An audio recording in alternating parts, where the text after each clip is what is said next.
Well, good morning, everybody, and welcome to the UAE RMC. It's round 3, and we're back at the Al Ain International Kart Circuit. My name is Joe Bradley. Alongside me is Henry Baudet, and we're about to get going with our qualifying sessions. The weather here is absolutely fabulous. Highs of 28 to 30 degrees coming this afternoon. The sun is shining. Henry, where else in the world would you want to be right now? Karting never ever stops. 1 week ago, some of these drivers were in Bahrain for the Rotax Grand Finals. Fast forward just 6 days, and they are here at the home of karting in the United Arab Emirates, the Al Ain Raceway. It's one round, 2 days, and a much different format than what we've been used to at the start of the season, Joe. It might be a spread-out format, but the intensity is going to remain very high. We're spreading the intensity over 2 days, aren't we? Yes, we are. Call it an early Christmas present. It absolutely for all is. of you watching at home, courtesy of the UAE Rotax Max Challenge organisers. We're about to get going with our qualifying sessions, which are a little bit different. They but are. Before we talk about the sessions being different, we might be at the Al Ain International Car Track, yes, but we've got a slight variation. We do. We are on a different configuration of circuit. We are 10 metres shorter. Yep. However, the challenge still remains. We've got 2 corners less. However, the corner that we're going to use is the F1 iteration of the circuit here, as it's designated. That's what it's called, yes. And from turn 2, instead of going to a sweeping right-hander, we go to a very, very tight hairpin at turn 3. More of that later when we get out on track. Qualifying about to go ahead. Then we're followed by 3 heats. Then we break, go for a nice dinner, yes, go to sleep, come back tomorrow for the pre-finals and the finals. But getting back to qualifying, Henry, we've got something very exciting in hand, haven't we? Yes, indeed. So this is the start of Micromax qualifying, but this session will only decide grid positions 6 through to 22. Because at the end of this session, and there is the new area of the track on the F1 circuit variant. At the end of this session, this 5 minutes, is it 5 minutes or 6 minutes? 6 minutes. Yeah. The top 5 drivers from this session will be put to one side, and they will be lined up 5th, 4th, 3rd, 2nd, and 1st in that order, and they will be released out for Superpole. Individually. Individually. With a slight gap. We've got a Superpole that is made for television. It is absolutely indeed. Is. We love it. It is. You know, they will go out. The drivers, and they have been told when they are released for Superpole, you must be flat chat from the moment you leave the pit lane. None of the tactical shenanigans that we see in some of our qualifying sessions. They've got to literally get straight on with it and get that optimum. One fast lap, Henry. Yep. Only one lap across the line. Yep. Goes green, and then a checkered flag next time round. So the pressure is really on these youngsters. And it is. It's a great, great example of how to, teach young drivers, or young and old drivers, pressure, because it all boils down to one lap. On top of that, there are championship points available. 10 points for pole position, 8 for second, 6 for third. Then it is 4 for fourth and 2 for fifth. You also might notice some new camera angles and Karting Live TV pushing the envelope as always to make this circuit just look and feel different, including a great, great camera angle, which we're going to see very, very shortly. We talked about the bump. Well, here it is, down the main straight. Now watch the bump there into turn number 1. That camera angle is going to capture all of the action. The intensity at the starts going into turn number 1. Now, so, yeah. We talk about the races not being won at turn 1, Henry, but they can certainly end at turn 1. And but that comes very much later. It's all about optimising your lap time now. We're on to our first green flag lap. We've got the first of the times posted. We're not going to pay too much attention to those because the drivers are just really finding their feet. Tyres beginning to come under pressure. Tyres beginning to get to their optimum running temperature. Yep. And now we're going to see those drivers having to focus because it's all about qualifying in that top 5 to have a chance of any kind of crack at the pole position. And already early stages, well, Samar Chopra and Liam O'Hanlon, the top two in the championship, are first and second in reverse order because O'Hanlon is your championship leader. Chopra is second. Enzo Falzarano, Jensen Kelly, there's Liam O'Hanlon now moving to the top of the charts. The Saif Al Khalifa now going fastest of all. So keep an eye, the top 5 times. The top 5 drivers will be your Superpole drivers. At the moment, those 5 would be Al Khalifa, O'Hanlon, Fryenstein, Tabazza and Chopra. Just outside of that Superpole qualifying session, Jensen Kelly, he's going to have to find just a couple of hundredths of a second to get involved in that, as has Adam Al-Sheikh, who has got, again, only hundredths and thousands of a second in this. Vabiav Ponna, he's just outside that top 5. Ruud Rapatap Shekwat, he's in 9th. Cameron Harvey in 10th. And then Enzo Falzarano in 11th. At the moment, though, the main body of carts just coming through to complete another lap. We're inside of 2 minutes already, Henry. This 6 minutes just ebbs away very, very quickly, and already a change at the top. And yes, Saif Al Khalifa, fresh off qualifying for the final in the Road Tracks Challenge Grand Finals in Bahrain. Finished, I believe, well, he qualified inside the top 20. I think he may have retired from the final. But Saif, qualifying for the Grand Finals for his native country of Bahrain, I believe. As looking down the order, Saif Al Khalifa in kart number 2. Leading the way. Just goes to show some of the boost in confidence for an appearance at the Grand Finals. And we will talk a lot about the Grand Finals because the UAE celebrated their best ever Grand Finals last week, and we will be celebrating that during the course of the day. It's quite an achievement, Henry, to have the UAE on the 3rd step of the podium when it came to the team's trophy. Yep, the Nations Cup, that's right. Considering 8 drivers, 8 quality drivers there, getting them into that position globally in the world of road tracks karting, that is quite an accolade there, and congratulations to everyone involved. Yes, indeed, and we'll get into the machinations of how the Nations Cup is calculated a little bit later on. But as the time ticks down, 20 seconds to go, Khalifa, Al Khalifa, Ponna, Harvey, O'Hanlon, Tabazza and Fryenstein, your top 6. Well, Fryenstein, podium finisher at Al Fassan, currently half a tenth, 500ths of a second away from a place in Superpole. It's going to be checkered flag this time round, it's Henry. Now or never, now or never. Checkered flag has been unfurled as the main body of these Micromax carts come across the line. This is their last opportunity. What has this lap time brought for the grid? Liam O'Hanlon to the top of the screen there with a 59.365.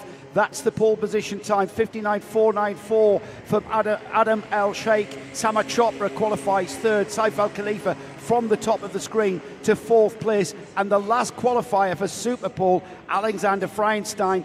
They will be the 5 drivers that will take part in Superpole coming very shortly. Outside of that top 5 is Vlabahav Ponna, he's in 6th. Cameron Harvey 7th. 8th was Amar Tabazza.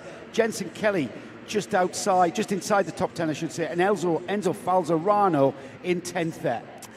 You can see on your screens there the mechanical flag going out for one of our novice drivers. Only 2 novices in Micromax this week. That is Qingyi Su in kart number 7, the Sam Pollock Racing driver from China. 20th Yu then? Well, it should be. I was going to say, on the entry list, it's down as Qingyi Su, but of course in China, you say the surname first, so it's Su Qingyu. Yes, I think only right. We call Ye Yifei, isn't it? Yeah, exactly. On the entry list is Yifei Ye. Yes. Following in his footsteps, I would imagine. And, well, we will now look at watching the screen develop. So, O'Hanlon, Al-Sheikh, Chopra, Al Khalifa, Fryenstein. Ponna will start 6th. Well, Ponna guaranteed 6th position. The top 5 will now line up. It'll be Fryenstein will go out first, followed by Al Khalifa, followed by Chopra, followed by Al Sheikh, who's just returning from a broken arm, let's remember, and then O'Hanlon will go out last. One out lap, they'll take the green flag, and then that is their one and only timed lap, and they must be flat chat the minute they leave the pits. From 6th place down, that is the grid locked in for the heats for Micromax. Cameron Harvey, Amar Tabatsa, Jensen Kelly, Enzo Falzerano, they're your top 10. Outside the top 10, Ruud Rabatap Shikwat, Tadeusz Prochaska, they are in that position there. 13th, Evans Voronins, Ivan Jenovic, Abdulaziz Al-Saraf, Tayab Haroun, Felix Souza Jebjerg, and Vladimir Henry. How we're going to say Vladimir's name? It's Vladimir Tverdoglebov. Yes, we had an interesting conversation. We had a lecture with Mum, didn't we? Yes. Ayanj Patil, Zu Konyai, Rofiwa Nwambi, and Saif El Mina. They are our final qualifiers. Down to 22 carts in Micromax. Another sign of the UAE RMC growing in all of the classes here. When you look back at the Invitational in round 1, we've got grids that are expanding throughout our classes as we prepare now for what is undoubtedly going to be one of the highlights of the season, our Superpole here at the Al Ain Raceway for round 3. So you can see on the scoring pylon on the right-hand side of your screen, 5 names. O'Hanlon, Al Sheikh, Chopra, Al Khalifa, and Fryenstein. Just want to say, Henry, these drivers have not gone into any kind of pit garage kind of situation. They are basically off that session there, being lined up 5th, 4th, 3rd, 2nd, 1st. Yeah, you're not allowed to make any setup changes, any tyre pressure changes, you're not nothing allowed to at add fuel, nothing. Yeah. Tyres are cooling down. Yes. So they're not going to be quite there. They should be there by the time they take the green flag. Yes. Across the line to start there. Provided, of course, the drivers heed the instructions and do go flat out from the minute they leave the pit lane. Now, there you can see Guy Sheffield. There we go. So Fryenstein begins Superpole. Here we go then. We'll follow Alexander on his outlap as he continues around the track here into the new section here, into turn number 2. And then the hairpin at 3 now, instead of just turning right there, we turn through 180. That makes this corner there, the left-hander at turn 4, very fast indeed, and increases the entry speed into turn 5 and 6 here. That's a very fast entry, and now onto the infield section through the hairpin at 7, and then that acceleration zone through turn 8. Into the double apex turns 9 and 10, and that's very important there to get a good speed down the back straight here, back towards us in our commentary box, just underneath us for the penultimate turn here. All important to keep the cart across to the left, optimising the line through the right-hander. And here we go then, Alexander Fryenstein on his hot lap for Superpole in the Micromax Superpole session. He starts the important bit. Already on the track are the other competitors. Saif Al Khalifa, Samar Chopra, Adam Al Sheikh and Liam O'Hanlon have been released onto circuit as well. Fryenstein will be the first driver to post his Superpole time. And we'll just keep an eye, just keeping it nice. These are the 5 fastest drivers out of qualifying, so we're expecting to be optimising every single inch of the Al Ain kart track here as he continues already towards the final stages of the lap. Onto the back straight then. Job almost complete for Alexander Fryenstein. Heading down towards that very fast turn 11. It's a 180 degree sweeping left-hander. Took the cart across to the left. Here we go then, across the line. He's got green sector times, purple sector for Samar Chopra, purple sector for Khalifa. And his time of a 60.244 across the line now for Khalifa. Follows him through, checkered flag for him. The number 29 goes to the top. The number 2 goes to the top. Said Al Khalifa, a 59.65. Samar Chopra, the number 29, 59.532. What can Al Sheikh pull out the bag? Liam O'Hanlon on track as well. Just waiting for the first of our Superpole sessions to Al Sheikh into third. Sama Chopra stays on the pole, but what can O'Hanlon do? Heads down to the checkered flag now. Liam O'Hanlon takes the checkered flag and does not go on to pole position. In fact, he's on the second row of the grid. Championship leader Liam O'Hanlon can only pull out a 59.794. That's about 400ths of a second off the pole. The pole sitter, though, Samar Chopra, will sit on the Micromax pole position. Superpole goes to him with a 59.532. Saif Al Khalifa will line up alongside for the heats with a 59.651.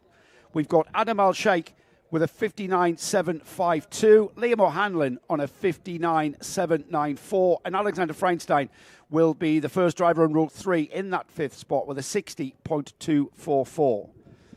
Well, I'm pretty sure you'll agree, as there is our grid from Superpole. We have a lovely little interview with Liam O'Hanlon, who came into round 3 here at Alain, at the head of the Micromax Championship, and full of confidence, young Liam.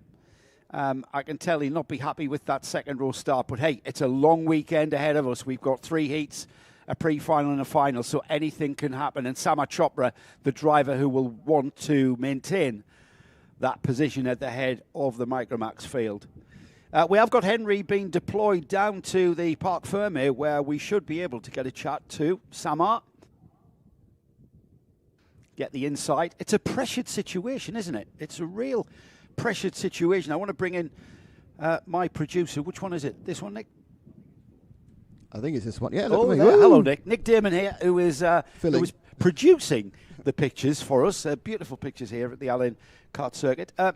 We love Superpole sessions, don't we? I've got a lot of experience with Superpole. They've been running them in RC events for a while. Have they? Yeah. Well, we're familiar with sports car racing, with Hyperpole. Hyperpole, Superpole. Yeah. I love them. Nürburgring 24 hours out there, and then stick pole after. That's right, yes. Yeah. It is super, though. And from our point of view, who are bringing you this television coverage of round 3 of the UAE RMC, it just adds a level of excitement. Certainly I get excited, but that's my job too, isn't it? Well, yes. I mean, if you didn't get excited, why would you be here? No, it's a really interesting addition to the programme. I'm about to have a cough now. I haven't coughed until I came outside speaking, obviously. Of course. Yeah, it's an interesting addition to the whole situation. But I think it's that first one. Interesting that Liam dropped down to 4th from being first, so it just shows that sometimes, obviously, some of these times which we see set are set in a pack and there's a tow. Well, it's not necessarily maybe those 200 or 300 a second from the tow were the advantage. Well, Liam, of course, finished the qualifying session at the top of the timing screen. That doesn't necessarily give him the pole position with the Superpole process. No. So that does mix up that top 5, and that, of course, will therefore then mix up how we go about during the heat phase of the weekend. Just to remind everybody that we are available on YouTube on the UAE RMC YouTube channel, and also available on Karting Live TV's YouTube channel. Please send us your inquiries via the live stream chat on either of those channels, whichever you choose to view the coverage on. Henry and I, and sometimes even Nick will jump in. Sometimes he will. Special bonus, me rambling. So I'm still waiting for Henry to appear in my little box, but it isn't all turned on yet, even, so you know. We've got the Minimax qualifiers preparing for their qualifying session underneath the easy ups there, just to keep the shade. It's a lot cooler than when we were out here for the Invitational and round 1. It was towards 40 degrees back there in September, warm, but it's still very warm. Especially when the sun's shining. This is to start off with commentators' moans, but the sun is shining right in our eyes at the moment. But in about half an hour we'll be fine, and we'll be able to actually look out the window without being blinded. And when you are in the direct sunlight, I mean, temperature at the moment is about 25, 26 degrees, which is still warm. Not for the locals here. They've got their big coats on, haven't they? It was like 26 last night, and there was a couple of people who had the big woolly jackets. That's right. And you and I are in shorts and t-shirts. They're oozing, yeah. Yes. There is a need to keep, especially in the heat of the afternoon here. The track temperature will get up towards over 40 degrees, which will give the engineers a bit of a thought process to get the best out of what tyre pressure to run. Also, Nick, I noticed that in tomorrow's finals, we've got almost an endurance race, 20-lap finals for the senior classes. For the bigger classes, yeah. It's a long. But obviously, they are saving 10 metres a lap, of course. They are, but I would, you're going to ask a lot of those tyres towards the end of the weekend. Same set of Mojos. The Micromax and Minimax carts are on the Mojo C2. Micromax carts 105 kilograms, Minimax, which are about to see, slightly heavier, about 10 kilograms heavier on 115. 8 to 11-year-olds are for the Micromax class. The slightly older kids are in Minimax, the 10 to 13-year-olds. We have, of course, got Junior Rotax and Senior Max, which are basically have an age range of 15 to 100, if you feel like it, at getting towards that centenary birthday. So we are... still waiting for Henry. We're still waiting for Henry to gather up Samar Chopra. He's got to wait for the officials to release Samar Chopra. He's got to be weighed. There is a technical inspection of the carts, etc. That's got to ensue. But Henry may have found his way through the labyrinth of fencing into the Parc Ferme interview area with the backdrop. Many Maxes have been given I think that's the 30-second board. Yeah, they might be rolling before. We might cut away from this pre-qualifying to see from Henry, or Henry may have decided to just give him a bad Henry's job. Probably stopped and chatted to somebody on the way. Yeah, several people. There's every chance. Yes. So Mini Max qualifying coming right, up okay. Next. It's Okay. Well, we might have to wait a little while. Okay, I think we'll just Henry and we'll just leave that one for now, and we'll come back to it. Yeah, we'll come back. We can grab Samar Chopra. We'll grab Samar later. Sorry about that. We'll just cut it back later. We have got Minimax. It's all about Minimax now. We quickly move on, don't we, in the UAE RMC. And now we are all about the Minimax Championship as they are about to go out. LBJ Stubbs is the driver that is currently at the front of the championship table. He's on 258 points. Now we'll go into the machinations of the championship going forward to the remaining rounds in the season. Attica Mir, who has been very, very impressive. Attica on 255 points, not that far off, and only 10 points behind Attica is Benjamin Krachkovic, who, of course, is the Micromax World Finals winner in Bahrain just a week ago. And great news from that, representing the UAE, of course. Fourth place in the championship, Austin Gray.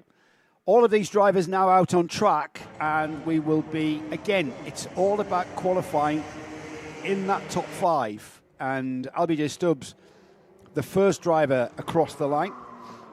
Kia Ivanov, Charlie Page is out there. Attica Mir not yet across the line to start her flying lap.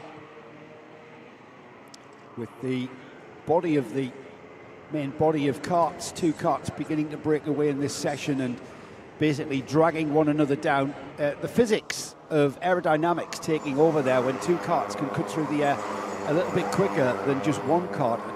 You'd have to ask an aerodynamicist how that actually you've got the sciences behind that, but it does work. These two breaking away absolutely bumper to bumper, and think that's Albie J. Stubbs just trying to get a hold of the number there. Oh, when he gets it all wrong, that driver there. It was as if his aero downforce washed away coming out onto the back straight, but here we go. Coming through the final turn. And the number 196, Albie J. Stubbs for Sam Pollock Racing across here from the UK. Crosses the line. First lap's being posted then. Austin Gray starts very well at 57.3. Paul Schutzman, an absolutely delighted winner was Paul Schutzman at round 2 at Al Fassan. Delighted to have taken the victory in Minimax. I've never seen a more joyful podium than Paul Schutzman on that one. This, of course, just there. All right, it's a quick lap, but it's a cycling lap, isn't it? And you were not going to see any optimised lap there on the first lap past the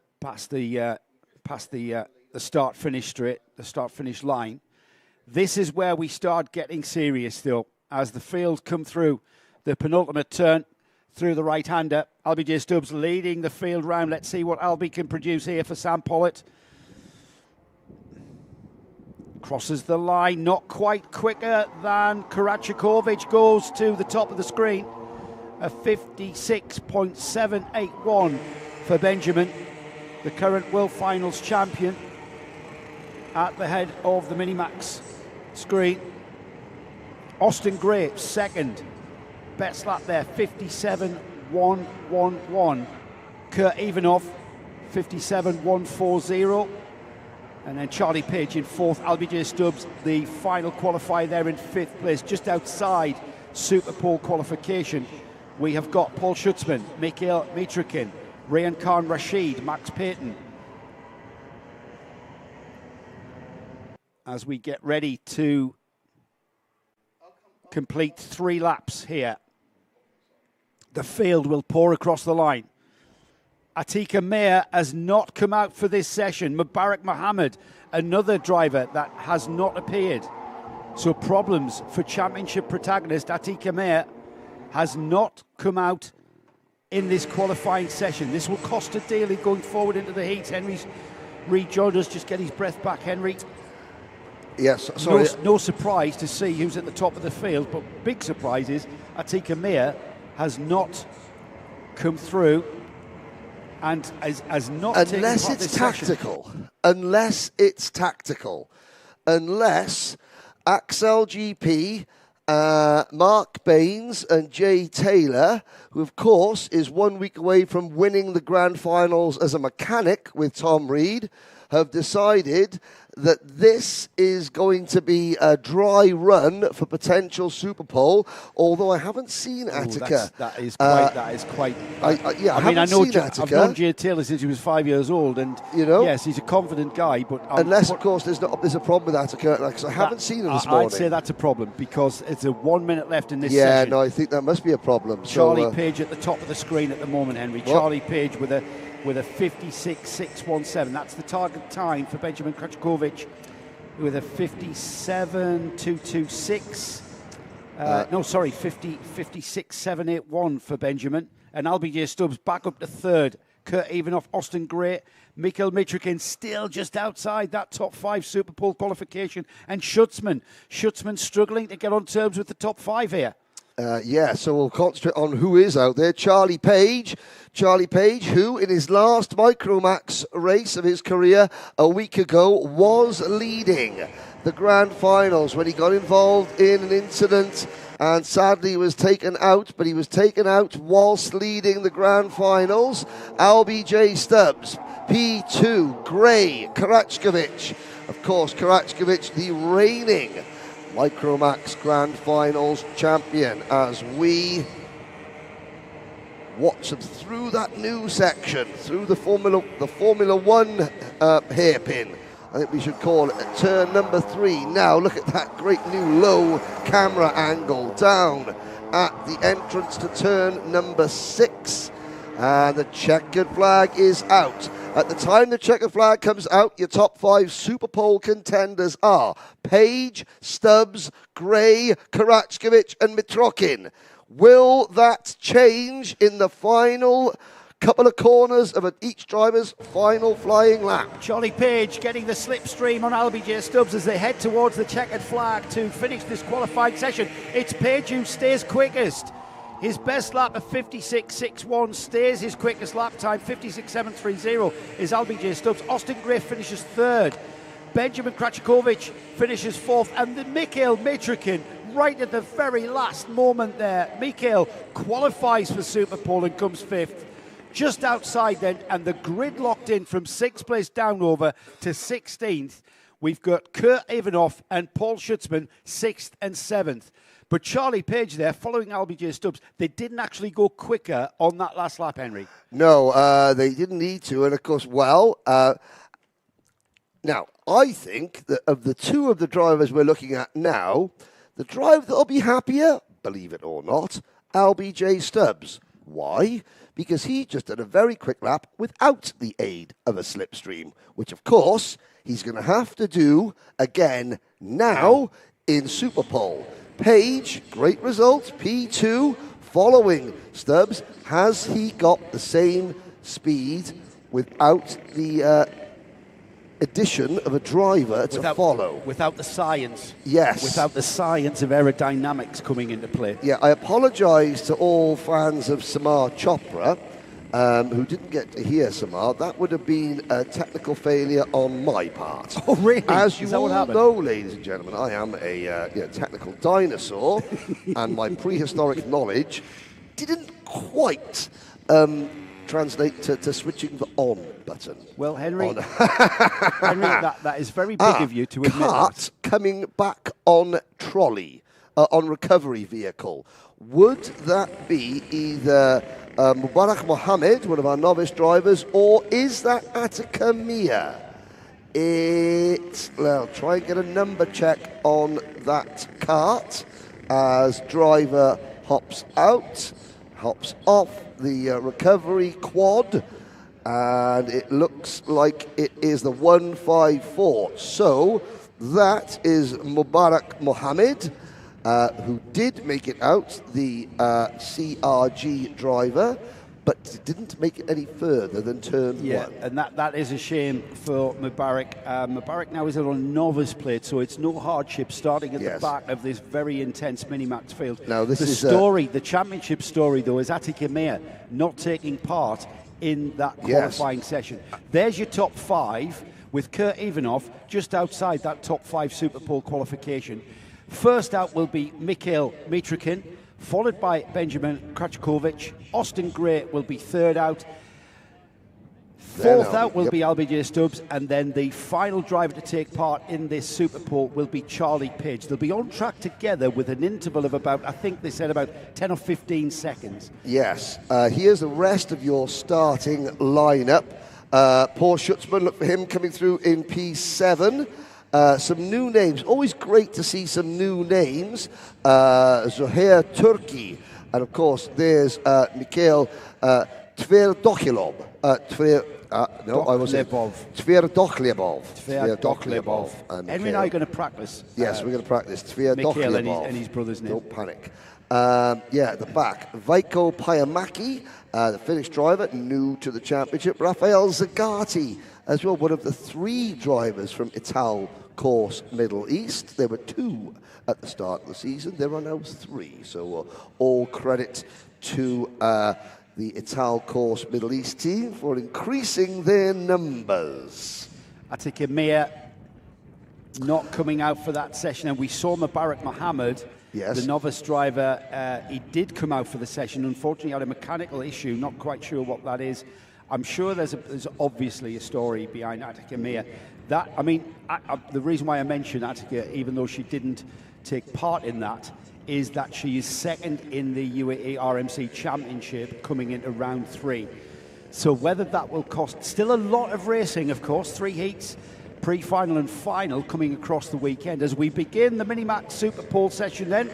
And Kurt Ivanov, the driver, onto the track there, just weaving to get that temperature back into the tyres. The tyres will have cooled off ever so slightly. It'll be easier to get the tyres back up to their optimum running temperature here through the hairpin in this new F1 configuration, the F1 iteration of the Al Ain Raceway. And then on down that back straight through the kink at 5, much quicker now into that section.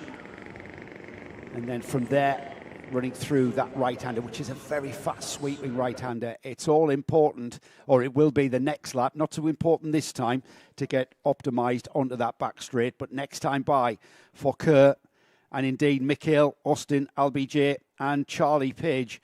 They will want to get onto that back straight and carry as much speed forward. Here we go then, first green flag lap for Kurt Ivanov. Ivanov will start his Superpole session here. It's all down to this lap. Massive pressure on these drivers. You can't get your braking point wrong. You can't get your turning wrong. You turn in a metre too late, you wash out wide, you're going to cost yourself time. You're not going to optimise. There was a quick glimpse of Mikhail Mitrikin starting his already into turn 4 for first driver out there, Kurt Ivanov. On to turn 5, through the hairpin there. Here we go, on to the right-hander at turn 8. And then Onto the back straight comes Kurt Ivanov as the rest of the field then are on their session. That is Mikhail Mitrokhin. He's the second driver in the field. Coming through the final turn now. It will be Ivanov across the line. And let's see. Ivanov with a 57.421. Here comes Mikhail Mitrokhin. He goes faster, 57.179. Austin Gray is the next kart across the line. And he goes the top, 56.946. First of the drivers into the 56s. Here they come across the line. LBJ Stubbs. What's LBJ going to pull out the bag? He doesn't go quicker. LBJ Stubbs in second. Charlie Page. We look for Charlie. He was quickest in the qualifying session. Here we are in Superpole, though. He crosses the line now and goes second. Austin Gray wins the Superpole session and will start the heats on the pole position. The JNKD driver, Austin Gray, with a 56.946, will start on pole. Second in Superpole is XL's Charlie Page with a 56.995. Look at that, 49 thousandths of a second in that. It's Sam Pollitt Racing's LBJ Stubbs will be the driver on the second row of the grid, and he will be joined by NI Racing's Mikhail Mitrokhin, and Mikhail's teammate is NI Racing teammate Kurt Ivanov will start in fifth, the first of the drivers on the third row of the grid. As ever, tension. Charlie Page, he was quickest in the qualifying session but just couldn't pull it out for Superpole. 49 thousandths was the gap that he needed, and that is basically just missing a breaking point by literally inches. Centimetres can cost you 49 thousandths. It's so close here. What it does do, of course, is bode very, very well indeed for when we get to the racing sessions. The heats coming up after our qualifying processes, scheduled for about 10:40 this morning. First of the heats will be, of course, for Micromax. We'll have a series of heats before we go into our lunch break programme, which is a celebration of the UAE success. Third on the podium, third place team's podium at the 2025 Bahrain World Finals, the RMC World Finals, that is.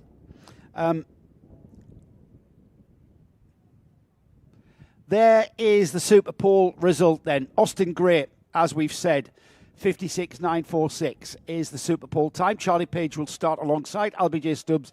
In third, Mikhail Mitrokhin alongside, and then it's Kurt Ivanov for NI Racing will start in fifth place. Great stuff from the Minimax drivers. Next up, of course, is the Junior Max qualifying session. If you thought the Micromax and the Minimax was intense, well, settle yourself down, because this is going to be even more intense. We've got a very, very intense championship. I'm going to use the word intense all through the season, I think, because everything is as we get towards the through the season. Is it intense, Joe? It's very intense. Is it intense, is it? It absolutely is. I get, how these youngsters cope with the pressure of a Superpole session is beyond me. But you saw there, they just settle in. Laugh it off. 49,000. You're playing cards in the driver's lounge. Yeah, playing cards, playing Snap or something, or Uno or something. It's not one Snap. I mean, they're advanced up to a kind of a card-based version of Monopoly, I think. Yeah, that's the way that we relax in the driver's lounge here at Alain. Hello to Steph Mosdev. Okay, let's go down to Henry with our pole sitter. Well, 4/100ths of a second. That is what separated Austin Gray from everybody else. Austin, talk us through the lap. Talk us through how you cope with that pressure.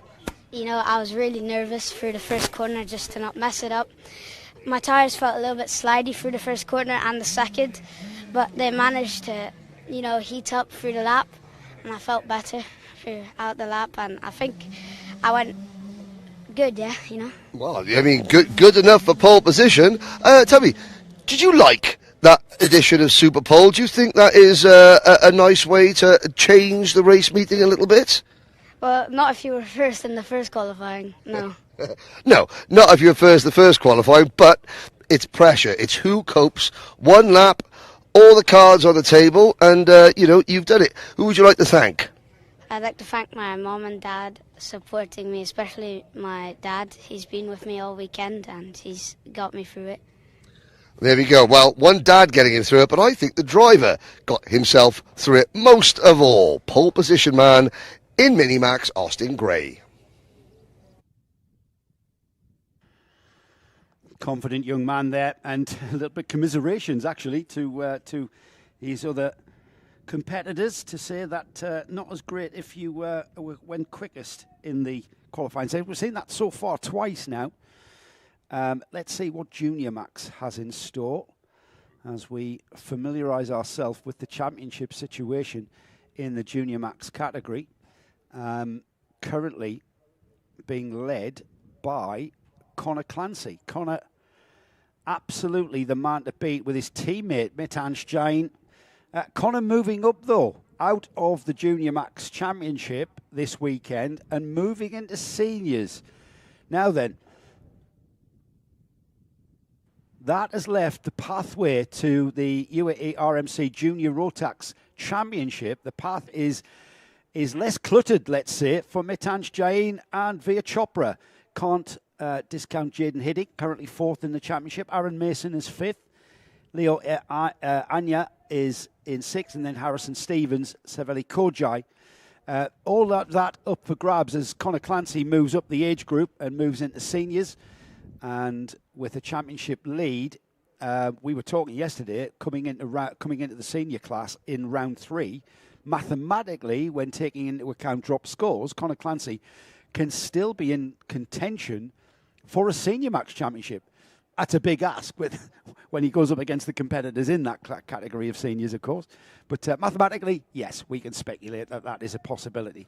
At the moment, though, he leads the Junior Rotax Championship. He's not here this weekend in this class, so let's see who can take up the cudgels. Mitansh Jain has been the driver that if anybody can lead at least Connor Clancy for a little bit, he's Mumbai Falcons teammate, he can do it. Mitansh Jain now with the pressure, everything to go for now. As the Junior Rotax class is released onto track, it's very, very busy there. Everybody wanting to get straight on with it, or are they? Are they going to go around very slowly and just, yes, they are. They are going to be at walking pace, which can be very confusing for a lot of the drivers and can cause absolute consternation. Now then, I know you're asking this, and I ask this all the time. Why? Yes, why? I really don't know. I should be on this part of the program. What are they doing? I don't know. I'm going to ask somebody, who should know. We've got Kai Hunter here, former British champion. We've got UAE champions here, and I'm not sure what these drivers are being instructed by their coaches to actually do on this lap. The clock is ticking, though. The session is moving on. The clock is ticking. We're already a minute in of this 6-minute session, and we have got everything almost in slow motion here. Now there's someone who's pulled the trigger and will get going through. They're already at the hairpin at 3 after a minute and a bit. I was going to say Superpole might be quiet with one driver in it. Henry, do you know anything as to what the instruction is from the coaches here about these drivers going that slowly? I've just walked up back to the commentary position, and there are an awful lot of frustrated parents. So it seems to me they're like all shaking their hands here. Why are they doing this? What's going on? There's obviously, they're running the risk of being excluded from qualifying. They're told you can't do this. Luckily, they're only doing it on the outlap. Now, everybody is up to speed. Yes, they've lost an awful lot of time. Oh, that's their choice.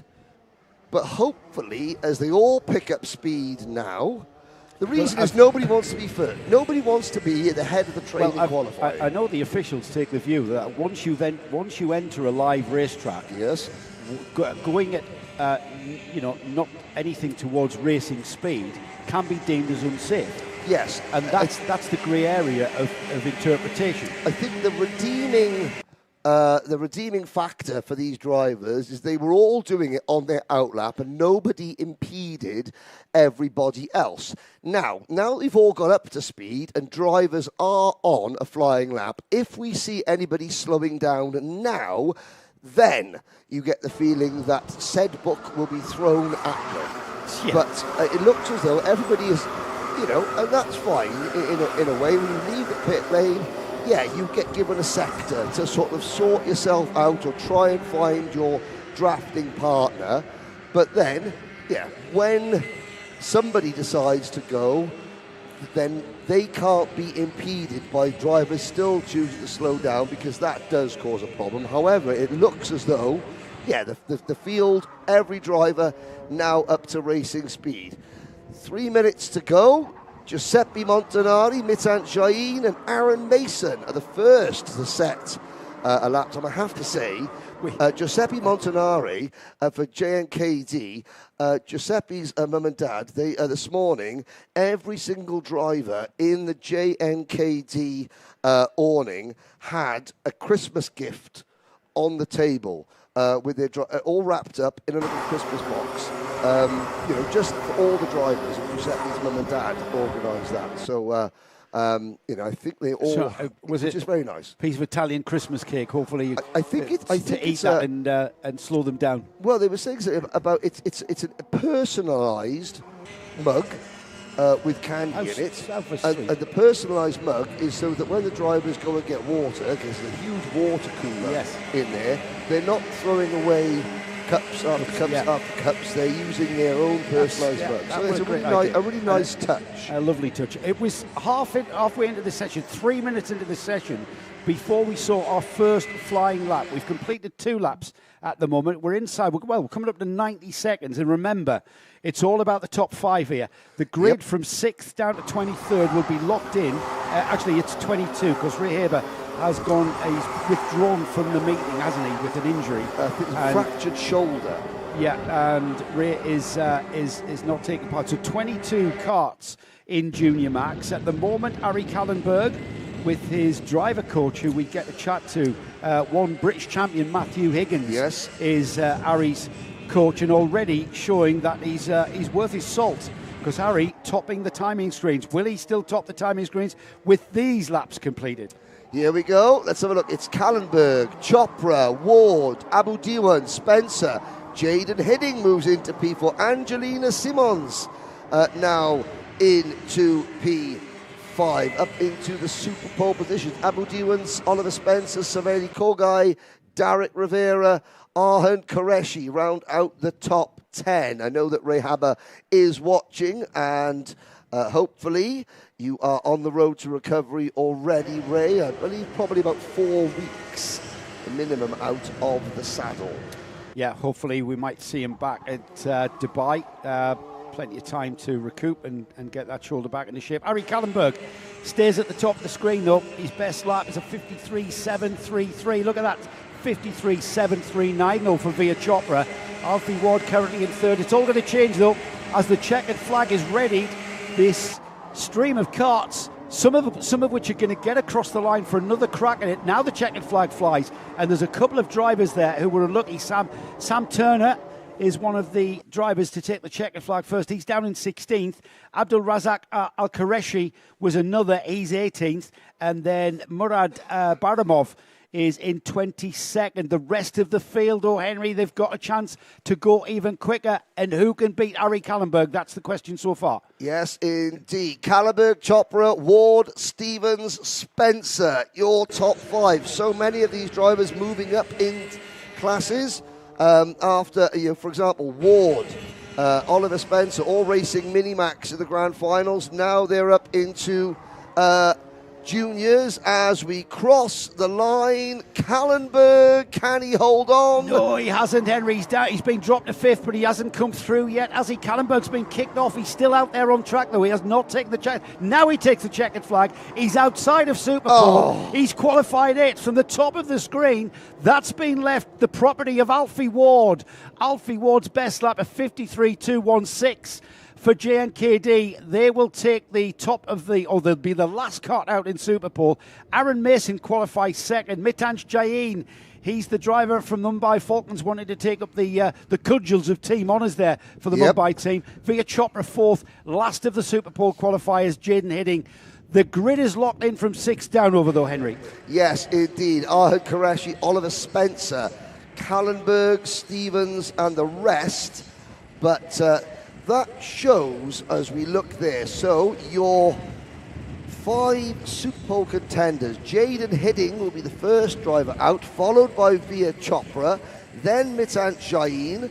Chopra and Jain will now mainly dispute the championship with Conor Clancy's ascension into the senior ranks, with Mason and Alfie Ward going out last.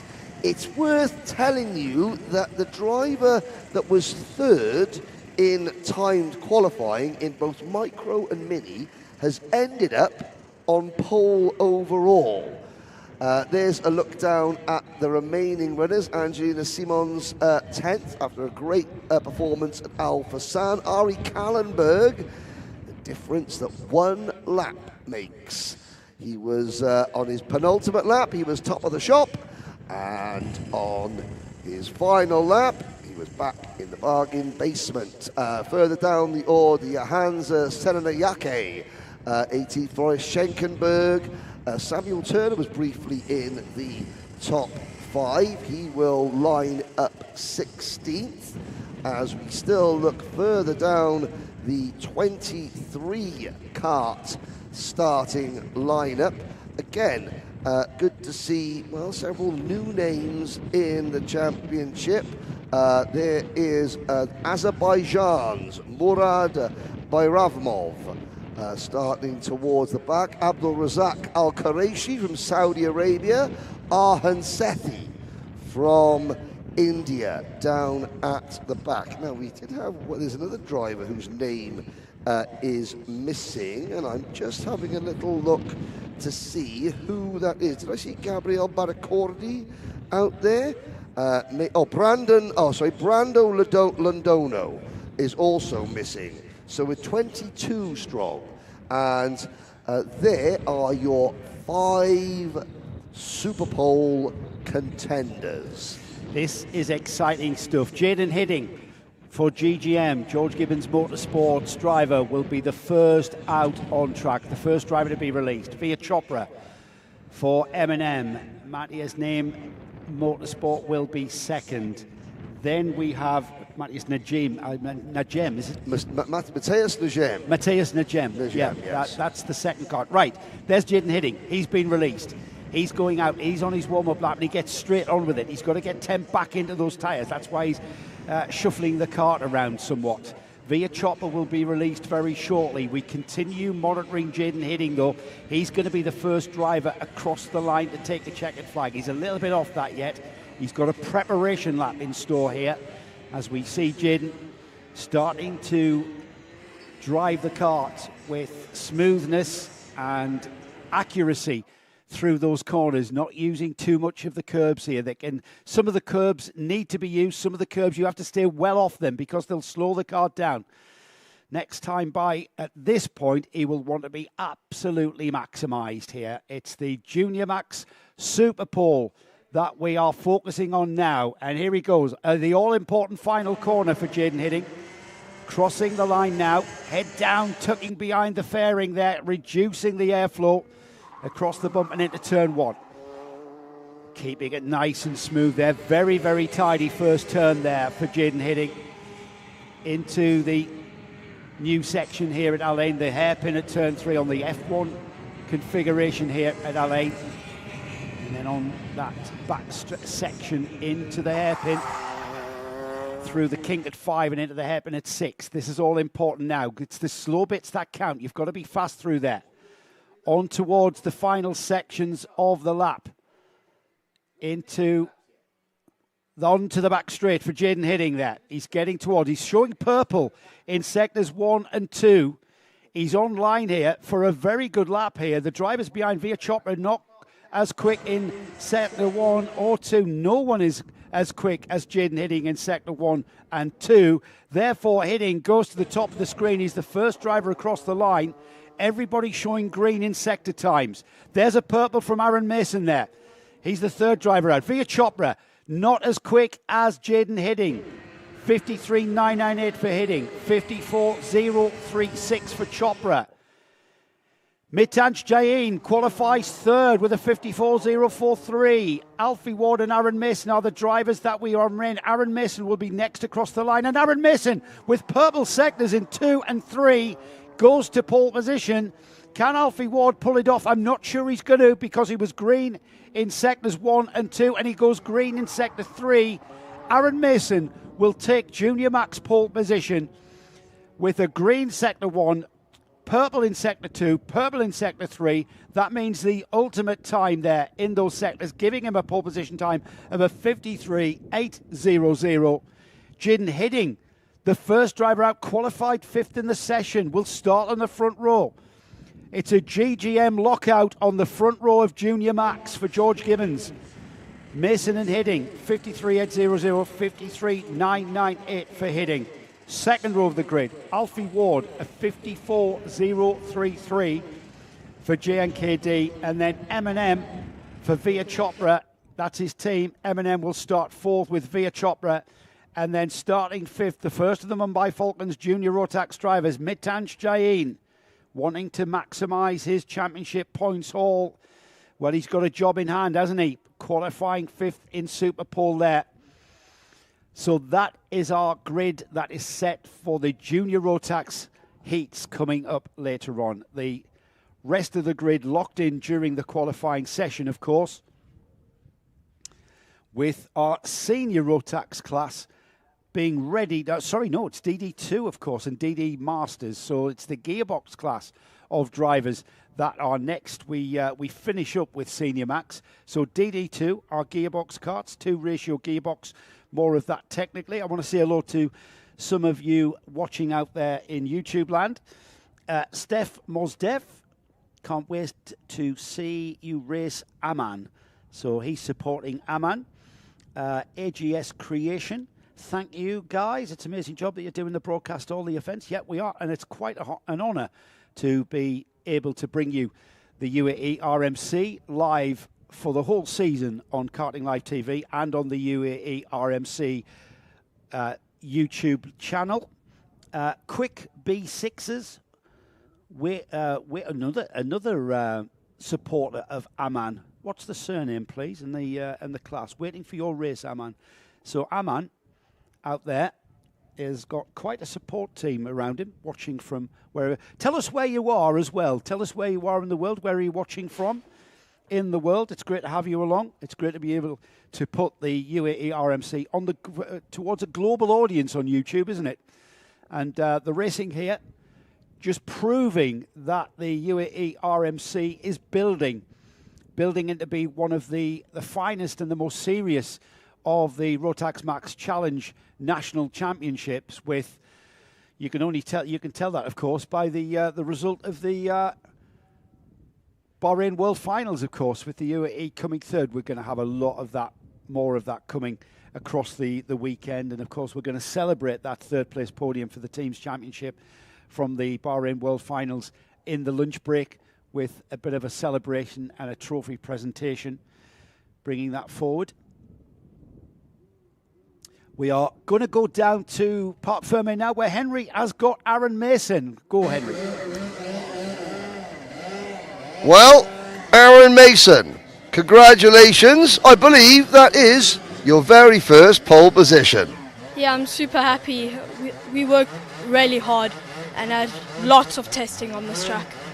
Now, lots of testing, it paid off, but all that testing had to come down to one lap. What was your mindset going into the lap? What did you know you had to do on your out lap to get your kart ready for that one flyer? So on the out lap, I warmed the tyres as much as I could, going into every corner as hard as possible and creating all the understeer and lock. But then on the flying lap, I just kept my mind in the zone and tried to keep on the gas for as long as I could. How hard is it to not think about who the driver behind you is and what they're doing? How hard is it just to focus on yourself? Because qualifying, normally it's all about who am I getting a slipstream from and who might be getting a slipstream from me. But Superpole is very different, isn't it? Yeah, it's quite different. You don't get any slip, which makes basically you as a driver to see if you can get into first. Okay, next question, last question. Can you win? Yes. Excellent, there we go. A win incoming for Aaron Mason, according to Aaron Mason. Yeah, well, he's at the right part of the grid, isn't he, to start that. Confidence there oozing from Aaron Mason. He's got a big job ahead of him, not wanting to take anything from that, and we wish everybody in the Junior Max class our best wishes for some great, clean and exciting racing going forward. Hello to Gavin Hills, Gavin Hill, I should say, Gavin Hill 5116. Thank you for the kind words. It's our pleasure, as I said, to bring you the coverage of the UAE RMC, and we are going to be bringing you all of the season-long championship all the way through to April. Round 3 here, though, at Al Ain, and we're on the F1 iteration of the Al Ain circuit, slightly shorter than the track that we raced on in the Invitational in Round 1 here in September. It's 10 metres shorter, around 1,370 metres. We've reduced it by two turns. We've now got 12 turns. But it isn't taking away anything, and the character of this circuit remains, with a more technical insert of a hairpin at 3. Really just change the character of that infield section there with the all-important turn 3. I think we'll see that turn come into play a lot during the race, and we'll see a bit of racecraft having to come in with a defensive driving and an offensive driving there coming into play during the race. At the moment, though, it's all about qualifying. It's all about optimising your run. It's all about getting the maximum out of your kart to qualify in the top 5 to get you through towards that and into that top 5. DD2's coming next. We've got our gearbox Rotax class coming next. It's a 2-ratio gearbox. We've got a paddle shift. It's not like a paddle shift on a conventional race car. It's not 6 speeds up and 5 speeds down, is it? It's not down the box and up the box. It's basically the lever on the left will give you engage first gear. The lever on the right will disengage first gear and engage second gear. And it's basically a flip between second and first gears throughout the lap. Yeah, so basically, rather than having a fixed gear, which is a compromise between top speed and power, you can have a bit more power and a bit more top speed. And perhaps the most important thing on these karts, in comparison to the Rotax Max karts that we see in the other classes, Nick, is the appearance of front brakes. Yeah, which I'm surprised doesn't make more difference than it should do. Well, it means that you are not using the rear axle. Senior Rotax and the junior Rotax only brakes on the rear axle. That's where the brake is. And you can use that brake to get the car to rotate into the corner. Not so much when you are braking the front axle. You've got a brake disc on both of the front hubs on these DD2s. So you brake much more in a conventional straight line. You get the car to rotate by carrying speed, and you get the car to rotate by a little bit more trickery with the gearbox. It sounds very complicated, it is. People like Tony Hogg, who is a bit of a legend in this class here in the UAE, and Tony enjoying coming out of retirement and seeing himself running in the Bahrain World Championship finals was quite an honour for him. Tony not taking part this weekend. He was out practicing and taunting us with the possibility of him racing, but even though he's not racing, he still gets a mention, does Tony? Yes, obviously he's here this weekend, as well as several other members of Team UAE who aren't racing, because during the lunch break today, we'll be going down and I'll be chatting to the members of Team UAE about last week's excellent, best ever showing in Bahrain. Still not one regular qualifying session pole sitter actually starting on pole after Superpole. Interesting indeed. Yes. Pressure is part of it. But yeah, obviously it just goes to show how close karting is, full stop. It's down, literally, Henry, it's down to missing your braking point by 6 inches. Exactly. You miss your braking point by 6 inches, and you are scrubbing speed off. That you don't need to. And you are costing yourself, because it literally comes down to thousandths of a second that we've seen in all of our Superpole sessions so far. And I've been going down, and as I'm like waiting for the eventual Superpole victor, I've been speaking to some of the other drivers and said, how do you think that? Fun? And even the ones that have lost the position, yeah, that was fun. I like that. They're enjoying. They enjoyed the pressure. Yes, they're enjoying the different style of test. And also, it looks a little bit like Formula One, doesn't it? Where gradually you whittle the field down, and the last, Formula One's not Superpole, but really, in the current modern climate, the drivers do, say, 2 fast laps in the final part of qualifying, and for the kids, it's a bit like that, which is good for them. But Henry, that format of qualifying is at the very top level of motorsport. You have it at Le Mans with the Hyperpole. You have it at things like the Nürburgring 24 Hours with their Superpole, which is the top 30 drivers, isn't it, Nick? I think at the Nürburgring. Yeah, you have it at the Daytona 500. Yes, you have absolutely. Indianapolis 500. Has always been a 4-lap qualifying average, but 1 driver at a time. So, the kids and the adults in the likes of DD2 and seniors that we're watching now, they sit home, they watch motor racing, and they're now put in the same position, and they can imagine, okay, this is what Max Verstappen or Lando Norris feels like when they've got 1 lap to get the job done. Theo Kakati heading the timesheets at the moment. Theo making his seasonal debut. Theo, who was the team manager of Team UAE last week in Bahrain, did a bit of commentary work as well. Mark Bassier, Adam Malik. One name we aren't mentioning yet, championship leader Tyler Harris. Tyler, P6 at the moment. Not yet. Long time to go, but not even in Superpole yet for Tyler. Was telling me at round 2 at Al Fassan had to jump on a plane immediately after the event, or relatively after the event, head home to the UK and take his exams, which he said he was happy with. Just chatted to him in the paddock. So well done, Tyler, on getting through your exams. Tyler is nursing a finger injury. A game of pickup basketball went slightly wrong and ended up twisting 2 of his fingers in a slightly unnatural position. They're bandaged up. Are they having an effect? Well, we'll let you be the judge of that, because at the moment, championship leader Tyler Harris is only P7. Hamza Hashisho up to P6. Maurice Knyoppers, the reigning Grand Finals E20 Masters champion. Currently, the only Masters in DD2 in the top 5. Could we get a Master driver into Superpole? That would be phenomenal, wouldn't it? That would absolutely be phenomenal. Mind you, to qualify for a Master, you've got to be, what, 31, 32? 31, yes. 31. I mean, you're really old at 31. But massive credit. Here comes Ashisho, up to 4th. Saad Al-Ababi, he's up to 2nd there. Theo Kakati, he continues in that first spot there. Where is Tyler Harris? There he is. He disappeared. That's because he's popped up to 4th. Yes, Hamza Hashisho on the bubble, as it were, ahead of Adam Malik. And of course, Adam Malik, who had a real uptick in form at the last round at Al Fassan.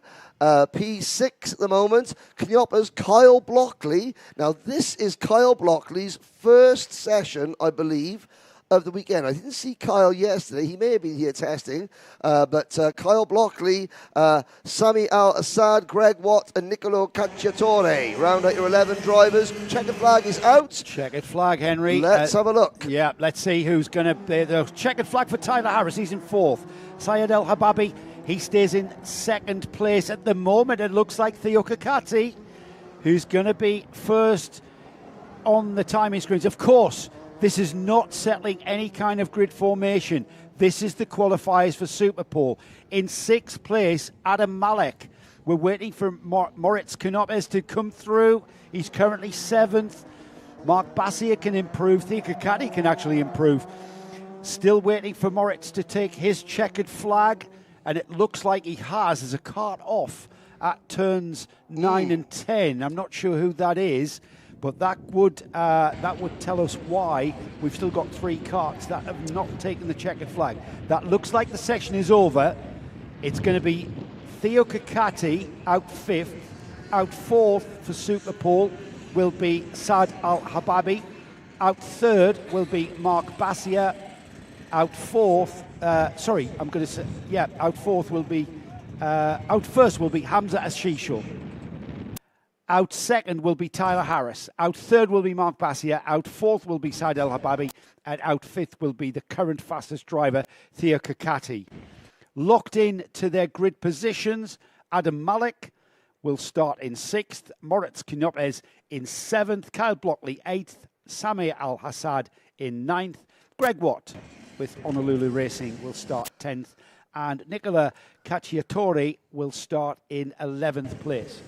The driver who was parked facing the wrong way up at turns 9 and 10, 9 and 10 is coming into the pit lane now, and that driver was the 424 of Nicolo Cacciatore. Now, one thing that we haven't mentioned that has been remarkable about this morning's coverage is the amount of physical exertion that Guy Sheffield, who you can see holding his clipboard there, has had to put in. He's been pushing carts, he's been pulling carts, he has been, now he's just sent Mark Bassier away.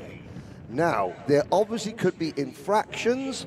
Benjamin Karachkovic had a penalty yesterday, and that meant that he had his best qualifying lap taken off him, which was part of the punishment for yesterday, and that's why he did not go through to Superpole. But yeah, Guy Shepherd, I mean, he's been pulling carts, pushing carts. I even seen him break into a light jog. No. At one, yeah, well, I thought that was just a rumour. No, I saw it with my own two eyes. It was a light jog, and it was for 4 paces.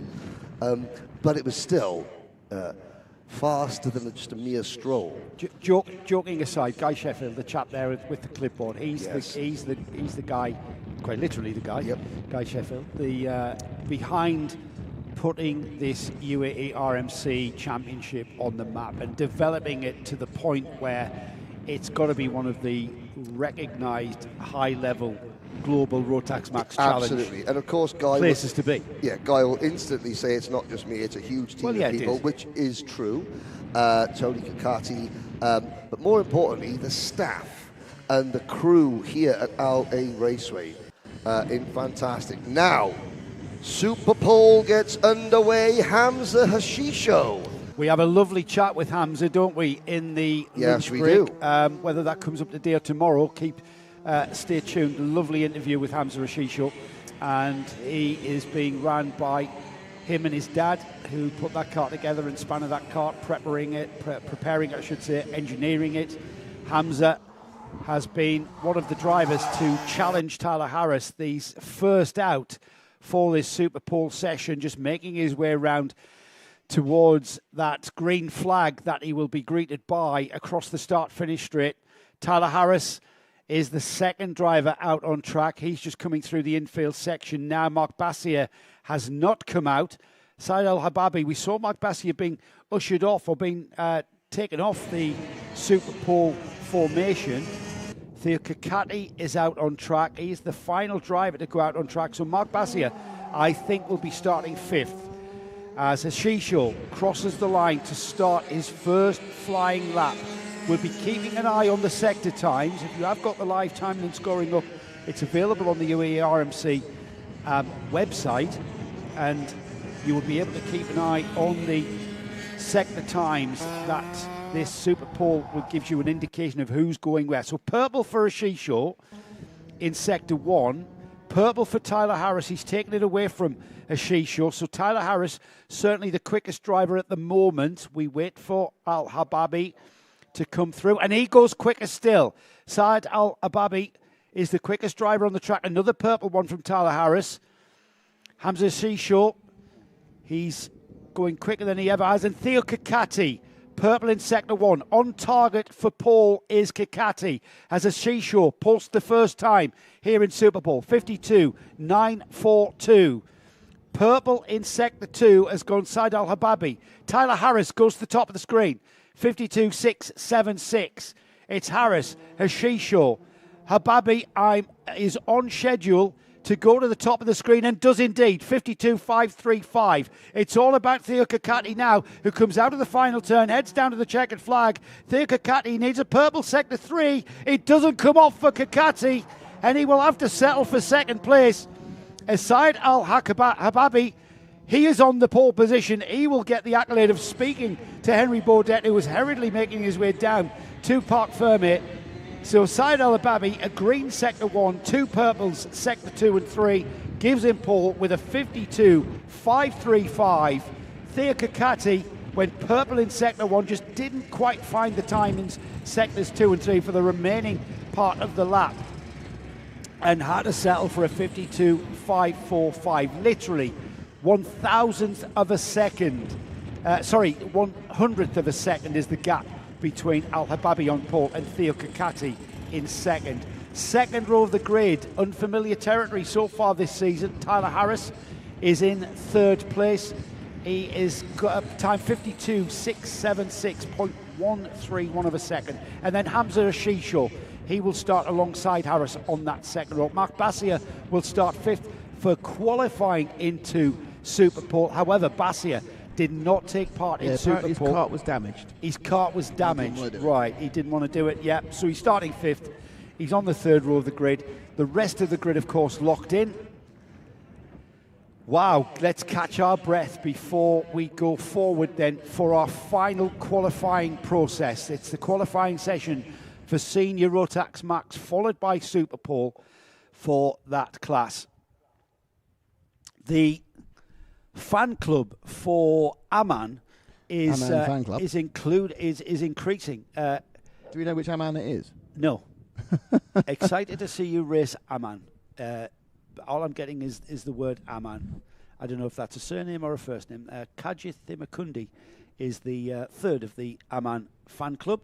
It's always good to have a fan club. So if you're a fan of someone who isn't called Aman, please comment. Yes. And what is Aman? Where is Aman racing? Well, here, hopefully.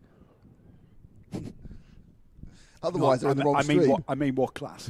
Okay, so I think we just note Henry's pointing at our pole sitter, and we're going to go down to Henry now. Not bad for your very first time in a DD2, setting pole position in a high-pressure one-lap shootout. Saad Al-Hababi, Mumbai Falcons, congratulations. Thank you, Habibi. Now, talk about that lap. You secured pole position by 1/100th of a second. Well, I thought I was third or fourth. Step in a little bit, but people want to see you. Well, I thought I was fourth because I thought it was too slippery. But alhamdulillah, P1. Exactly. Now, Mark Bassier didn't go out for that session. He did qualify for it. He was involved in an incident which meant that he had a pushback nose cone. That took his one fastest lap away. It still would have given him P5 overall, but he said, as he was getting prepared, no, my steering column's bent. That's why Mark didn't go out. So work for Mark. Can you now hold on against Theo Kakati, Tyler Harris, and the rest? Well, inshallah, we will try. We'll do our best, inshallah. We'll do our best indeed. That's not a bad result for your very first time in DD2. It's getting very exciting. A bigger field, 1/100th of a second separating first and second.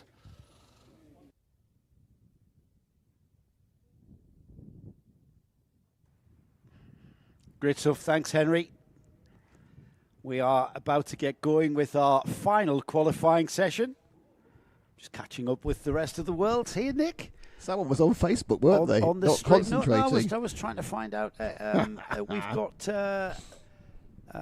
Priyan Kameta cheering for number 310, who's out in this session now.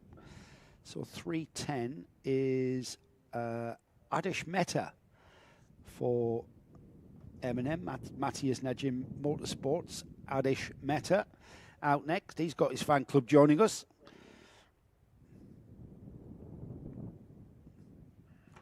And with the carts just sheltering off the, just out of the hot sun here, the temperature beginning to climb all day, really, isn't it? It's getting towards a high of 28, 30 degrees ambient with that should give us, by my estimation, a track temperature usually is about over 10 degrees higher. Yeah, so it could be up to 45 degrees track temp. We've got full sun, but we also got a nice breeze blowing. It's blowing right across the track at the moment, so it's not... The tarmac tends to soak up the sun and the heat. But this is not the darkest of dark tarmacs. It's quite a light grey of tarmacs. So the darker the tarmac, the more it soaks it up. But as I always like to give wind information, it's one of my big things is giving the wind information. It is blowing across the track at a relative... Let's hope we don't have the same sort of wind as the last time we were here. We had the sandstorm at the end of the day. We did, yeah. We had to put a bit of a delay on things, didn't we? I mean, that can happen, I suppose. We're in the southern part of the UAE. I think a lot of people went, yeah, well, that's not... It was all right. It wasn't a really big one. Really?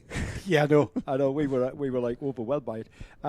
We're geographically we are just south of Dubai and Abu Dhabi, in the Abu Dhabi Emirate, and we can see the Oman border.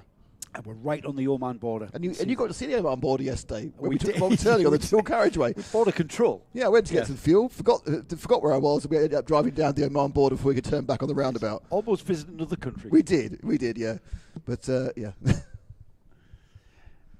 Yeah, this never stop concentrating about directions if I'm driving the car. Is the car the lesson for that, isn't it, Joe? Well, you need to give it more than 20%, really, which is a bit disconcerting. You could have been the driver. You hadn't decided to get coffee. Well, use your phone. Yes. Let's have a look at the championship, shall we, for the senior road tax class. Now, we had drama and intrigue and controversy at round 2, didn't we?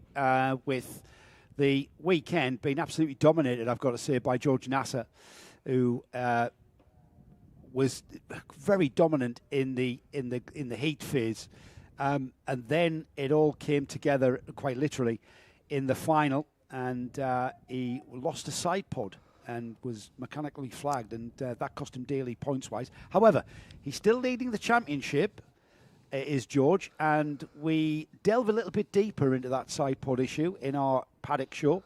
Is that going out today, Nick, the side pod story? Get a chat to George. He's typical racing driver style, though, Henry. George already not thinking about Alpha San, where he was really... he must have loved that track because he was really dominant. He's already thinking about this weekend and getting on with it. Yeah, indeed. He was loving the track up until the final. Now he loves this track because he's fast here. Yes. Connor Clancy, debutant in seniors. Mentioned earlier, mathematically still has a chance with dropped scores and the amount of heats that you drop, the amount of pre-finals and finals that you Have you drop. got the details of that Not drop? Exactly, although it's something We're not like getting towards that stage of the season yet, quite, are we? No, but, this event, for example, you score 3 lots of heat points. Each heat is a 30 points for the win, 27 for second, 25 for third. The pre-finals are also 30, 27, 25, 24, etc. The finals, 40 points for the win, 35, 32. So this weekend, there is the potential to score a maximum of 30, 60, 90, 120, 160, 170 points this weekend. That is more than you get on a normal weekend, because normally we run a heat, a pre-final, a final. This weekend, 3 heats, pre-final, final. So, if you're missing this round, you're not necessarily causing yourself a disadvantage in the championship, because you don't drop your worst round. You drop your worst X amount of heat scores and final scores from across the entire season. So it doesn't matter that this weekend you score potential, you have more scoring opportunities, because you can just drop your worst results from any random round. Now then, getting back to this session, finally gets into it. Now, you may have thought your picture was buffering there. It wasn't. It was the more, let's call it, tactical shenanigans that was going on when the carts were released from the collecting area. Now they get their foot down. Now they start the session proper.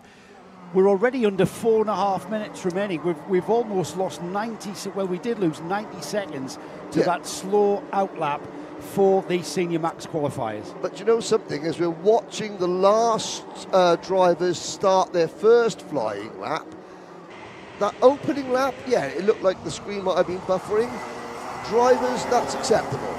The race directors, they understand that the drivers need to sort of get themselves in a position. They need a little bit of time to sort themselves out. But once the front of the pack goes, everybody else needs to go at a similar time. If anybody starts slowing down or is in karting terms, we call it rolling over in qualifying now, then they're in trouble. Because then is when you can impede and ruin another driver's lap. So get up, take half a lap to play all the games you want, but then when one driver says, I've got to go and set the lap, everyone else needs to follow suit, and slowing down then becomes an issue. Now, Rian Damadasa. People aren't slowing down here, Henry. Rian Damadasa to the top of the screen, and that young man, Conor Clancy, his first time out in the senior class, came into this round leading the junior Rotax class. He's taken the decision to step up to the senior class because he's old enough. Yep. And here he is at the front and the sharp end albeit after just one flying lap, but already showing purple in sector 1, on target to be leading this qualifying session after what will be 2 laps here. Field out of the final turn and about to complete their second flying lap. Let's see. Conor Clancy did go to the top of the screen, but only momentarily, as Rian Damadasa retakes that top level. Yes. Now, Clancy coming in, he said, we'll see an interview with yourself, Joe, and Conor later on. And it was me. That was you, yeah. It was Conor. You'll see an interview with me and Conor later on. In the driver's lounge. Funny that, you find you and him in the driver's lounge. In the driver's lounge. And of course, what he did say is that you can't afford any, I'll use a golfing parlance here, you can't afford any mulligans now. Conor has to score heavily in every single race if he is to keep the championship dream, if he's alive, if he's to begin one to start with. The way he can start that championship dream is by getting into Superpole and then scoring 10 points for pole position. At the moment, he drops out of the top 5. It's George Nassar, current championship leader, Rian Damadasa, Andrea Remy, Jules Dumont, and Oscar Lambert, the top 5. Well, we saw George's set up there, the M&M driver, his tyres coming and optimising on that third and important lap there, going quickest with a 52.215. Second best lap is a 52.322. Damadasa, Andrea Remy third, Jules Dumont is in fourth, Oscar Lambert fifth. He's the last Superpole qualifier. Grid from 6th down to 34 will be sorted here in this session with under a minute left. It's Nathan Caplan just outside the Superpole qualification. The timing screen changing all the time. Jerry Montgomery Swan he was up to 5th, he's down to 6th now. But it's Nasser completing 4 laps and staying on that fastest lap. Yeah, Eloy Gonzalez, 9th. Clancy, 8th. Alessandro Bigi up into 7th. Briefly, he was in the top 5, as was Montgomery Swan. Alicia Knessa down in 21st, all the way back. 1.1 seconds separating 1st to 30th. Incredible stuff. Really competitive. Nassar, Lambert, Dumont, Damadasa, Remy, your top 5 as the clock is about to strike 0. Are any of these drivers going to get across the line? I don't think they will. This is it, Joe. Yeah, this is it. The checkered flag. There was nobody going to get an extra one. George Nassar takes the checkered flag. George on the pole position as everybody now. I think that's settled, Henry. I'm going to be confident enough to call it. The 5 qualifiers into Superpole will be these drivers. George Nassar with a 52.114, with Rian Damadasa second with a 52.174, 52.175 for Oscar Lambert in third, Andrea Remy, the Swiss driver, with a 52.209, And then the final qualifier is JNKD's Jeremy Montgomery Swan with a 52.251. That is the fifth and final qualifier for Superpole, just outside Superpole, but sixth on the grid will be Enzo Tesluk. Enzo's time of 52.267. The rest of the grid there, Henry. That's a great effort from Enzo Tesluk. Look at the names who didn't even make Superpole. Clancy, Biji, Gonzalez, Kappen, Kinua, who expecting great things from. Further down, Zayn El Hamasani, the Egyptian, not making qualifying, Superpole rather. 0.4 of a second separating the top 18 drivers down to Adi Schmetter. And still, there's one name, Joe, one name that we haven't mentioned at all. You'll not see him on this screen. You'll see him on the next screen. Kai Hunter. Yeah. P29. P29th, and Kai's time of 53. Let me just get the right column here. 53.088. Well off the pace there. So Kai Hunter, former British junior champion and former British champion, UKC champion here in the UAE RMC, and not things not going his way. There's obviously problems there. This is not a Kai Hunter problem. This is a combination, I think, of trying to integrate the Hunter Motorsport methodology to the Kart Advisor Academy methodology. There's mechanics, there's engines, there's all sorts of moving parts, and it's just taking a couple of events for everything to align itself to the way that, Reese Hunter, who is out here working with Kart Advisor Academy, wants things to happen. It has been a little bit of a struggle. They will get there. They have one of the best senior Rotax drivers in the world, in my humble opinion, in Kai Hunter. Reese himself was a British champion as well. Yes. So they've got two British champions there guiding them and mentoring. It will come together. It just hasn't come together yet. Yeah. Time is in their favour at this mid-stage of the championship. Henry, that has concluded our qualifying. Yes. The grids are formed. Well, not quite all the grids. We've still got one. Yeah, the grids are formed apart from the top 5 in seniors. Yes, we've still got two and a half rows yes, we have. To decide final. There are the drivers being put into position. So, first driver out will be the 3-2-1. Well, no, Rian Damadasa is there. George Nassar is there. The 3-4-5, Andrea Remy is there. The 3-2-7 of Oscar Lambert is there.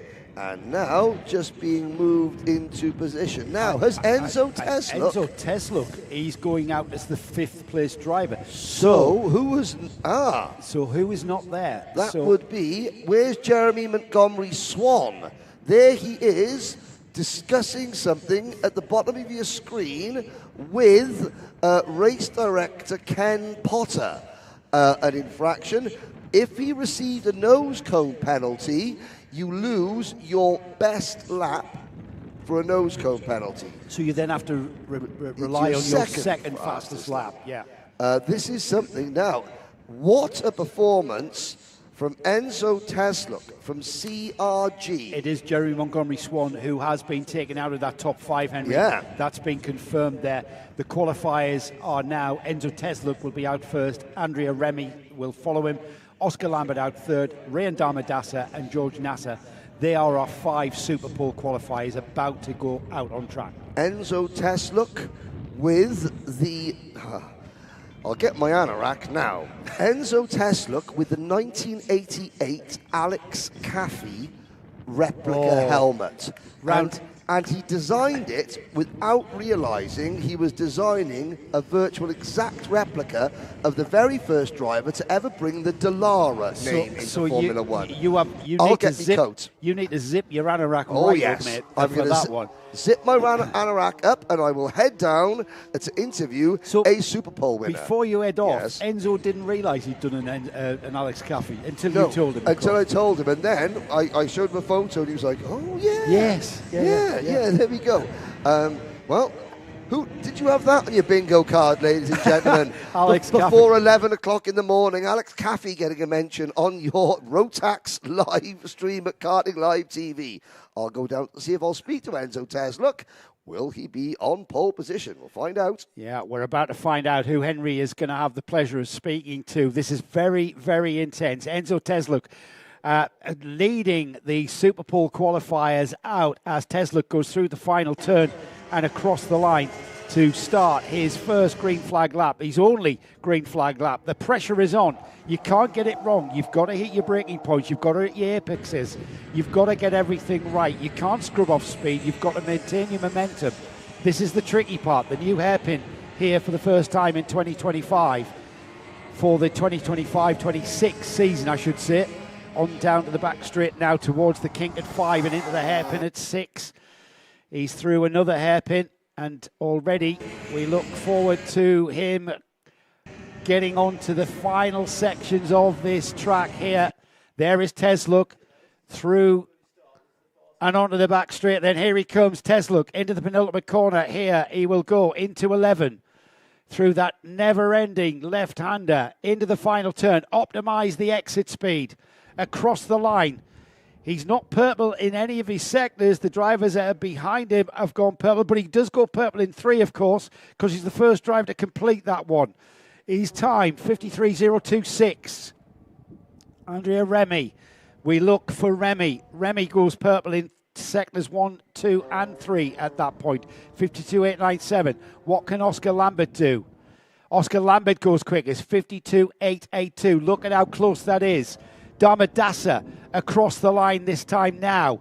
What does Dharmadasa pull out? He goes quickest, 52.731. It's all about George Nasser. Can Nasser pull it off and start from pole? Nasser crosses the line and goes to pole position, 52.677. He was green in sector 1, purple in sector 2, and purple in sector 3. The 2 sectors to end the lap was what puts George Nasser, championship leader in Senior Max, onto pole position for the heats and starting not so much where he left off at Alpha San, but starting where he wanted to end up at Alpha San. If it wasn't for that side pod issue, I'm pretty sure he's going to be hard to beat. Once again, being the man to beat here in Senior Rotax Max, George Nasser on the pole position. Rian Dharmadasa, his job is to stop it happening. 54 thousandths of a second, the gap there. 0.2 of a second for his Oscar Lambert, and then another 0.2, just over 0.2. Andrea Remy will start alongside Lambert on the second row. Enter Tesluck, promoted to that 5th and Superpole qualification spot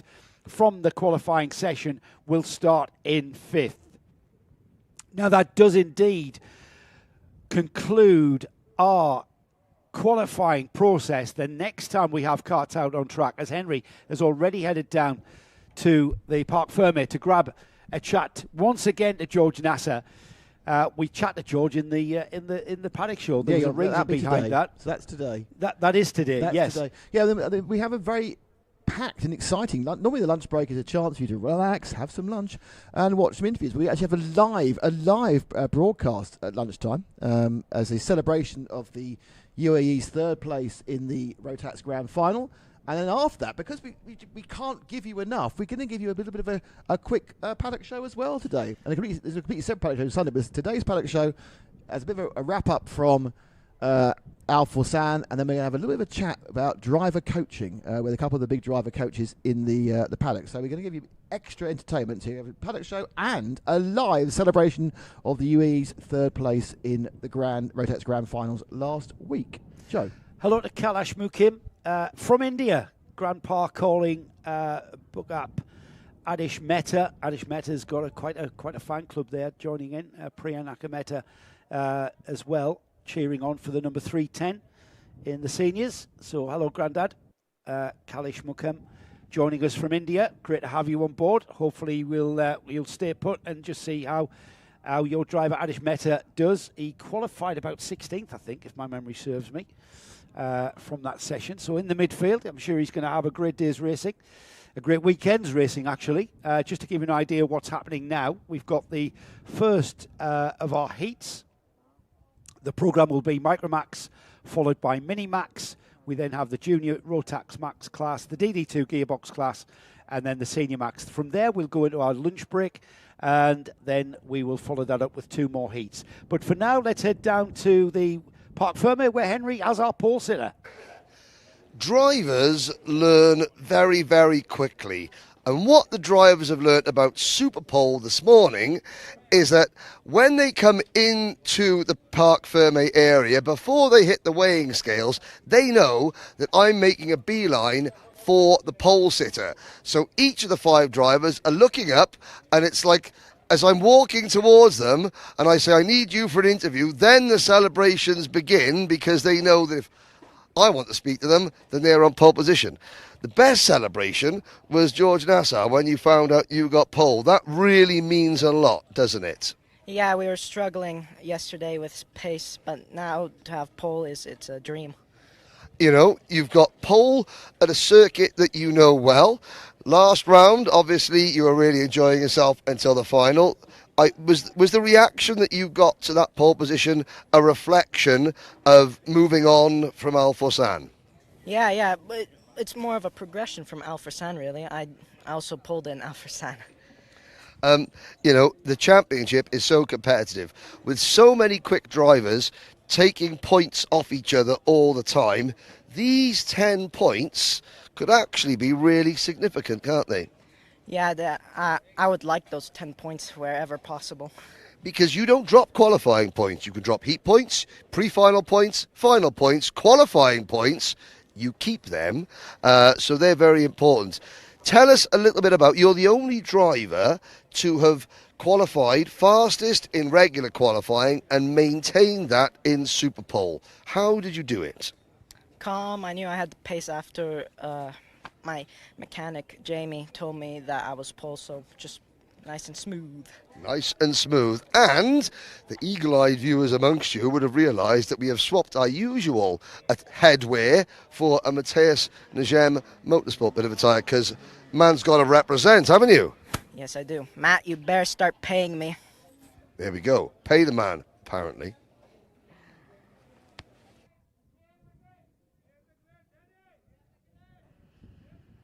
Thank you, Henry. Well done to George. The question we are going to ask all weekend is, once again, who can beat George Nassar in that Senior Max class?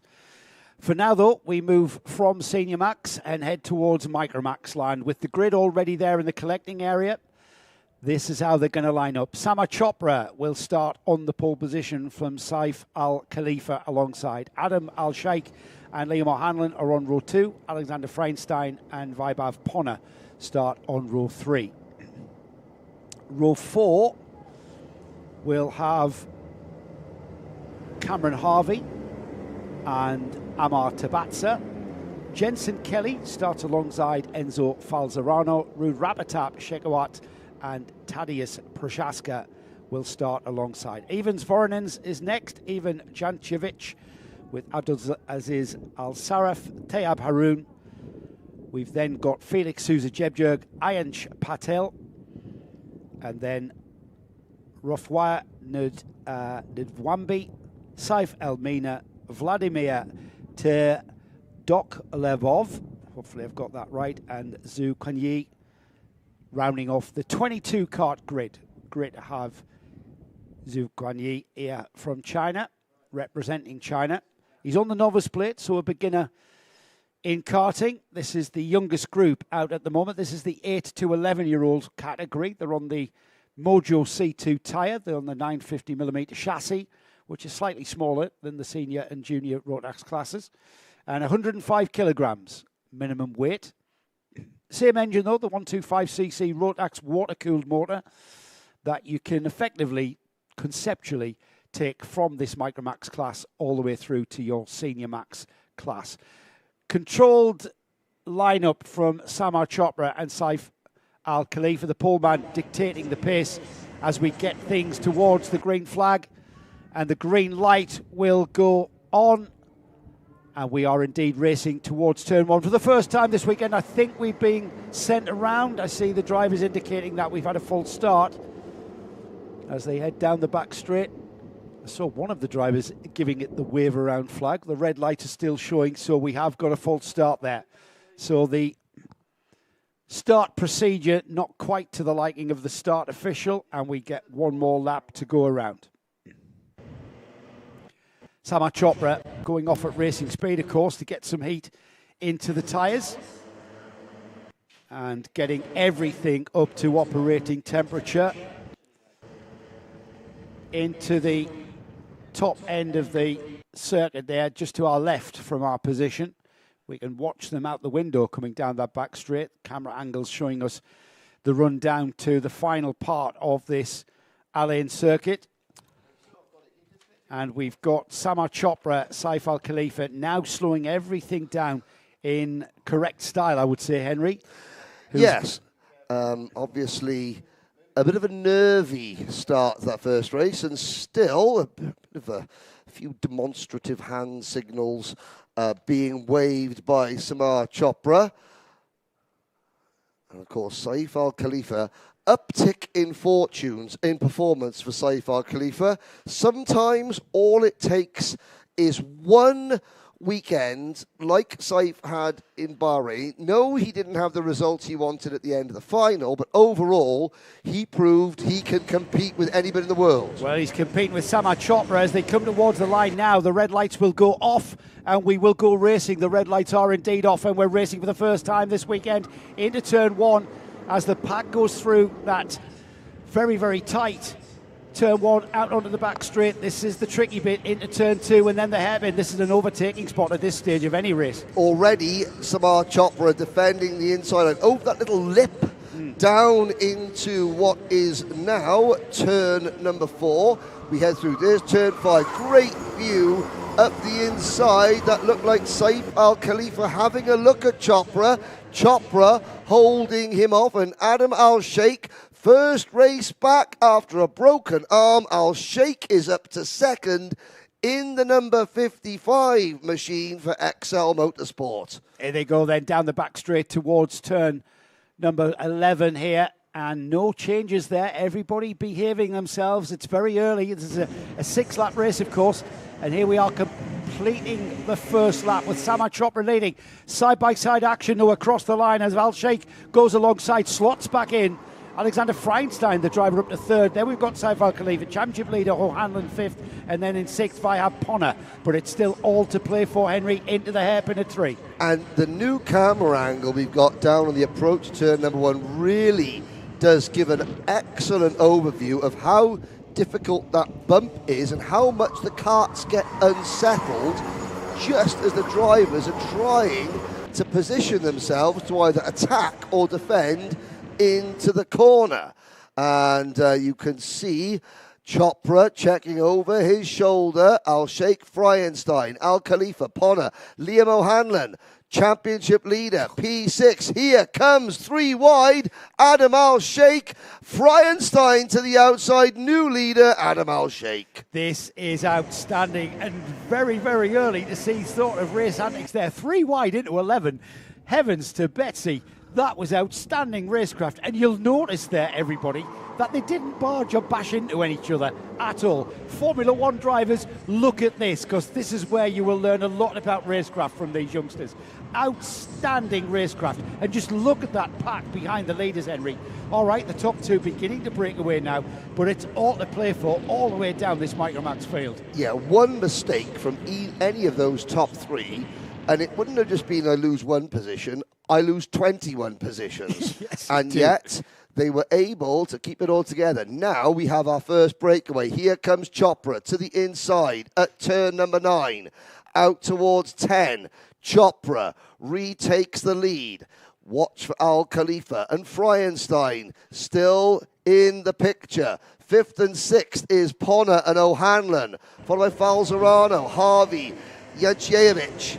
Ivan Yanceyevich, followed by Rudrapatrap Shekawat, Aynash Patil, Tayeb Haroon is next, all the way back to Felix Souza Jebjerg. As we watch the top two into turn 2, no one makes the move into turn 3. In fact, Adam Al-Sheikh really working with Samar Chopra there, pushing him out of turn 3, the Formula 1 hairpin, out on the back straight, into turns 5, 6 and 7.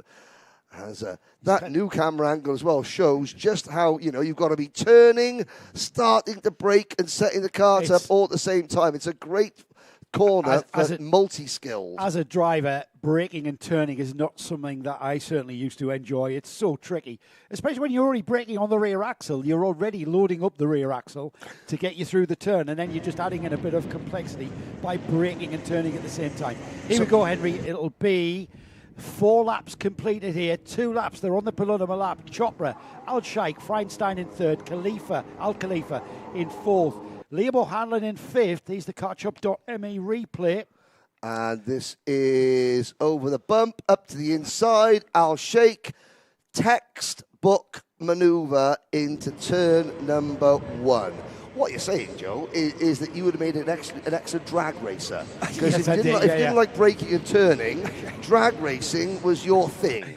Yeah, absolutely right, Henry. And you just saw the composure there of Chopra as these drivers at the front not being phased when they're being overtaken. They know they've got one more lap after this.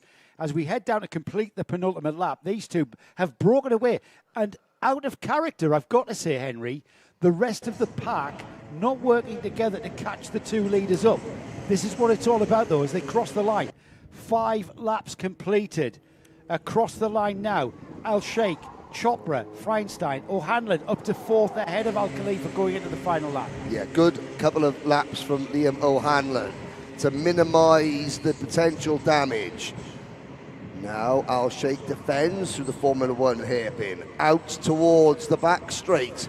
Again, the inside. Now, will we see Chopra swing to the inside? Again, turning, braking, and trying to make a pass. He waits to the next corner. Another great move from Samar Chopra. Has he gone too early? Because Al-Sheikh still has 2 or 3 opportunities. He's setting one up now. Yeah, he's setting it up, Henry, to be absolutely optimised and defensive line from Chopra as they head down towards the penultimate turn here at 11. It's going to be side-by-side action. And Al-Sheikh has to settle in behind. It's going to be a drag race to the line there, but I think it's going to be Chopra because there's just no performance from Al-Sheikh to get alongside. And the Heat 1 win will go to Samar Chopra. Adam Al-Sheikh was 2nd. Alexander Feinstein 3rd. Liam O'Hanlon, championship leader in 4th. 5th place with Vaya Ponna. Saif Al-Khalifa down to 6th. 7th, Enzo Falzerano. Ivan Jancevic in 8th. 9th was Evans Voronins.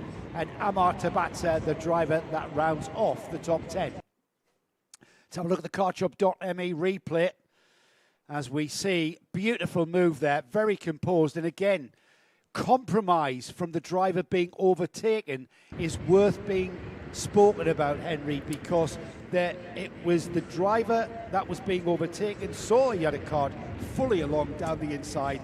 There was nothing he could do about it. He had to be careful not to disadvantage himself by over-challenging that move and had to settle for 2nd. Yes, you are right, although you're right when you say compromise.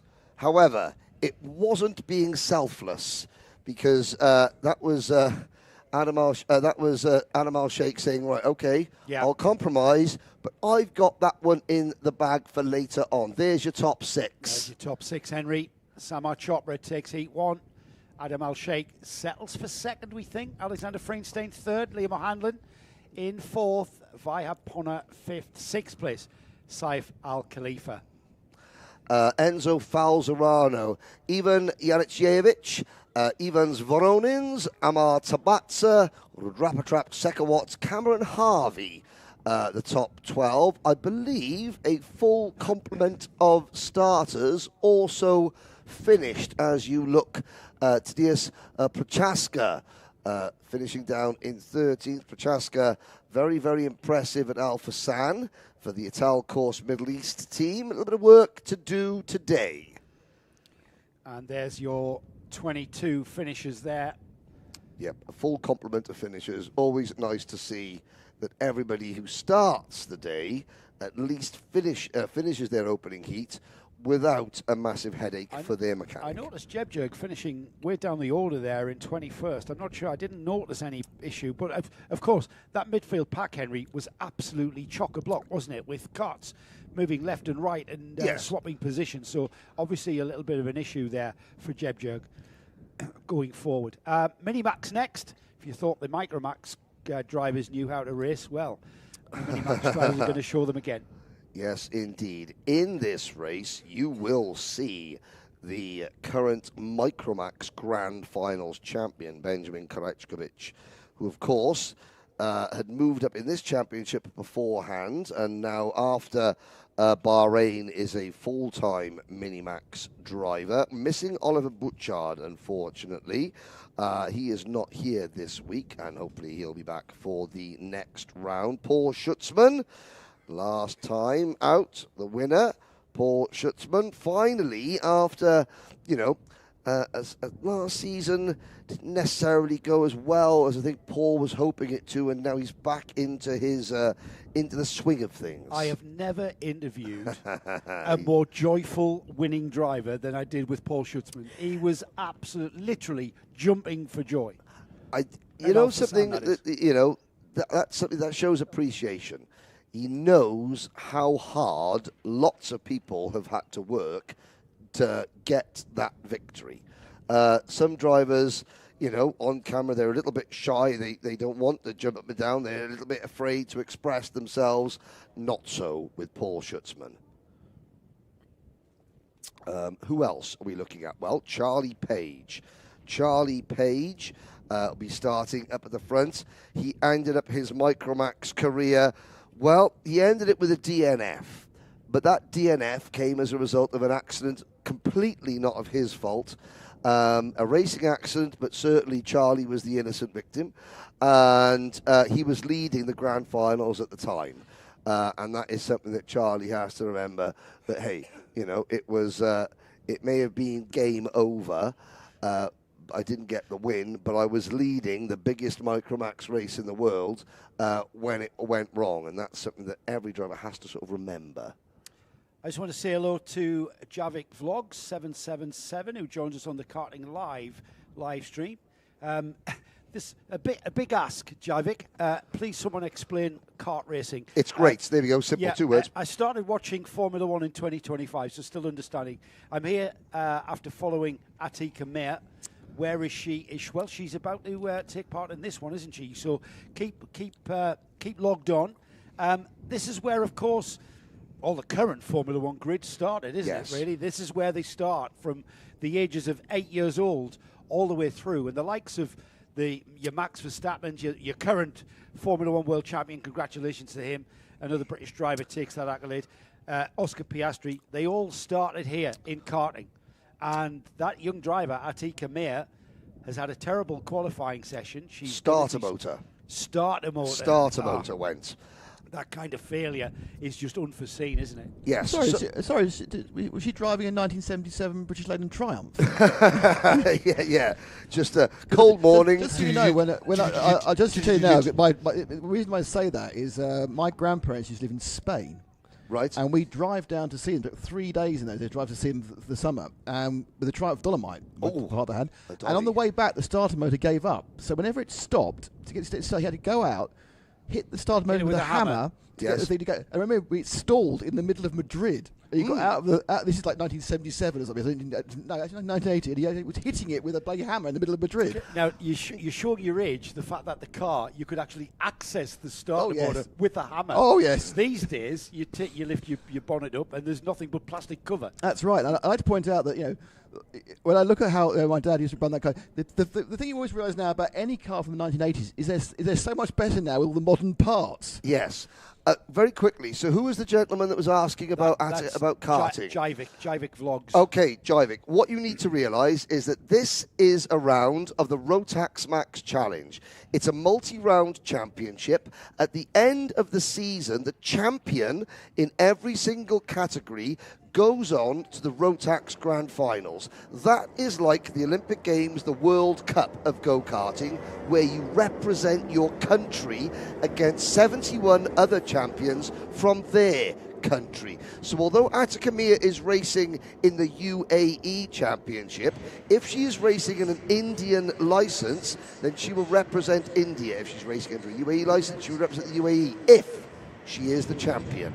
Now, let's have a look, because this is going to be a 7-lap race. I hope that explains roughly what you're watching now. Let's have a look at the grid. Before I say that, Supercar Henry says, hi, Henry. Hi, Henry.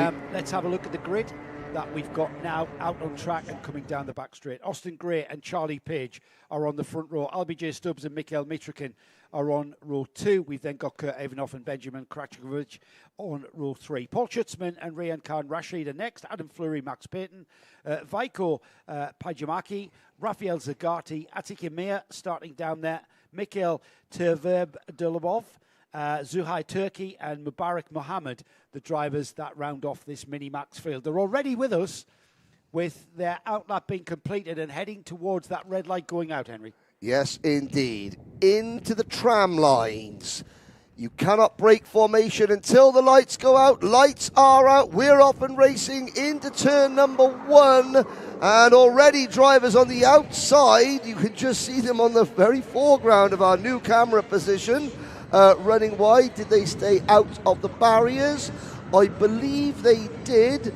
One driver towards the back of the field trying to recover as we look at the leaders, though, going into turn number 5 and 6, Joe. Yeah, leader broke well away there. We've got a number of who that leader is that's done that breakaway. Is it Austin Gray or is it Charlie Page? It could be our pole sitter. I just didn't quite see the number on screen there. I think it might be the Pergo-sponsored driver. It's a JNKD driver. That means it is Austin Gray. Well, look at the lead. The number 177 has pulled out there. He's pulling huge gap already as one lap is completed. 1 lap of 7 here for Minimax.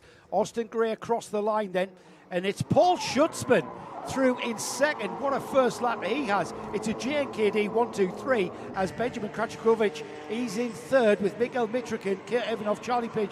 Charlie Page from second on the grid to 6th with Max Payton in 7th.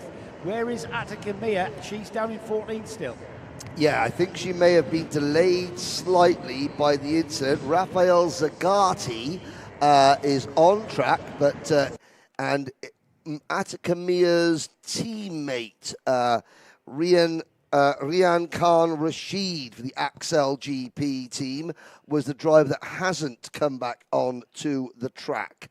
So we have now got 15 drivers in the race. Big hello again to Ray Haber watching at home. Gray, Karachkovic, Mitrokin, Schutzman and Page. Look at that gap though, Henry. 1.3 seconds, unheard of in Minimax Rotax racing. It is absolutely outstanding start for Austin Gray. His teammate, Benjamin Kraczkowicz, has moved up to second. Charlie Page has dropped from second to 4th now as the NI Racing, Mikhail Mitrokin, has gone up to 3rd. Paul Schutzman in 5th place now. He's dropped down the order somewhat. And this is quite a spaced out field for Minimax, Henry, with that lead of 1.3 seconds, unheard of. Yeah, LBJ Stubbs has dropped back to 10th position. Good move from Vaiko Pajamaki and Max Payton up into 7th and 8th positions. For those of you who are new to karting, this is the first of 3 heat races that drivers will do today. They're scoring championship points in each heat race. They are also putting themselves into a grid order based on the points they earn today for tomorrow's pre-final. The results of the pre-final sets the grid for the final, and the winner of the final is the round winner. And there are more points available for winning a final than there are for winning a heat race or a pre-final. I hope that explains to any new viewers. Absolutely, Henry. I think it did. And what this isn't just a qualifying process then going forward to qualify for the grid and form the grid for the final. This is points at stake here. And as you can see, all of those points at stake there, as everyone in 4th place down to, I think, 11th, they're all in that pack there, splitting it down the middle now as the leaders come through underneath us. That is the battle for 4th, 5th, 6th, 7th, 8th, 9th, 10th, 11th. At the back of that group is Atacamia for those just getting on terms. Supporters. Austin Gray, Charlie Page back up to 2nd. They're swapping around, aren't they? Krachkovic in 3rd, Schutzman still in 4th, and then that's Mikhail Mitrikin there in 4th. Here's a move, though, down the inside of turn 1. Yep, the cut shot top ME replay showing Benjamin Krachkovic passing Charlie Page into turn number 1. Page doesn't respond. In fact, Page loses a little bit of time there. Krachkovic, he didn't force Page wide. I think he probably appeared in Page's peripheral vision at such a rate of knots that Page just missed his apex for turn number 1. Although we are still on lap we're on lap 5 out. Oh, sorry, we're on lap 4 out of 7. Yeah, we just completed 5 laps here now, Henry. Make that 5. 2 laps remaining, just going into the penultimate lap. Austin Gray, his lead has come down slightly to 1.2, let's call that, as a little bit of argy-bargy into turn 1 there. I'm not quite sure who did get whacked in the neck there. Well, Stubbs has made progress. He's the 2nd car in line at the moment in that sort of, with the hot pink flex on his Sam Pollitt Racing graphics kit. Of course, the British team, Sam Pollitt Racing, now expanding into the UAE. They've got a couple of drivers now, and LBJ Stubbs moves back into top spot. Somehow, LBJ Stubbs, despite not scoring a maximum points tally last time out at Al Fassan, retains the championship lead. It's a very, very close championship, I have to say. Into 2nd place, then ahead of Krachkovic is Charlie Page as they cross the line there. He's just put in the race's fastest lap. LBJ Stubbs up to 4th. Attica Meyer through in 7th. She swapped positions there with Kurt Ivanov at least twice there on lap 6. But she's now settling into 7th there. So that's a rebuild from that dire issue in qualifying. Costa Daly, she's already up to 6th halfway around this lap here, but that's the battle for 2nd right there as we head towards the checkered flag. Austin Gray has been dominant. Charlie Page stays ahead of Krachkovic as they head down the back straight for the final time. Can Benjamin get on terms? He's the Micromax World Finals champion, but it looks like he's just dropped off the tail there of Charlie Page. But this one, I'm afraid, Henry, is all about that guy there, Austin Gray, the young man, taking the checkered flag. Mr. Consistency, Austin Gray.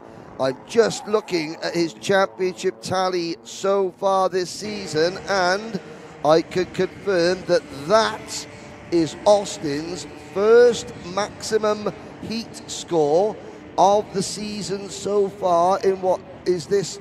It's round 3, but it's the 4th event of the season. We had round 1.1 and 1.2, which, at the first weekend of the season here. This is round 3, even though it's the 4th event. And Gray, who came into today 4th in the championship, 28 points behind LBJ Stubbs. He reduced that by a couple in Superpole, and he's now reduced it by a few more in Heat number 1. I said this championship was tight, and it's now got even tighter. It's one of the tighter classes, isn't it? We're not seeing complete dominance as Austin Gray takes the win there in absolute dominant style. He got away at the beginning of that race and was never headed with a gap of 1.3. It stayed at 1.4 at the flag, so it was an outstanding win for him. Charlie Page did all he can in the XL kart. The Genki D teammate of the winner, Benjamin Krachkovic, is in 3rd. Sam Pollitt Racing's LBJ Stubbs over from the UK finishes a fine 4th. He had to claw his way to that 4th place as well. Paul Schutzman should be smiling with that 5th place, but look at that drive from pretty much the back of the field. Attica Meyer up to 6th place there on her recovery drive for the remainder of the day. Yes, and as you look at the results of the rest of I can't say our results screen, I'm going to call it our results grid. What do you think? This is a new way that Karting Live TV are showing you the race results. They're not just names on the 1st to 20th on a single screen. It is a full results grid. The drivers do need, if they're shadow figures, that means the drivers have not responded to the multiple emails that Lelaine has sent out on behalf of Karting Live TV to give us a driver's portrait shot.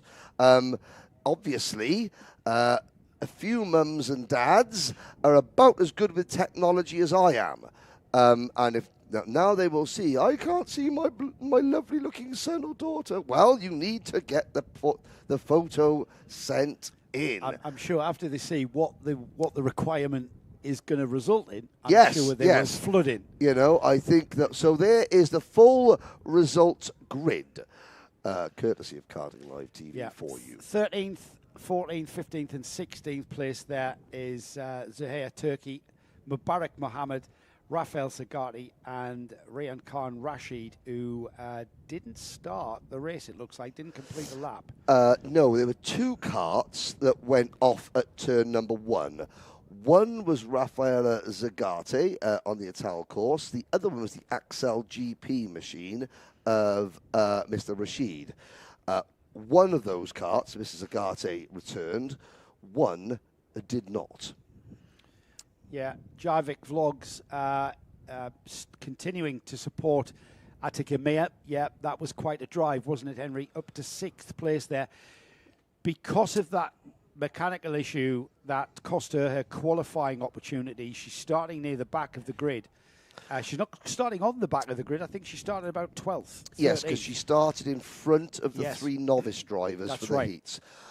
This is really interesting. So obviously, Javik Vlogs is a newcomer to the world of karting. Is not a relation or family member of any of the drivers. Is just a fan who has seen the press coverage, the live coverage, the YouTube coverage, the coverage even on TV of karting, and has found a driver that they want to be a supporter of, even though they don't know that driver. Our job is to tell stories about, as many of the drivers as we can. It's why we spend our time in the paddocks, chatting to the parents, the families, trying to understand, because as more and more people in this region finally see the UAE Rotax Max Challenge on their screens, courtesy of Karting Live TV, then they will see the drivers. They will start investing, not financially, although that would be very welcome in terms of sponsorship, but investing their time in supporting these drivers. And it's a great pleasure to see people just starting to discover karting and deciding, okay, that driver there is my new favourite driver, and asking us to tell us a little bit more about them. Well, Ali Saros Gray. Yes, Alicia. I would say Alicia Rose Gray. Alicia Rose Gray. I broke that down. Yes, Austin first all through the race. Yeah, absolutely outstanding race for him. Hello to Gaynor Heath. Good morning. Good luck to all. Enjoy the sunshine and the hot racing. Paul has been a disgrace, Gaynor. As usual. Yeah, as usual. Leading the charge in the party last night, wasn't he? I mean, when I left to go to bed at a reasonable hour, standing on a table, waving his T-shirt in the air. Sweet Caroline. Yeah, just with a lady called Caroline. I'm going to get myself in so much trouble. Yeah, you need to get out here, Gaynor. Yeah. It is hot. Keep him under control. It is hot and sunny, and Paul's head's getting all brown. That would be Paul Heath, one of our race directors, our assistant race director, and Gaynor Heath, a very, very accomplished timekeeper in the UK.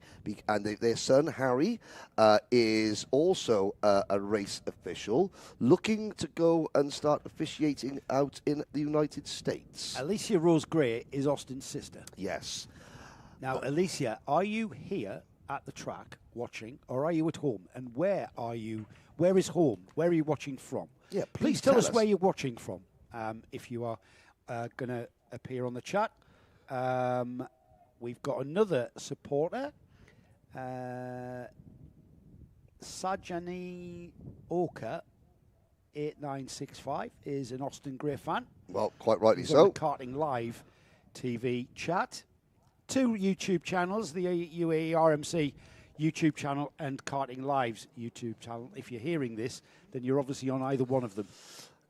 No excuse to not tune in. Now, the next race is Junior Rotax. Alicia's at home, by the way. Have got some breaking news to give you. Oh, really? We started with 24 drivers. Sadly, Brando Ladono withdrew before the start of the event. Ray Haber had an accident yesterday, fractured his shoulder. Hello, Ray, watching at home. And then at the end of qualifying, and this is important, Saveli Kogai excluded from the entire event for making contact with drivers in pit lane after qualifying and then making physical contact with another driver and pushing them in pit lane. That, in karting, is an automatic exclusion, not from the session, not from the day, from the entire event. Nobody in karting is allowed to lay their hands on another competitor. And Ken Potter, who I said, okay, well, I won't mention the reasons why. And Ken goes, no, please do mention, to show that we are not tolerating any sort of physical altercation between drivers. It was handbags at dawn, but there we go. Doesn't matter. Here's your starting lineup. Always helps if you switch yourself on. Aaron Mason then is our pole sitter. Aaron, the fastest driver in Superpole. Jaden Hidding alongside. We've got Via Chopra and Mitansh Jain, who's looking to pick up the pieces from his Mumbai Falcons teammate, who moves up the order into seniors. Arthan Qureshi is on the next row of the grid alongside Oliver Spencer, who we saw out in the World Finals. Harrison Stevens and Ari Kallenberg are on row 4. Row 5 is Angelina Simmons and Pierre Abu Dawan. Gabriel Barricordi and Giuseppe Montanari are on row 6. Row 7, Derek Rivera and Sam Turner. Floris Schenkenberg, Abdul Raziz Al-Qureshi, Leo Aina and Johansa Senanyaki, with Aaron Sethi, Murad Barov and Alfie Ward rounding off a 21-kart field. And Alfie Ward was in Superpole. So there has been, obviously at the end of Superpole, karts go through technical inspection. Something was found to be amiss. Ward, in his debut in Junior Rotax, finds himself starting shotgun on the field. So he's got a rebuild process ahead of him, as the field is being led round by the 2 George Gibbons Motorsport karts of Aaron Mason and Jaden Hidding. They will head towards the lights, which are about to go out. And are we going racing? They are out, and we head towards turn 1. Hold your breath over the bump down towards turn number 1. George Gibbons Motorsport, 1 and 2. And looking down, everybody out of turn number 1 cleanly. Now we hold our breath again as they come into the Formula 1 loop. Round the hairpin, and it's still 21 drivers. One driver running off wide. Not quite. Dust, not quite. Dust has been kicked up out of the hairpin at 3. We've got some drivers off. They will appear at the back of the grid, but the front of the field already through the right-hander at turn 8 and heading towards that double apex left-hander. It's 2 corners that you kind of try and make into one as you head on down the back straight here. They come back towards us in our commentary box. They'll head through the hairpin underneath us at 11 and then through the final turn. It's all very clean and tidy at the front end of the field, Henry, as they come out to complete lap number 1 across the line. Do you know what? We're guaranteed a new winner in Junior Rotax this weekend, because Connor Clancy has won all 3 finals so far. He has gone championship wide open. As we look back the move, that's the kartshop.me replay as Arhan Qureshi now assembles himself in the lead. Qureshi will be, he's looking down, but he's 8th in the point standings at the moment. A terrible round last time out at Al Fassan. Looking to go a lot better here already, starting as he means to go on. Well, the Mumbai Falcons driver Qureshi taking up the cudgels of where his teammate Conor Clancy has left off. It looks like we've got, is that a Mumbai Falcons 1-2? It is as they cross the line. It is. 2 laps completed then. Aaron Qureshi crosses the line. I've got Oliver Spencer showing in second, Aaron Mason third, Via Chopra fourth, but that definitely looked like a Mumbai Falcons second. Because Oliver Spencer has moved from JNKD to the Mumbai Falcons. That would explain. Now timing screen has let me down. Spencer dropping back a little bit. Not sure how many more times we're going to see Oliver Spencer in a Rotax kart. He's dropped down to 7. He is looking at potentially, he's got an OK junior. We'll see if we see the driver who crossed the line first in the Rotax Grand Finals Minimax division 1 week ago. A subsequent penalty dropped him back, but Spencer crossed the line first. He now he was second, and he continues to run in 7th position. Yeah. Only 3 positions ahead of a certain Alfie Ward. Well, at the front of the field, these 3 have broken free from everyone else. It's Qureshi, Chopra, Angelina Simmons, who we saw go very well at the Champions of the Future round here. She obviously likes Alain, and she is in 3rd place there, but looking like she's challenging. That's the 3rd place kart there, right on the bumper now of Via Chopra. Chopra right on the bumper of Aaron Qureshi. This is going to be a great race to the flag. Half distance completed after this one. And of course, Angelina Simmons, a teammate to Via Chopra in the Mateus Najem Motorsports outfit. Aaron Mason, our pole sitter for George Gibbons Motorsports, runs in 4th position, but some way behind, as you can see on that screen there. The top 3 are pulling away. New leader, what's that? Coming over the hill, it's Via Chopra. Let's have a look at this at the kartshop.me replay there as Chopra goes down the inside and Angelina goes with him. Angelina Simmons says, thank you, you've opened the door, I'm coming through it. Aaron Qureshi couldn't do anything about that. He couldn't stop that happening. So we've got an M&M 1-2 now, and already they're showing like they've got the pace to break away from the Mumbai Falcons of Qureshi.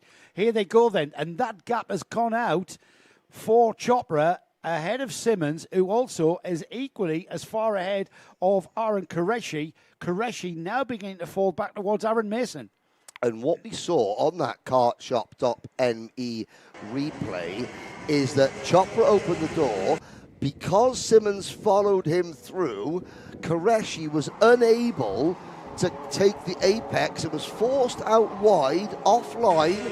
Offline here is very dusty, very sandy, and even now, a lap later, he hasn't been able to regain the ground he lost. No, he's struggling to stay on pace with the M&M, the Matthias Najem Motorsport team here being relatively dominant there. We've got 3 laps remaining, 2 laps after this one completed. So the 2 leaders there, Via Chopra, Angelina Simmons. Little bit of a different dynamic, isn't it? With Simmons going quickest in Sector 2, she's perhaps positioning herself to challenge her teammate, but the attitude of whether or not and how you overtake the kart in front of you is going to be completely different if it's your teammate. If it's not completely different, then it's going to be a very awkward awning in the lunch break. Behind them, though, Henry, there's the 3rd place now. Aaron Qureshi under a massive amount of pressure from Aaron Mason. Yeah, Mason has caught Qureshi for 3rd position. Mitan Shaheen down to 6th. Alfie Ward in his first junior Rotax race, his 3rd day in a junior Rotax kart, has driven from 21st to 7th and is in front of one of the 2 drivers that started on the front row of the grid. That driver being Jaden Hiddin, who runs 8th. Gabriele Barricordi, Harrison Stevens, Derek Rivera, Ari Kallenberg, Sam Turner. Behind Turner it is Pierre Abou-Diwan and Giuseppe Montanari. Your top 15 battle for the lead is on as we begin the final lap. Joe Bradley. Yeah, it's all down to the flag here. Racing to the flag, through turn 3, the hairpin there on the F1 iteration of the Al Ain Raceway here. Out of that and onto the back straight, it means the speed into this section here is increased ever so slightly because of that run through turn 4. But here they go towards the end of this lap here. Via Chopra looks like he's got control of this. Both of these drivers, Via Chopra, Angelina Simmons, looking composed out onto the back straight for the final time then.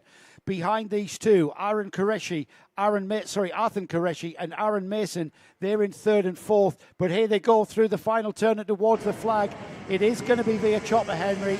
Chopra takes the first heat for M&M with an M&M 1-2 with Angelina Simmons coming second. There's the rest of the field through.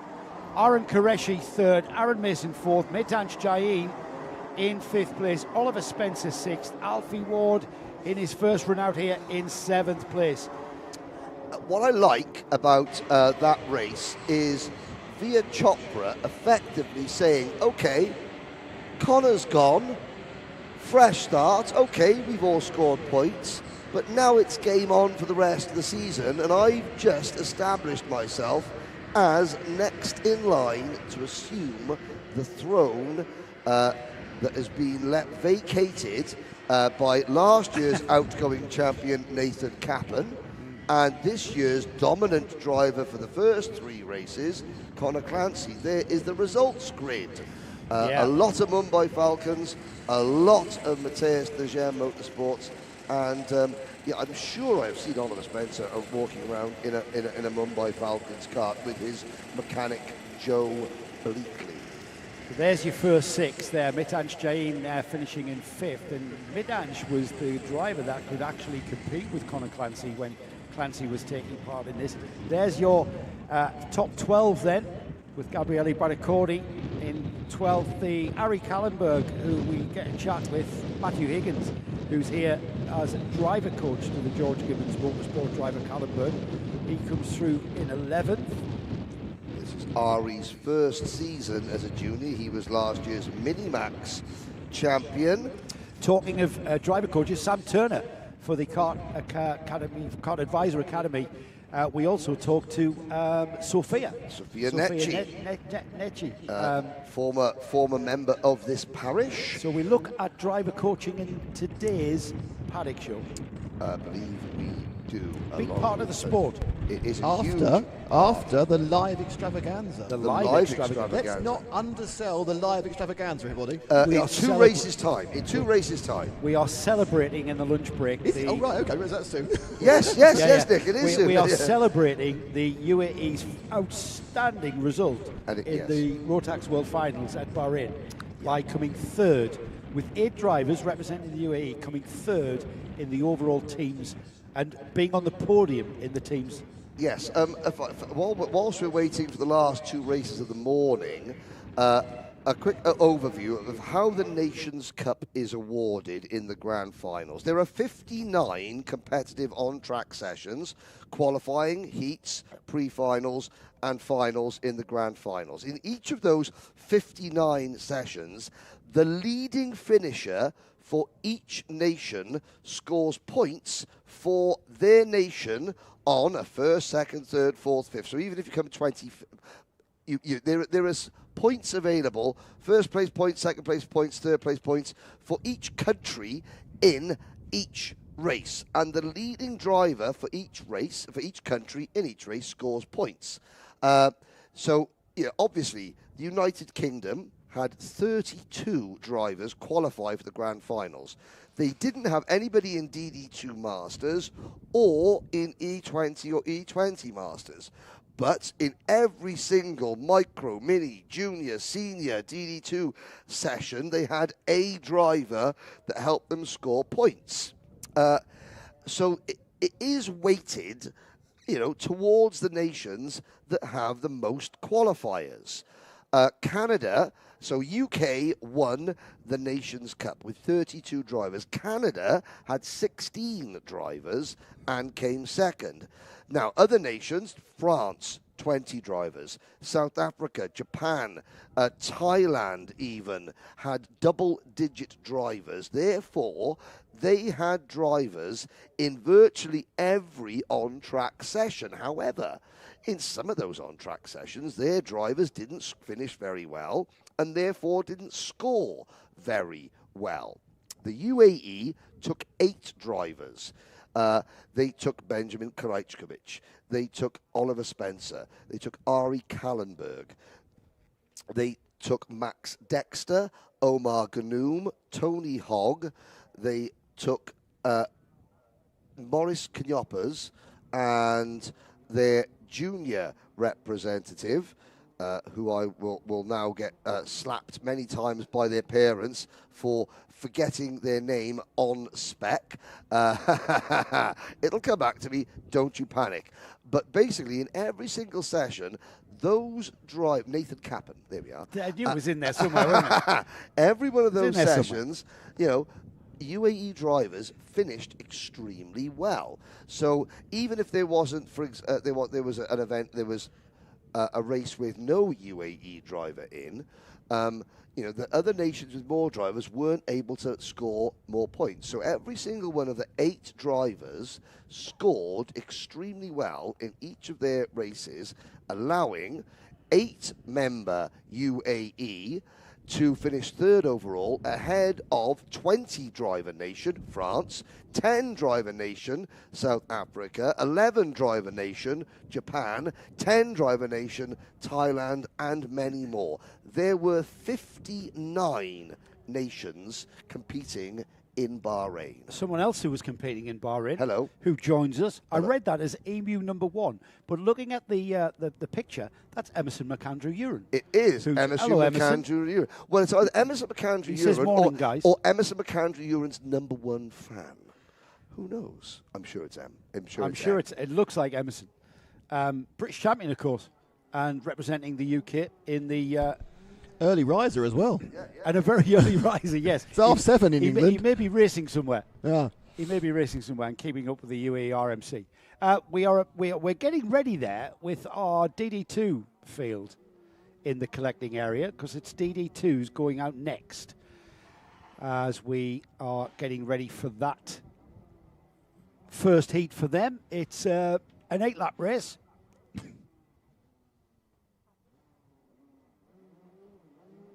Can I apologise for the slight illnesses of both my commentators? We're full of flu. Currently, we've got Henry trying to evacuate his nose very quietly, and Joe having a coughing fit. I know. So as the only member of the commentary team, and I'm not even a member of the commentary who can actually speak at the moment.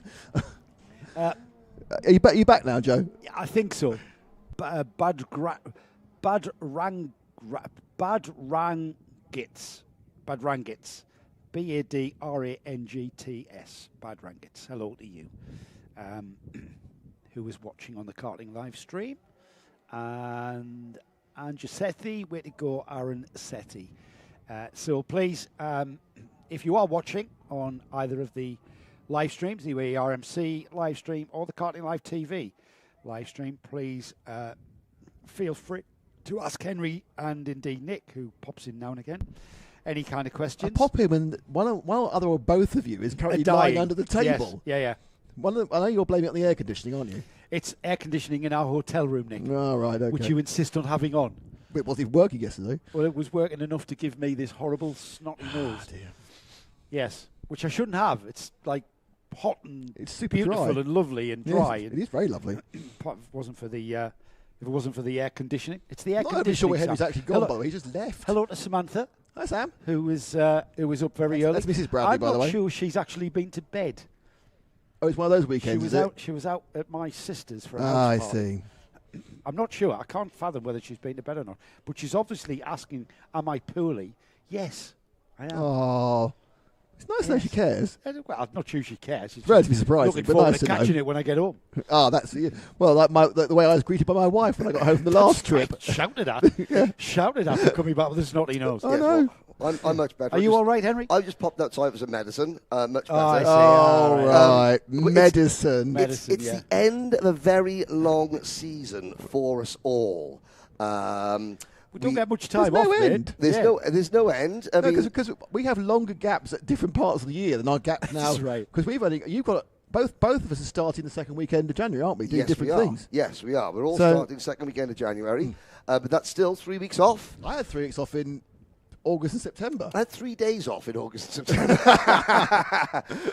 We will calculate, ladies and gentlemen, between Nick Damon, Joe Bradley, and myself, how many events each of us have done this year, if we can remember, in how many different countries.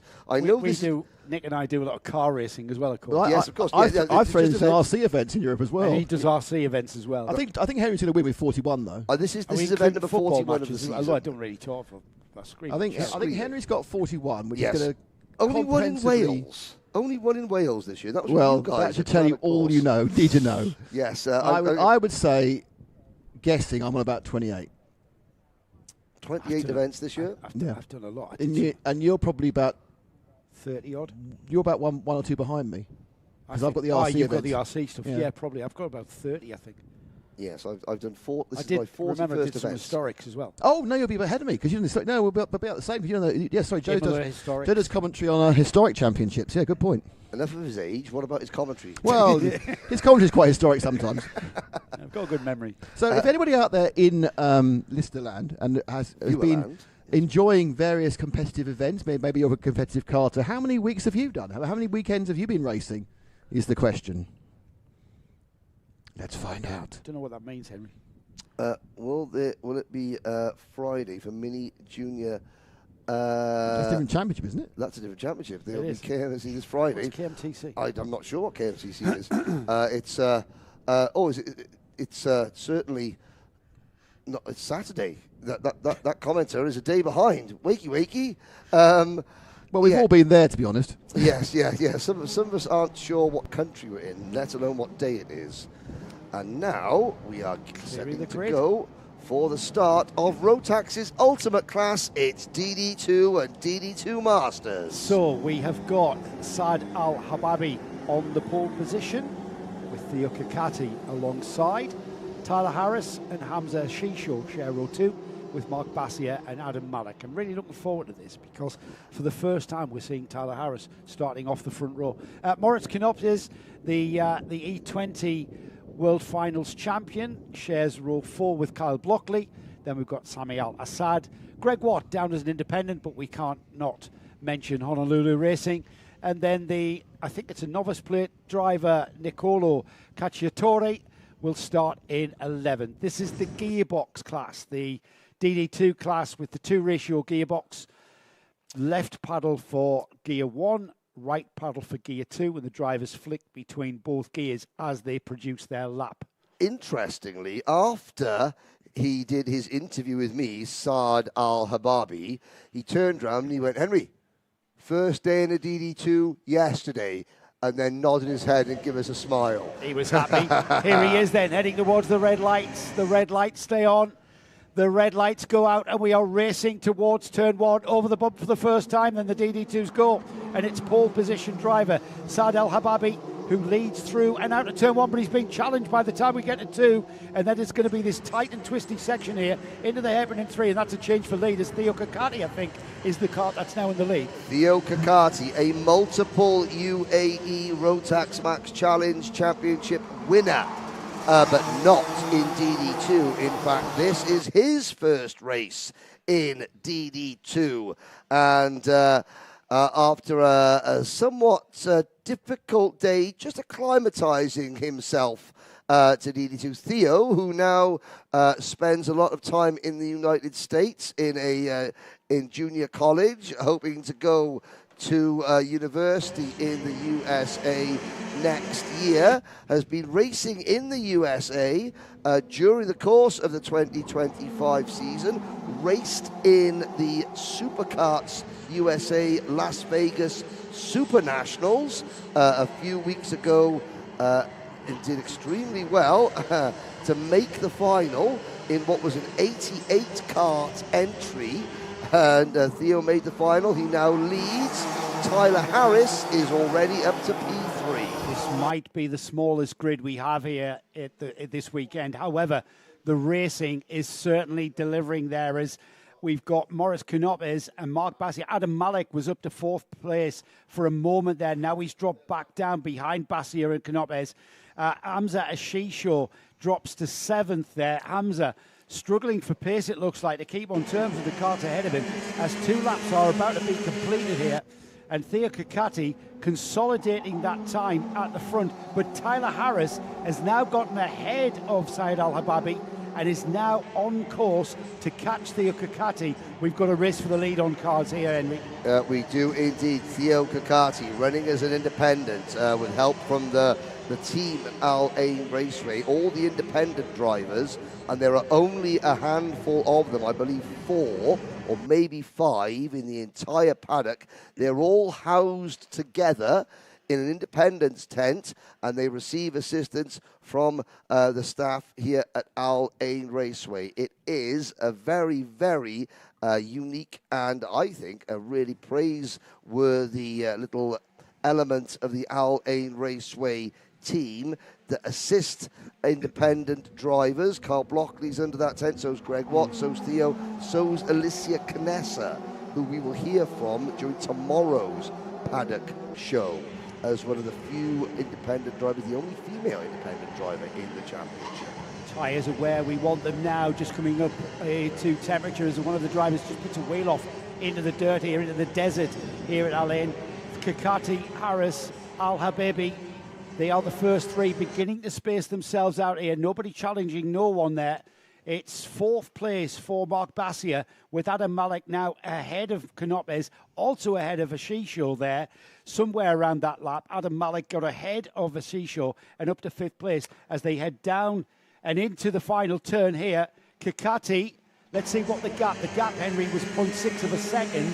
Let's see where it is this time by 4 laps completed. It's 0.7 of a second. So Kakati is solid in that lead. Yes, Tyler Harris will be safe in the knowledge that Theo isn't, well, he may not be a full season competitor. He hasn't appeared until this point.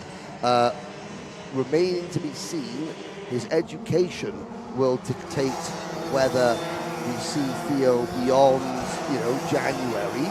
He's definitely down, I think, to do the next round of the championship on January the 18th and the 19th at the Dubai Kartdrome. And I believe he's down to do the Dubai Oak Plate the weekend after, which you can also see televised for the very first time on Karting Live TV. Hamza Hashisho, the MENA Nations Cup champion in DD2. He won that title for Qatar back at the end of October in Qatar, and considering that he is now done 12 months of karting full stop as Hamza Hashisho. He's entering year 2 in his career, going up against drivers. Theo Kakati, for example, he was a Rotax Grand Finalist back in 2017. Tyler Harris has been racing for 7 years. Saad Al-Hababi, Mark Bassier have all come through the junior ranks, as have Adam Malik. Maurice Canopes, who is sitting 8/10 of a second behind Hamza Hashisho. He finished on the Rotax Grand Final podium back at La Conca, Italy in 2008. So that goes to show you how quickly Hashisho has progressed in this sport. He really is mixing it up here as things really settling down here as we are on the penultimate lap here of this 8-lap race. It'll be 7 laps completed. We're already onto the infield section here, and Theo Kakati, the gap has come down slightly to Tyler Harris, and we can see that we're very soon not going to need a stopwatch, because there they are coming together towards the final lap. However, this could be Theo Kakati, the leading driver there, just playing a bit of tyre management maybe coming into play. These two definitely have broken away from Saad El-Hababi, who's in 3rd. And as they come through the final turn, Kakati leads the field across the line. He will lead. The gap was just over 0.5 of a second. It remains the same, but it's coming down ever so slightly there as the fastest lap of the race just being posted by Tyler Harris, who was chasing after that lead, Henry. He wants it here on that final lap. Yes, indeed. Tyre management may be one thing. Race fitness And, you know, in a DD2, maybe another, because we've said, yes, Theo has been racing, you know, somewhat sporadically this year in the United States, but, you know, that's a different kettle of fish to a DD2, just the physicality needed, one of these. And, you know, Tyler Harris will be thinking to himself, okay, you know, this is just a heat race. The pre-final and the final tomorrow is a lot longer, Theo, and I'm here knocking on your door. First DD2 checkered flag of the weekend then goes to Theo Kakati with a fine drive there, fine controlled drive. You kind of get the feeling, looking at Tyler Harris, kind of say, on-track body language, that he's probably happy with that, and he may be keeping his powder dry for the final, as Henry alluded to there. In third place then, Saad Al-Hababi, Mark Bassi was fourth, and then we have Hamza Ashisho, the relatively novice driver, you could say, there with a fine, outstanding drive to fifth place. Adam Malek through in sixth, Maurice Kinopez in seventh, Kyle Blockley eighth, Sami Al-Assad is ninth. Greg Watt then finishes in 10th, and Nicolo Cacciatore, the novice driver, rounding off the 11 kart field. We'll have that graphic with you very shortly. But I think, Henry, there, we quite literally had a high-speed game of chess going on there. A bit of mind games coming into play. Nobody really pushing themselves excessively in the form of Tyler Harris, I mean. No, because, of course, there's still only one set of Mojo tyres per driver from qualifying to the end of the race meeting. And this race meeting contains 2 more races than usual. So there is your results grid. Kakati winning from Harris by 0.3 of a second. Pole sitter Al-Hababi third. Bassier, Hashisho and Malik. Well, there's your top 6 in DD2. Top 6 on the road as well. All separated by less than 6 seconds. Knyoppers wins Masters from Kyle Blockley. Blockley is looking to win his first UAE RMC Championship and go to the Rotax Grand Finals for the first time since 2015. 11 years Kyle Blockley has been waiting for a chance to go back and represent the black and gold of Team UAE. So the last of our first heats coming up, if that makes sense to everybody. Yes. It's the Senior Max class coming up next. We're just getting ready for that. If you are joining us on the live chat on Karting Live TV or the UAE RMC live stream, please feel free to join in. Tell us who you're supporting. Tell us where you're from, wherever you are in the world. It's always interesting to see how far we are stretching the UAE RMC across the globe. And if you have indeed any questions for the likes of Henry and I, or even our TV producer Nick Damon, who pops in and out of the commentary box, then feel free to fire off your questions on the live chat. After this heat, of course, which is another eight lapper, we go to our lunch break, which means not really a lunch break for our TV schedule. We are staying live, where we bring you our UAE World Finals celebration, third in the team's World Finals, and we'll be celebrating that at lunchtime.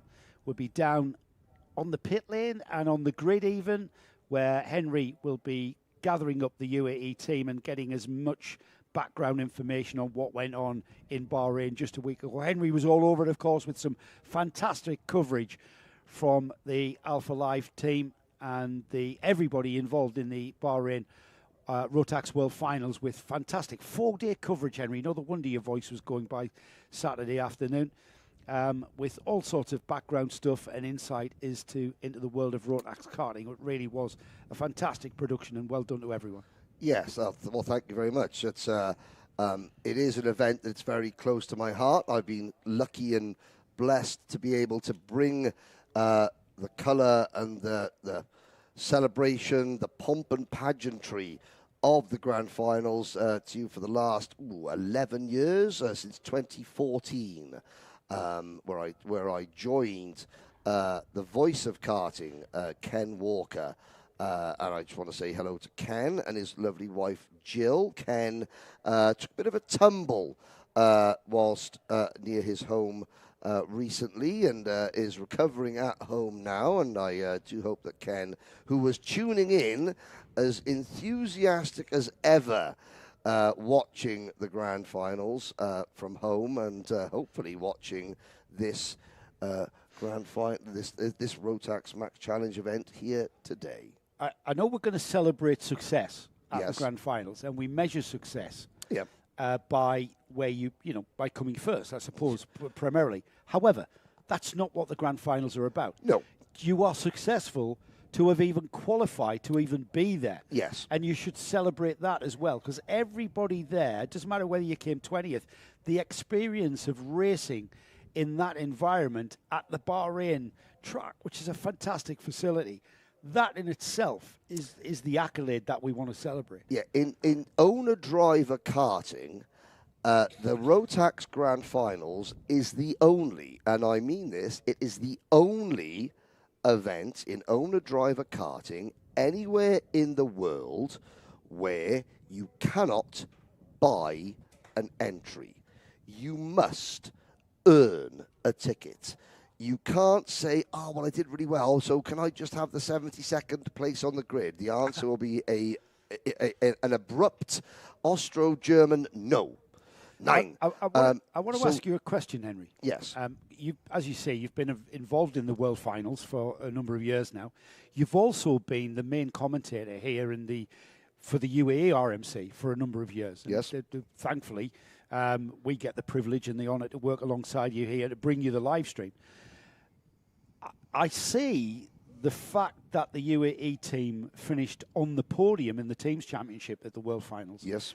That, for me, I see that as an indication of how Rotax Max karting is growing in the UAE. There is a direct correlation between how successful a national Rotax Max Challenge series is to how those drivers perform at the grand finals, because the grand finals, you don't bring your own kart, you don't represent your team, you are given, or you select at random a brand new go-kart. In senior, for example, all the karts were Sodi karts.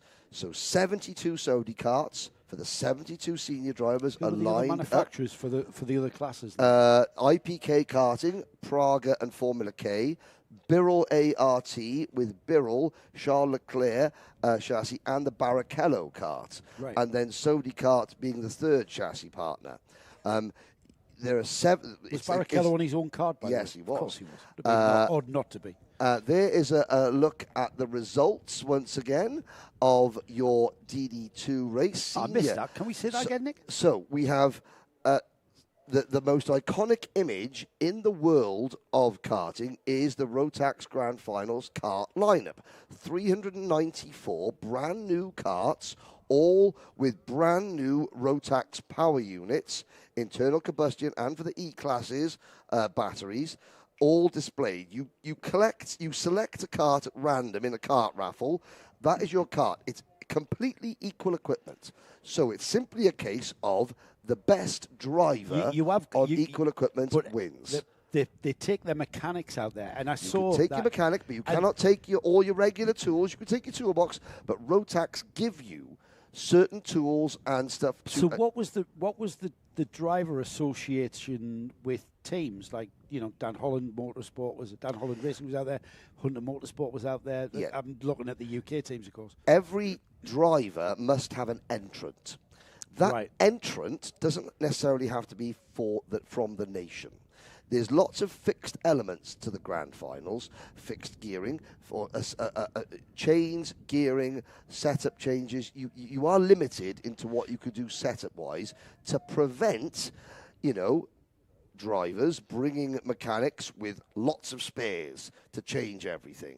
It's simply a case of the best driver in all that. So the improvement in the UAE Rotax Challenge correlates to the improvement in the grand finals. The driver that comes last, you mentioned this very quickly, yes, 72nd in their class, is the 72nd best grand finals, best road tax driver in their class in the world, out of tens of thousands who try to qualify. Let's have a look at the grid then for the last of our first heats. This is the Heat 1 grid for senior road tax. George Nasser on the front row with Rian Damadasa. Oscar Lambert and Andrea Remy is on row 2. We've got Enzo Tesluk. There were the 5 drivers that qualified in the Superpole process. Jules Demont Fratelios will start in 6th. Connor Clancy moving up from the championship lead in juniors, now into seniors. Elo Gonzalez alongside Jeremy Montgomery and Alessandro Bigi are on row 5. Row 6 is Nathan Kaplan and Amani Kenua. Ironically, this is Kaplan's lowest worst qualifying performance of the season. Montgomery Swan was in the top 5, lost that lap time with an infraction on track, he lost his best lap time. His second best lap time was good enough for 7th. As we look at some of the other contenders, a lot of them. Abdullah Al-Khater, Ayel Meklai, 25th, 26th, 27th, 28th is Kai Hunter, I noticed there in 29th there. Yes. Former British champion there, struggling with getting that car to perform to his liking. Well, yeah, I mean, and there's, this is where the Kart Advisor Academy and Hunter Motorsports sort of coming together and just taking a couple of events to get every element of that team working in sync, shall we say. Here they come, Henry. Very, very slow pace, as we've seen. It's a bit of a personality trait of George Nasser to bring the field round at absolute walkie pace, not even walkie pace. Now they go to war. George Nasser, Rian Damadasa lead the field around and slotting to the inside there. It's the M&M driver, though, George Nasser. This is his tactic, Henry. He gets in the lead. He pulls away, gets his head down. What he's hoping for is that the drivers behind trip over one another, and that enables him to pull out those moves and pull out that gap and consolidate his lead. Not pulling a gap at the moment, though. Yep, 34 senior drivers head out of the Formula 1 hairpin and into turns 5 and 6, and they've all behaved themselves. Yeah, incredible. At the moment. Incredible. Out onto the back straight then. It is line astern racing there from first down to almost the back of the grid there as we head down. Defensive driving here on lap 1 from George Nasser. Hangs on to that lead through turn 11 into the final turn then. Who will lead across the line at lap 1? It is absolutely neck and neck. People working together, is it? George Nasser, Oscar Lambert is the driver. That's right on his rear bumper. Damadasa in 3rd. Andrea Remy. There's that young man, Connor Clancy, in 5th place, and he's in high altitude driving territory there. Yep. Well, of course, he's now got to learn what the driving style in senior is like. I think that Connor will find it to his liking. It's just as frenetic, but it's slightly more calculated than the junior category, and that will suit Connor Clancy, I believe. But as they cross the start line, you could see Oscar Lambert sort of pointing forward to George Nasser saying, come on, let's work together. You could not fit a cigarette paper between the rear bumper and the front nose cone of any of the top 5 drivers. We've got to move for P4. Yeah. Well, we've got to move for the lead coming off here because Nasser was compromised in his line through the final turn. That might cost him down the straight, but he's defensive into 1 again, keeping Lambert and Damadasa behind him. But by being defensive into the final stages of the lap, that means he's got to be defensive literally the whole lap round, through the hairpin at 3, through the sweep of the left-hander, and then down that back straight, just a short run into the sweeping braking area there of the kink at 5 and 6. It looks like Nasser's got his hands full keeping this lot behind him. Yeah, he has. But of course, okay, this week, George is a mechanic, is Jamie Zaira. And it's something I'm noticing, because Jamie mechanics for a lot of drivers, he's got his regular drivers, but then when they're not out, Jamie's a very highly sought-after kart mechanic, and you'll see. It seems to be a recurring theme for a Jamie Zaira mechanic driver, that at the start of the race, they protect. And that means that maybe the tyre pressures are not set to be great at the start. They're set to get better and better and better as the race goes on. Good point, that, Henry. I'll tell you who's coming on. Jeremy Montgomery Swan up to third there. They are the cork in the bottle is definitely that cart you were talking about there, George Nasser. He's holding up the field. He's not doing anything wrong. This is racecraft. Yep. He's holding up the field, but what that is causing, it's causing a bit of a bottleneck. We look at that train of carts. Outstanding. We're about to head towards half distance here. Nasser, has he pulled the trigger there? Because that's the biggest gap, Henry, I've seen since the green flag. Here we go, though. That gap has disappeared down the back straight. Again, defensive. And Jeremy Montgomery Swan around the outside of Oscar Lambert. Oh, and it's all gone wrong. Who's going to come out in the lead? Nasser down to, I think, 7th here as we've got a change of lead across the line. Who's it going to be? It's Jeremy Montgomery Swan, Conor Clancy, Andrew Remy, Rayan Damadasa, Nathan Kaplan. George Nasser threw in 9th there, and that was all tripping over one another. And Conor Clancy going for the racing. Let's have a look at the kart.me replay now. Look at Montgomery Swan on the outside. Oscar Lambert tries to get alongside. He clatters in to Nasser. Half spin for Lambert. Slows Nasser down. I think Nasser got wide there through that. He lost the back end. Yep. That enabled the car to go down his inside. We'll analyse that to bits later on. But right now, what that has resulted in is Jeremy Montgomery Swan for JNKD leading the Mumbai Falcons youngster first race weekend in the senior class. Conor Clancy, can you believe this, Henry? He's about to challenge for the lead here, I think. Yeah, indeed. Behind him, Remy, Damadasa, Kaplan, El Hamasani. Here comes Conor Clancy, new leader, Conor Clancy. I've said that plenty of times. Haven't said this ever. New leader in seniors, Conor Clancy. Cartshop.me replay shows this textbook driving from that young man, Conor Clancy, who's about to lose the lead as we head back to live.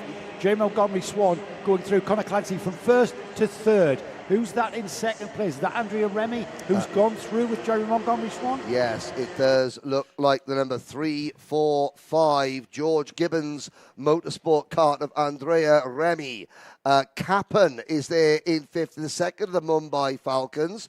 Nathan Kaplan, well, I don't want to say his nose is being put out of joint because of Conor Clancy's ascension, but now Nathan Kaplan says, okay, well, I was here first, and so I'm going to continue to re-establish myself as potentially a team leader, as well as Oscar Lambert. We've got El Hamasani 7th, Tesla 8th, Nasser 9th, and Kinua 10th. Have a look at this though, Henry. From 29th on the grid up to 13th.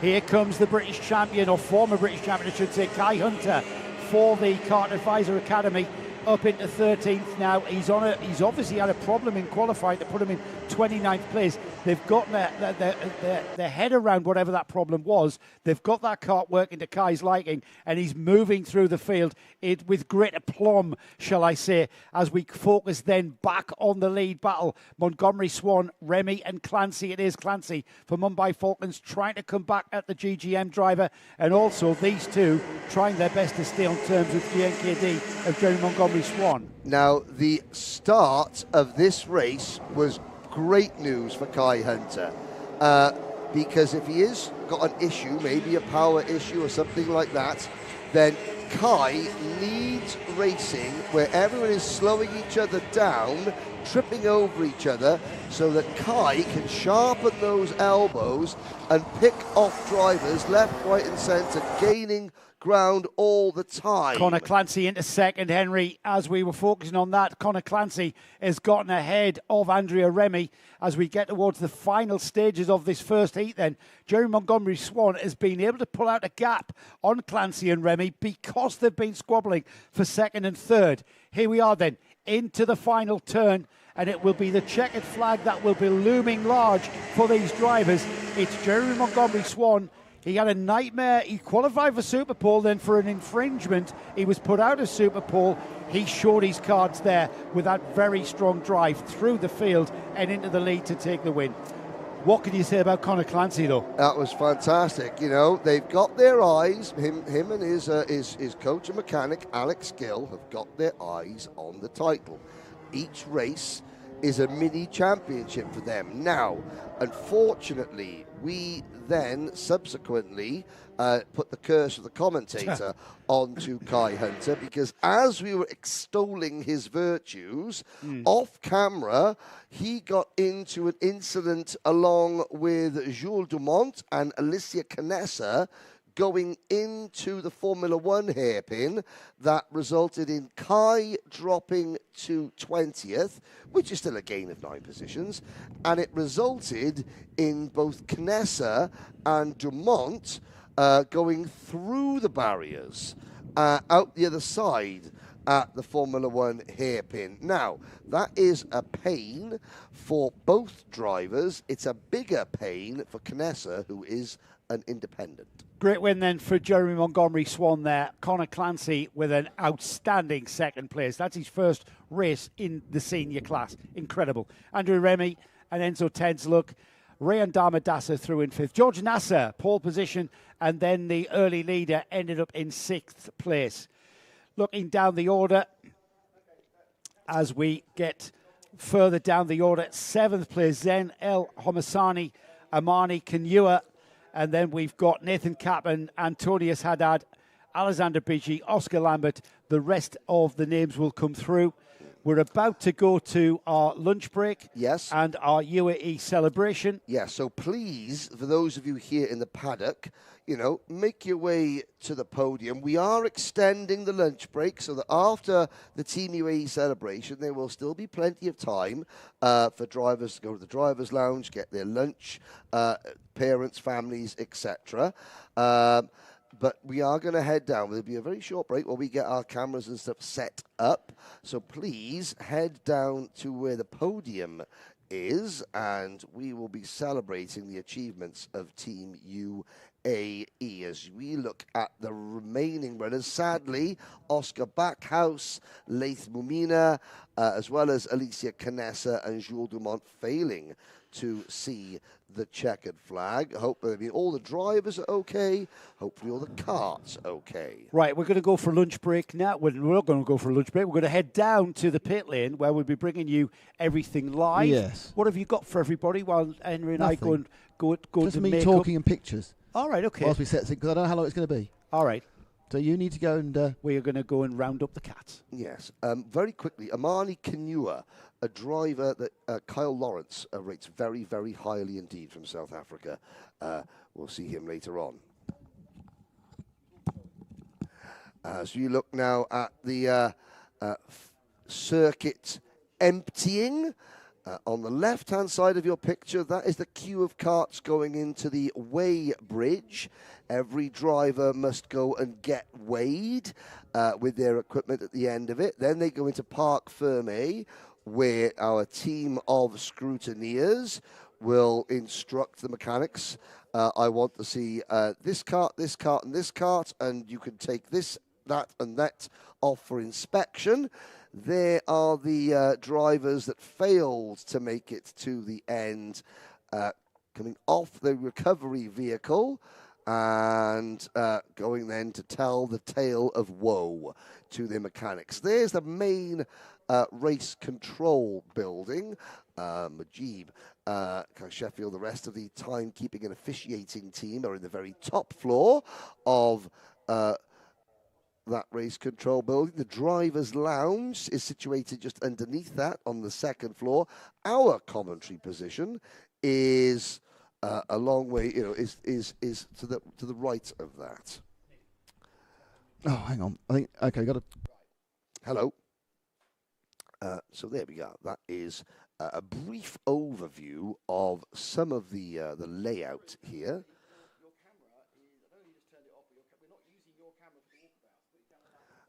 And there are some of the sponsor and teams, the Mumbai Falcons, Pure Wear, that provide the race suits for Team UAE, Fort Abu Dhabi, Kartshop.me, who are obviously sponsoring our replays, and of course there are the last two flags, the black and white flag on the right hand side of your screen. Those are the flags of the Abu Dhabi Sports Council. the Abu Dhabi Sports Council, who they sponsor the Abu Dhabi Sports Council Award every year. That is a championship within a championship that begins not at the next round of the series in the Dubai Autodrome, but it starts the last 5 races, all of which are held in the Sultanate of Abu Dhabi at Al Fassan, at Yas Marina, yes, the same Yas Marina circuit that Lando Norris won the Formula One World Championship last Sunday, and we do use part of the Formula One circuit.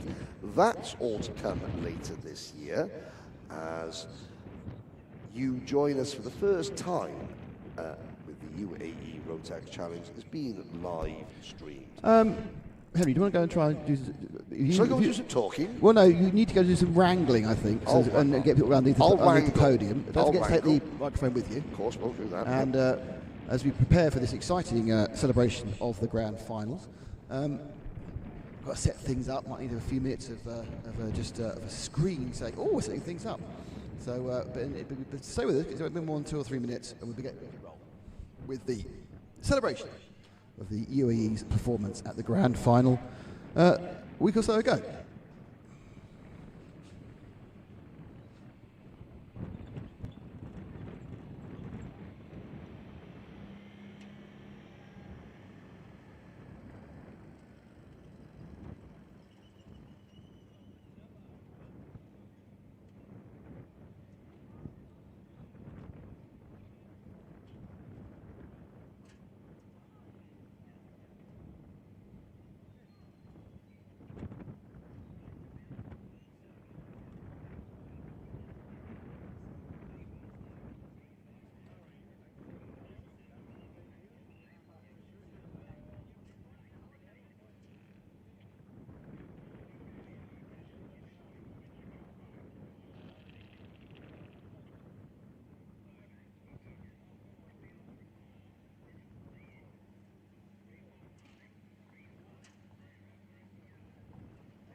Okay, so if you're in the paddock, please come and join us on the podium area for the celebration of the UAE's performance last week at the Grand Finals. It should be an interesting event. Please come join us on the podium, everybody.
Thank you and welcome back here to the Al Ain Raceway. 394 drivers from 59 different nations qualified for last weekend's Rotax Grand Finals in Bahrain. The United Arab Emirates had 8 team members. However, of those 8, 2 are eventual Grand Finals winners. A third crossed the line first and was then demoted with a penalty. The results of those 3 and the other drivers mean that the UAE secured 3rd place in the Nations Cup. The Nations Cup is decided by the best scoring driver from every single nation in every single class, every single race, 59 on-track sessions. So, for an 8-driver nation to beat nations that had 15, 20 drivers and more into 3rd place is an incredible achievement. So, without further ado, please let me introduce 7 of our 2025 Rotax Grand Finalists. First, competing in possibly his final Grand Finals, he is the UAE's most capped driver, Mr. Tony Hogg in DD2 Masters. Secondly, competing in his 2nd consecutive Grand Finals in Rotax's Ultimate Class, DD2, Max Dexter.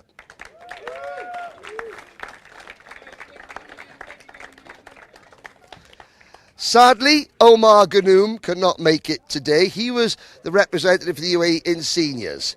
We now look at Minimax representative Ari Kallenberg.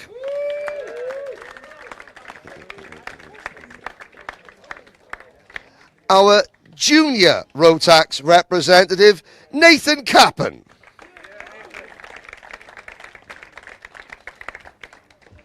Then the driver who crossed the line first in Minimax. It got taken away with a subsequent penalty, but he crossed the line first in Minimax, Oliver Spencer.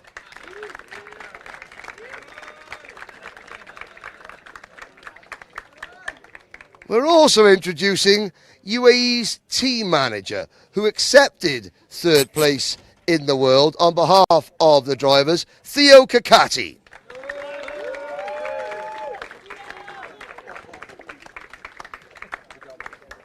And now, UAE's 2 current reigning Grand Finals champion. In E20 Masters, Maurice Knoppers.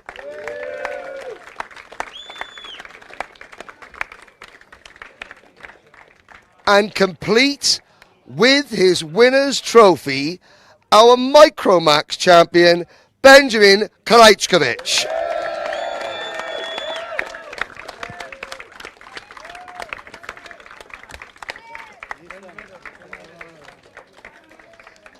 Now, as you can see, the UAE has one of the most distinctive and popular race suit designs out of all competing nations. Before last weekend, in the 26-year history of the Grand Finals, the black and gold Falcons had only ever stood on top of the podium once. That was in 2014. So this really was the black and gold is on top of the podium.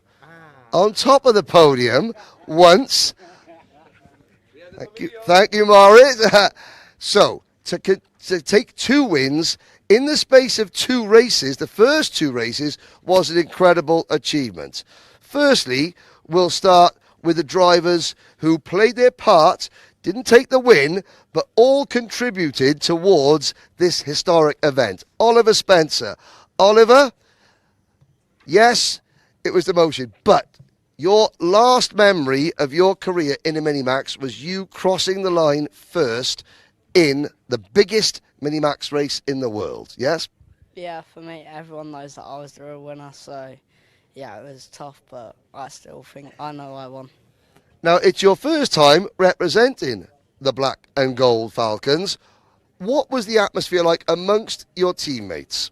Yeah, it was really good, to be fair. Everyone did a great job. So, yeah, I think as a team we can be very proud. Thank you very much, Oliver, who now moves into juniors. Ari, I'll come to the stage. Sorry, Oliver, I'll squeeze in front of you here. Ari, the Minimax champion last year, that was also your last Minimax race, wasn't it? How do you describe the 2025 Grand Finals from a driver's point of view and as an event as a whole? Yeah, I think it was a really good event. There was a couple mistakes, but like for the first heat, it didn't count. But overall, the event was really nice. It was really cool, and I enjoyed it. Thank you very much. We'll move over to Max. Max, sometimes it's not just about the results, which didn't go your way, to be fair. It's about the participation. It's about putting on the national race suits. What will you take away from Bahrain 2025? Well, it was a really fun event, definitely. I mean, there was loads of activities to do. The racing was fun. We were quick, just unfortunately some things didn't quite go the way we hoped. But yeah, of course, I mean, well done to Benjamin and Moritz. It's very impressive. It was indeed. Now, I'm actually going to swap the next two round. I want to come to Nathan next, if that's okay. Nathan, you almost won a race in one of the heats. You know, you showed that even in some of the really hectic classes, the UAE can stand tall. Tell us about your experience, your first experience at the Grand Finals. It was a really good first experience for my first Grand Finals. I was really happy to spend it in Bahrain, which is one of my favourite tracks for sure. It's really fast and flowy. It was. You know, you're in seniors now. You've got your eyes on going back again in 2026. Yeah, definitely. Hopefully we can see what we can do this year, and hopefully we go to the Grand Finals next year. Okay, well, as one member of the team, and in fact several other members of the teams are looking ahead to next year's Grand Finals, the UAE's most familiar figure at this event, Tony Hogg, you were bidding farewell to the Grand Finals after what has been a glittering career, maybe more domestic titles in the Rotax UAE Challenge than anybody else, more appearances than anybody else. I believe this was your 11th, yes? Yeah. In those 11 years, you have seen Team UAE ebb and flow. This is obviously a very proud moment of you to go out on the podium overall. Yeah, I mean, as you put it quite rightly, it ebbed and flowed over the years. I think with Moritz and Benjamin's win, it really was the cherry on the cake. I think we've been knocking on the door for a few years, to be quite honest. The championship has grown, as you can see, and I think Alain Raceway have got a lot to do with that. I think the global coverage now, that also helps. The 11th event for me was a good one, in the sense that I was in good shape going in. I had one objective, and it was a realistic one, which was to try and beat my highest place. Going into the pre-final, we were kind of on target to achieve that, and unfortunately got wiped out. But that's racing. The event itself was amazing, as always. The Bahrain circuit, the organisation, the track itself, just meeting up with lots of drivers from around the world you've met over the years, and just to be part of it. It's an amazing event, and I would recommend it to all the drivers in the RMCs around the world. It is probably the best event in karting, and it's becoming more and more respected, and it's something to work towards to achieve. It really is the pinnacle. Now, before I move on to the people holding the trophies, you didn't start karting until you were nearly 50 years old. Did you ever imagine that as you would sort of walk on into the next phase of your life in motorsport, when you first sat in a kart, did you ever imagine that you would eventually become the figurehead for this team in the biggest event of the Grand Finals for over a decade? No, it's a nice way to put it. To be honest, when I first started at 48, the tender age of 48, you go through the paddock in the early days, and I mean this in the nicest, sincerest way. You start off as a bit of a laughing stock, and then the harder you work, the luckier you get. I think there was a great sportsman that once said that, Gary Player. And I don't think anyone can deny that I put the hard work in over the years and continue to put the hard work in. So everything I do was geared towards the sport. And no, never did I imagine that I would be in that position. It's quite a nice honour. I'm closer to 61 now, still enjoying the sport, but I'm gradually sort of extracting myself away from it. It's not easy, and yeah, it's like a drug, this sport. It is indeed. Well, thank you very much, Tony, on behalf of everybody. Now, Benjamin, how old are you? 10. 51 years' time, you could be just like Tony. Isn't that a thought to make you, I don't know, smile or cry? One of the two. Firstly, congratulations. For the first time, we'll announce you with your trophy. Hold it up. This is what you earned as officially the best Micromax driver in the world for the year 2025.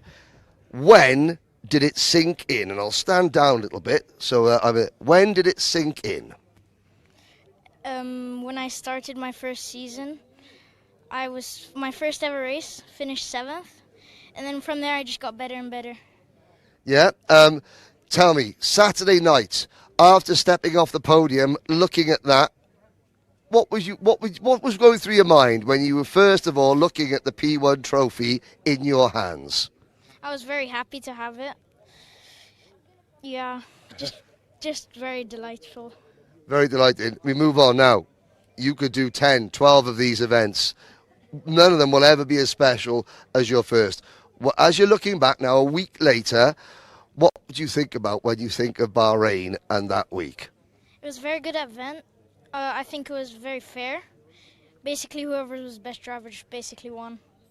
Exactly, and that's the ethos behind the grand finals. Now, we're going to break with tradition slightly. I know we have Team UAE up here, but we're going to invite, if he's around, a member of Team Netherlands. So, Sem Knoppers, if you'd like to come up as well, because you may notice a similarity in the surname between Sem and Maurice.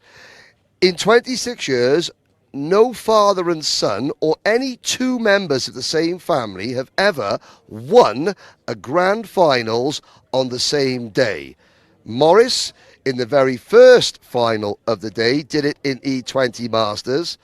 And in the very last race of the day, DD2, Sem joined his dad on the winning podium.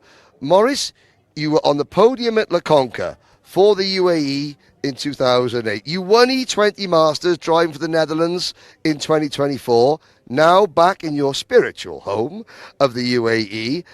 Talk us through your second Grand Finals victory and your first wearing the black and gold. It doesn't get any better, but we're looking at how are we going to ever improve this, but it was very special. And if you now being third in the Nations Cup, you also have to look at, you know, what changed actually in the Team UAE. And I think by replacing our team manager and getting this great guy as our team manager, you know, that helped the spirit. And look what the results. So hopefully he'll be around there next year as well. Okay, thank you. Now, Sem, we're going to talk about to your dad about how he felt about you. Obviously, every parent, and there are lots of parents around watching, feel tremendous pride for their kids, whatever they do in life. As a son, how proud of you, of your dad, of doing it at the highest level at the ripe old age of 21 plus tax and VAT and sales tax and the secondary tax. How proud are you of your dad? I'm very proud, but obviously that's not considering Dutch tax, because we need a lot more than that, or UAE tax, we need a lot more. Yeah, obviously I'm extremely proud. I don't think there's many people. Obviously Tony is on the podium here, 61 years old, but there's not many people that are doing it above 40 even. And yeah, I mean, he's still up there, he's still competing, he still comes off the track sometimes with a big frown because he can't find what he needs, or sometimes with a big smile.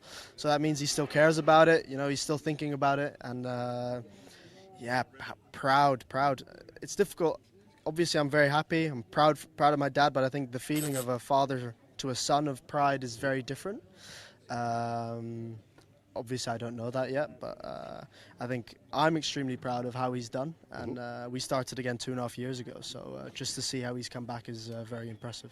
Yeah, for those of you that don't know, Sem took nearly 10 years away from karting. He was a multiple champion in the UAE as a micro driver, is that right? Yeah, indeed. I did Micromax and Minimax. Micromax and Minimax in the UAE. So, you know, if you decide that you want to come and race maybe next year in the UAE Championship, Morris says, how can you top this? Well, I'll tell you how you could possibly top this. No father and son representing the same nation has ever won a grand finals on the same day. Hello to the Dutch distributors, by the way. I mean, we can keep talking about history. Last year it was no family members have been on the podium the same year. Now it was the first ones that won. But I think, yeah, looking back at it, it was an amazing week. So regardless of the suit, it was the same surname. And for me, as you mentioned, I grew up racing here, and obviously I had the intermediate break. But this is, I mean, I'm stood here still.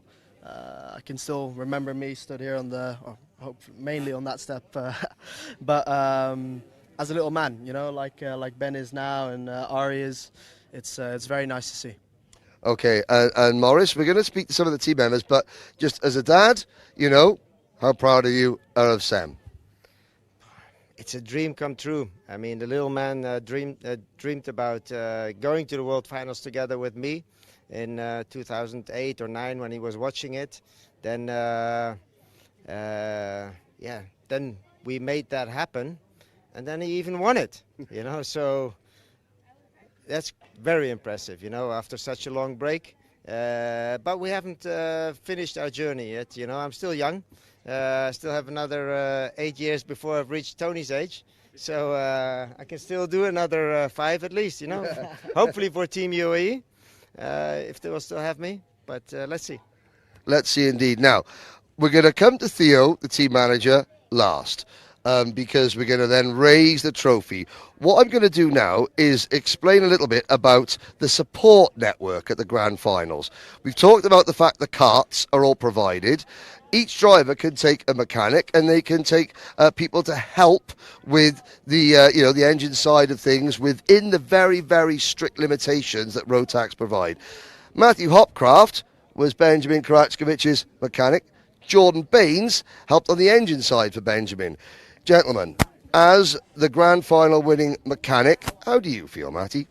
Yeah, it was a really, really good feeling. Like that week was solid. Like even to like the point where we'd do the same thing every single night. Like because from the first day onwards we're like P1 all the time basically. But you know, he did an amazing job out there, and like it was really, really good performance from him. I'm really proud of him actually. Indeed, and Jordan, just quickly from your perspective. How hard is it? It's a long event. You're there for over a week to stay on top of changing track conditions, you know, with the settings that you're allowed to change. How difficult is it to do that? Yeah, it's hard. It's hard to keep on top of the equipment for the week. Luckily, I think Rotax do a good job. If anything goes wrong, they look after you really well. And, you know, yeah, like Matthew says, the driver does half the work, really, 3/4 of the work, just keeping his head straight. Do you know what I mean? So it was a good event, yeah. Okay, congratulations both of you. Matthew stood on the podium as the winning mechanic. Now, if I could ask you all to try and squeeze onto the top step. Jordan, you might have to stay on the second step, but if you all come in, let me bring in Theo Kakati. So, Theo Kakati. Now, the Nations Cup wasn't decided until it wasn't announced until the very end of proceedings, where some of the drivers had gone home, so not everybody has even seen this. Your first year as team manager, when I announced P3 in the Nations Cup, Team UAE, there was shock, wasn't there? There's a lot of shock. Unfortunately, I was, as a Superstar team manager, I was very busy and there was a lot of things to do. So I wasn't able to be present at that time. Luckily, I sent Guy Sheffield on my behalf to go up there and raise the trophy with one of our champions, Moritz. And yeah, that's it. But we're here now to celebrate this amazing result. I'm with the team. Great job, a group of talented, young and beautiful drivers. And I'm just so happy. And these guys have set the bar. So the bar is now here. So for the next future team that comes together, they need to up it. But these guys have done history, and I'm so proud to be part of it off the track. Well, the grand finals actually begins at places like this, with the national Rotax Max Challenges. The strength of the national championship, the fight that these drivers have to endure over the course of a full season, that sets them up to perform on the global scale. Superstar team managers notwithstanding. So, to end this celebration of Team UAE's best ever performance in the grand finals, drivers, be prepared to applaud as Theo Kakati raises P3 in the world for Team UAE.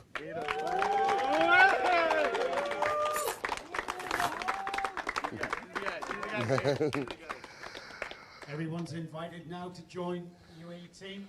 All supporters, all mechanics, everybody. Yeah. Everybody pile in for a great photo opportunity. Come on, guys. JKD. Come on, that's your guy there. Now we will be joined on the podium by parents, family members, Benjamin Krajčković's parents, support staff from Team JNKD, and even drivers who failed to make it. Because in what was the biggest global audience for any karting event ever, drivers who failed to make it were all supporting their rivals, their teams. What will be in 2026, we don't know yet. But what we do know is that because of the hard work put in by all the organisers of the UAE Rotax Max Challenge at every venue that we go to, not just on the circuit with the race directors and the ladies in admin and the people in the workshop and the marshals on track, even down to the people that clean the toilets. They do it with such a smile on their face. The mechanics, the coaches, the parents, all the supporters go in to making 8 young men and women succeed on the biggest stage of them all. Well done, the United Arab Emirates.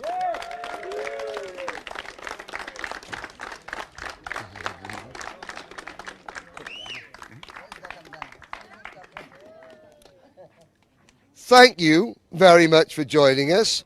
Enjoy the paddock show now on Karting Live TV, and then a packed afternoon of heat racing here at Al Ain Raceway.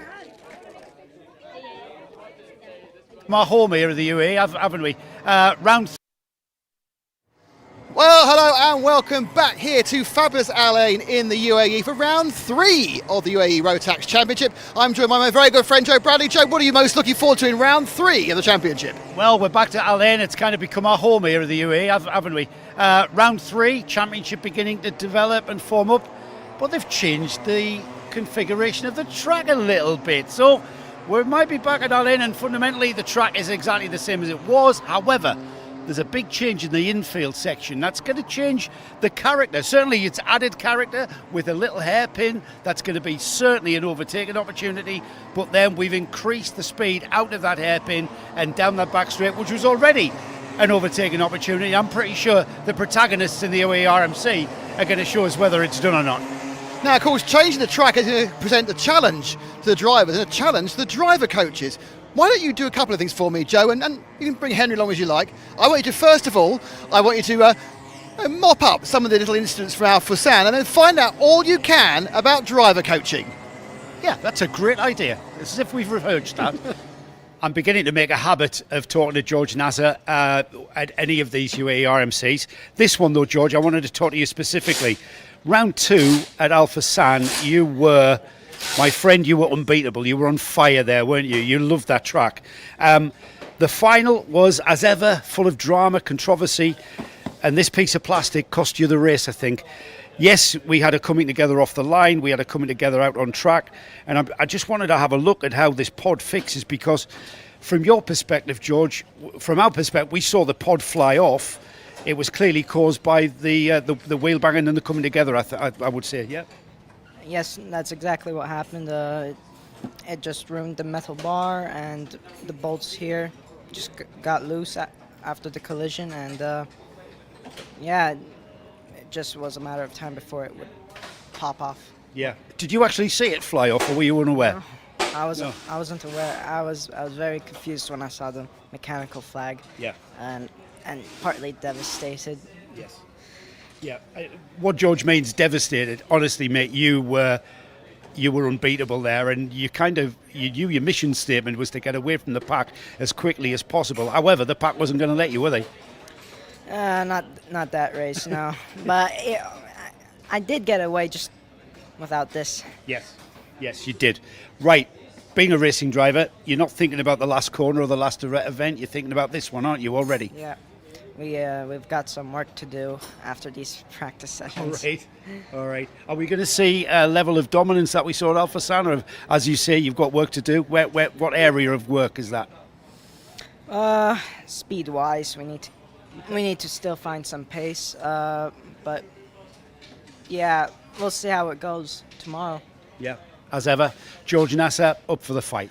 One of the key elements in every young driver's arsenal is getting a good driver coach. Well, I'm here with one of the best. Matthew Higgins, a double British karting champion, European champion, third in the World Karting Championships, and now the owner of the Matthew Higgins Driving Academy. What are you doing here this weekend to start with?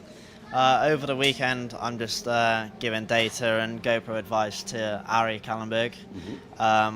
Previously in the week, Monday, Tuesday, I've been on track with him, as well as yesterday, on track coaching, just showing the lines and also setting reference laps, getting the GoPro to show him, and also the benefit of following with the GoPro behind him.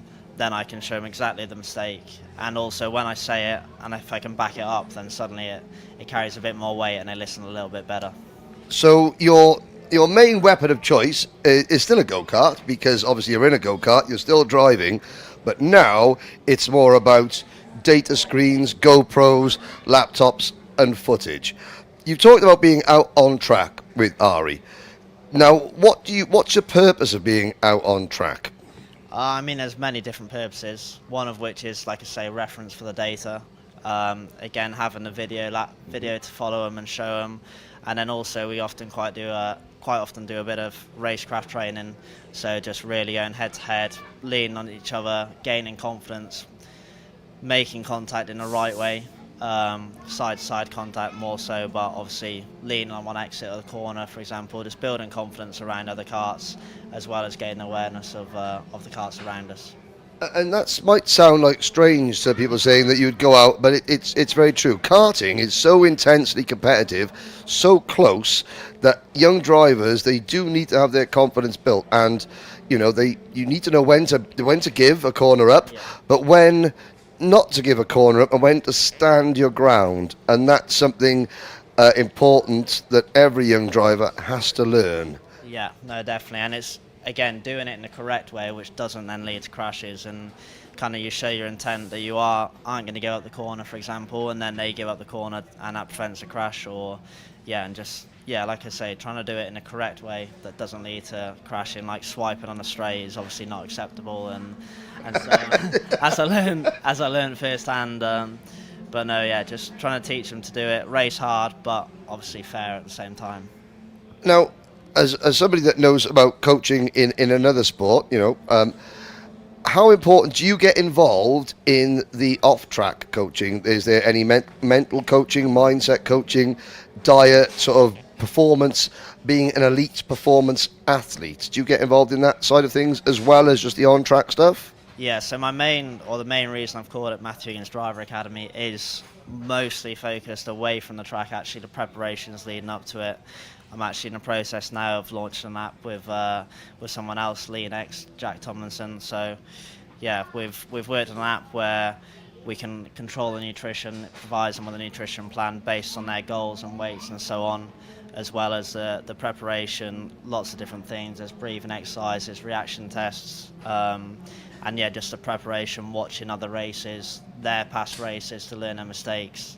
But no, every driver's different, so a lot of it, yes, there's the app, which is mega, but it's just being in contact throughout the weeks and kind of seeing what works best for them. I mean, some people like to be hyped up, for example. others need to have a calm approach. So just trying to figure that, and yeah, like I say, there's a lot of ways that you can achieve that and help promote that once you figure out the driver you're with to get the optimum out of them. Now, most kids, when they say the word school, their face drops. But you are a school, effectively, outside of school. You're a second part of education. How do you get a driver who doesn't like going to school during the week, doesn't like his online school, her online school, for example, how do you get them to then switch on and see you as a school that they need to pay attention to? Because you are effectively becoming a teacher. Your subject happens to be go-karting. Yeah, I mean, I have a bit of a different approach to maybe some people. I leave that to them. If they want to learn, then I'd love to help them, and they're the people I want to work with. But I'm pretty fortunate. If they don't want to learn, then yeah, unlucky. I'm not gonna waste my time or effort to help them. So yeah, generally, people don't like school because they don't see the benefit. Whereas if they're working with me or other coaches in karting, it's because they want to learn to win races and so on. So I think naturally they do already just have that incentive to learn and pay attention. Now this might, I'm not sure if I'm going to get an answer out of you here, but you've got a go-kart on track. Yeah. You've got a laptop with data, yeah, and you've got a screen with GoPro footage. Of those three elements, the go-kart itself, the GoPro, and the data screen, what is most important for a driver coach? Everybody's different. I personally prefer the GoPro more than anything. I think you can show their mistakes, obviously watch on board with them first person. Obviously on track's really good as well, but doesn't have the same effect unless I then have the video to show them. Again, data for the final, half attempt, 2 attempts, so on, then it's really good. But just to really work on technique, which I think I generally try and prioritise, get the technique nailed, and then you can go any track, anywhere, and generally you're okay. So yeah, for me it's a GoPro for sure.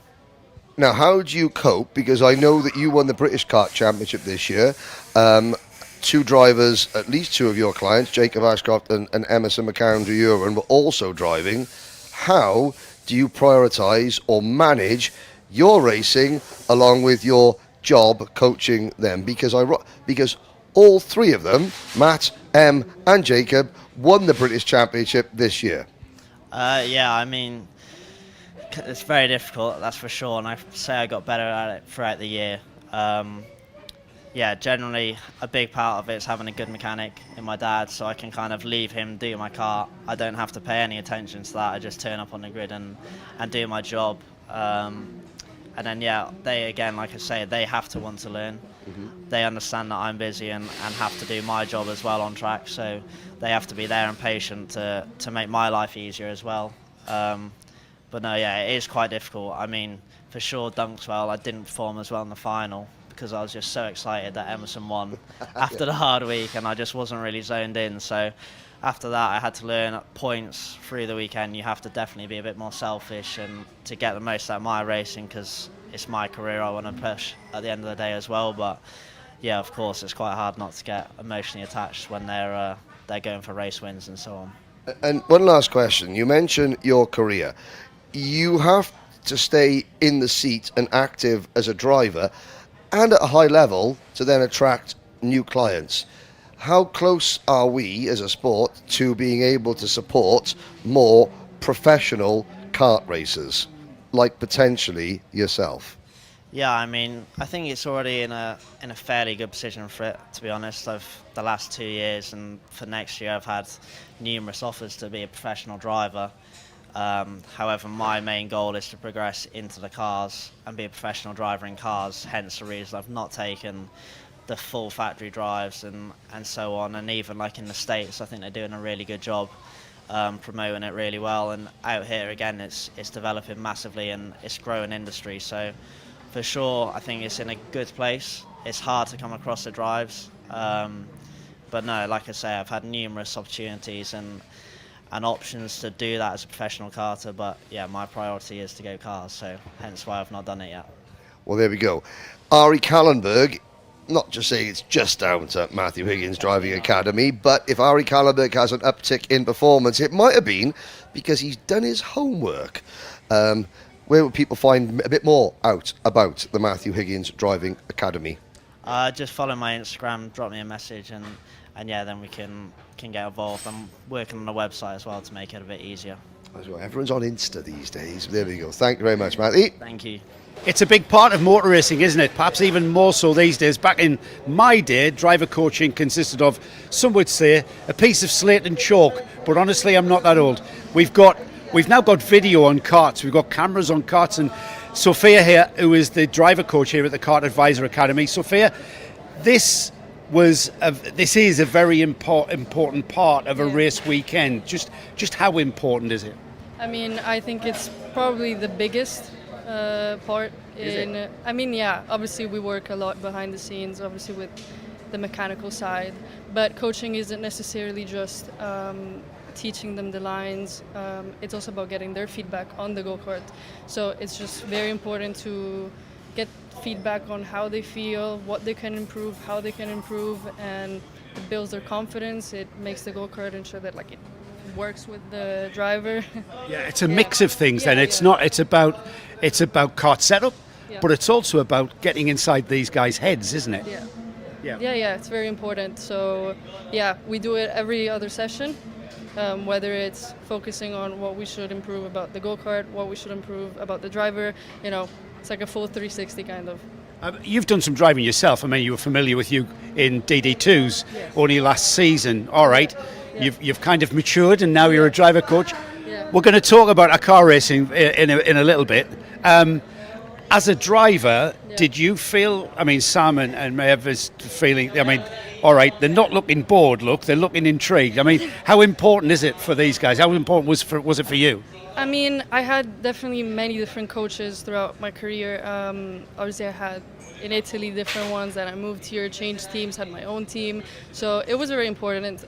Besides having someone to tell you exactly what to do, it's nice to have someone supporting you, even when you're out there, you don't come to the track, unsure about what you should be doing. You're like, okay, this session I didn't like it, and then it's okay, because I'll come back and I'll have someone tell me exactly what could be improved. And it's that feeling of positivity and moving forward. Yeah, it's that feeling of just knowing it's okay, I don't have to rely only on myself, my skill. I have people that can help me figure it out. You make that sound easy, but these drivers have to then go out onto the track and apply what you're teaching them. And how do you find that as a coach in getting your driver to actually apply and comply with what you're asking? I mean, it's definitely difficult. I mean, I think it depends. It depends on the type of mistake they're making. It depends on the reason why they're making that mistake. Obviously, certain drivers react to the coaching in different ways, so it really depends. We obviously try to, let's say, make sure that we keep working towards the same goal, so we don't keep changing, okay, you work on this thing now, then we don't check whether you did it well. We try to make it a bit more standard so that everyone is on the same page. You yourself, Sophia, you were telling me that Sophia Nesci, by the way, Necchi, sorry, I knew I'd get that wrong, Italian. Sophia Necchi is a name that we motorsport fans are going to look out for, because you have got plans to get your Nürburgring license, and then we may even see you at the N24, yeah? Is that the plan? Tell us how those plans are going. Yeah, so I made my debut in cars last summer, and obviously to race in the Nürburgring, it's not what usually people do for their debut in cars, but my dad was in love with the track, so he said, you know what, I want to go back to racing, why don't you do it with me? Which, fair enough, it was very nice, great experience, but I had to do basically this lower level championship to be able to do the endurance races. But it's been great, a lot of experience, rain, darkness. It's been great. It's very nice. The Nürburgring is the only track where I go to and think, no, I'm fine behind the microphone. You know what? You've added an icing to an already very rich cake. Driving and competing with your father, that's pretty special.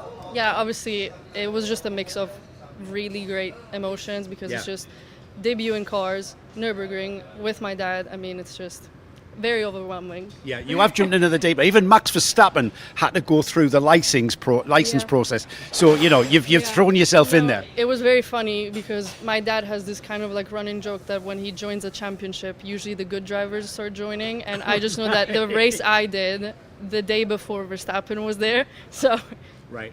Slight bit of pressure with. Well, you can always tick that box. You'll compete with Max Verstappen. So is N24 looking like 2026? Hopefully. That's the plan. Thanks.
Welcome back, everybody. Hope you had a lovely lunch, and I hope you enjoyed our UAC World Finals celebration. Now, it was great to showcase that achievement. The UAE team coming third in the World Finals in Bahrain just a week ago. I'm still Joe Bradley, and still sat next to me is Henry Baudet. Henry, yes. a little reflection. We don't need to talk about the World Finals. We've got plenty to talk about from this morning. Oh, sorry, hang on, Henry, before you speak. And Nick Damon, who's going to chunter in a couple of times. Yes. We've got our first grid on the screen. Yes. Which will get us underway with Micromax for their second heat, Henry. Yes, indeed. Samar Chopra, Saif Al Khalifa, Adam Al Sheikh, and Liam O'Hanlon. Your top 4 starters. Carts are on the rolling lap. And we had a very, very competitive opening heat race of the day. Drivers such as Tadeusz Prochaska looking to come from the back of the field. Tayab Haroon starts 6th. We're going to have his older brother Faris Haroon joining us for the next 2 junior Rotax races. Faris, the Emirati Express, currently recovering from a broken arm. So he'll be joining us to give us some expert analysis in the next 2 junior Rotax heats. It's Micromax that is going to be getting us going this afternoon. So we've got the grid being brought round, I should say, by Samar Chopra and Saif Al Khalifa alongside. The pace being controlled, of course, by the pole sitter. People being told to slow down by, I think that's our number 29, Samar Chopra. I'm not sure they can go any slower, to be honest, Samar. But a nicely paced opening lap here. We should get things underway. They've got 2 more corners to get through before they start heading towards the red lights, which will go out. They've hopefully got enough heat into their tyres to get them through the braking area for turn 1 and indeed turning into turn 1. Here they go then. Is a very, very tight bunch of Micromax runners here. As the field come out the final turn, Henry, they're heading towards the lights now. Indeed, into the tram lines.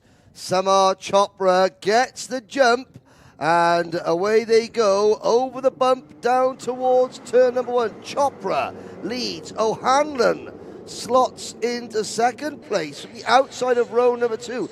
Excellent getaway from number 22, our championship leader, as the field make their way through turn number 3. Behind them there is an accident. But the leaders already making their way into the infield section. And I've just seen the sort of international sign language from Liam O'Hanlon of just get on with it, Samar. We need to pull out a gap before this pack behind us comes upon my back bumper. Now, Liam O'Hanlon clearly didn't have the pace what we have become accustomed to seeing Liam O'Hanlon have. And this time, he's made a way through onto the rear bumper of Chopra. It's only going to be a matter of time, according to Liam O'Hanlon's textbook, that he's maybe going to challenge. And this challenge could come now because he's got good toe out of the slipstream and into turn 1, down the inside, Henry. Indeed. Coming out of turn number 1, O'Hanlon now has to go defensive. We're coming up to the site of the accident. You can see officials. I can tell you now that Tayab Haroon and Vladimir Tverdoklyabov both came together. One of them rolled their cart, was stuck under their cart. Quick work from Paul Heath, one of our race directors. Both drivers up and now walking away. And I believe it may have been the Mumbai Falcons driver, Tverdoklyabov, who was the driver that was on his roof, so to speak. He, for family members watching at home, is absolutely fine. Leaders across the line then, O'Hanlon with Chopra right there. You so close, you could pitch a tent over these two. O'Hanlon down the inside into turn 1, though, defends that line out onto the very short blast of a straight up towards turn 2. Quite a quick corner this, into the hairpin at 3. And then from there, blasting through the left-hander down that even shorter back stretch towards the kink at 5. Here they go then, into turn 5. That's the field coming through now with O'Hanlon, Chopra, Al Khalifa, Al Sheikh, Ponner, Freienstein, Falzerano, Tabatsa, Harvey, and it's Prochaska rounding off that top 10. Freienstein already up to 5th, though. Yes, indeed. O'Hanlon trying to stretch away, looks behind him, keeps his head down, doesn't take a defensive line, even though Chopra and Al Khalifa get a good slipstream. They've been swapping places, Henry. That's why O'Hanlon's managed to pull that gap. However, that gap is beginning to disappear already. Well, last lap round, you said you could pitch a tent over the top 3. I think it's probably down to the size of a Wendy house. Now you can pitch over the 3 of them as they come out of turn number 1, down the back straight. Now O'Hanlon begins to take a defensive line, and suddenly you've got a lead group, not just of 1, of 2, 4, 6, 8, 9. Yes. All the way back to Cameron Harvey. Everyone just piling in there, and in true cadet racing fashion, which is, of course, this Micromax class is for 8 to 11-year-olds. That's cadet age group. They are very, very good at keeping their calm, keeping their composure, and sitting in these line of slipstreaming carts and just using each other's performance to work from each other. However, the driver that's working the best at the moment seems to be Liam O'Hanlon, who's pulled the biggest gap we've seen so far. It's the M&M driver, Chopra, who's pulled away from Khalifa, Al Sheikh, and Freienstein behind him in 3rd, 4th, and 5th. Yes, across the line. Chopra, is he close enough for a lunge into turn number 1? No, he's not. What he's going to do, he's going to get a good exit, he's going to tuck into the slipstream, and I think he's going to have a little look up, not into this corner, but maybe at the end of the back straight going into turns 5 and 6, the next complex. No, he's not close enough. Good sector from Liam O'Hanlon. I think we might have a change for 3rd there, Henry. I'm not quite sure who's got past Saif Al Khalifa. We'll wait for them to just come through the 2nd sector. It's Al Khalifa. Sorry, there's Joe. no change there, actually. There's no change. Khalifa got back, I think, over Al Sheikh. So they're still stirring it up. And now there's the sign from Chopra to Liam O'Hanlon. It's kind of saying, he's waving at him saying, I'm not going to challenge you. However, Henry, as they come out the final turn, head towards the line, they're about to embark on their final lap. Yes. So I'm not quite sure how Samar Chopra is intending to take this heat win from O'Hanlon without challenging. Well, I think, he was trying to maybe tell a little bit of a porky pie to Liam O'Hanlon because Liam, quite rightly, is thinking, last lap board going out, I'm leading. 2nd place says he's not going to challenge me. Do I believe him? Nah. No, because here he comes in. It's O'Hanlon who has to defend going into this sequence of corners here on the infield. They're getting towards the final stages then. They've got 4 more corners to go. This is 2 of them almost in one sequence there. And O'Hanlon, he was looking backwards more than he was looking forwards there. Here they go then. The run down to 11. Is perhaps the last opportunity that Samar Chopra is going to have, O'Hanlon. And it's around the outside for Chopra. Outstanding move there as Samar Chopra. O'Hanlon had to defend, Henry. And Samar Chopra says, right, I'll just try around the outside here. In true NASCAR style, the checkered flag flies and Samar Chopra's taken the win. I'm so glad that you were talking there, Joe, because that move rendered me speechless. Here is the kartshop.me replay. Now, he gets alongside, he gets to the inside, he times that move to the inside absolutely to the split second perfectly.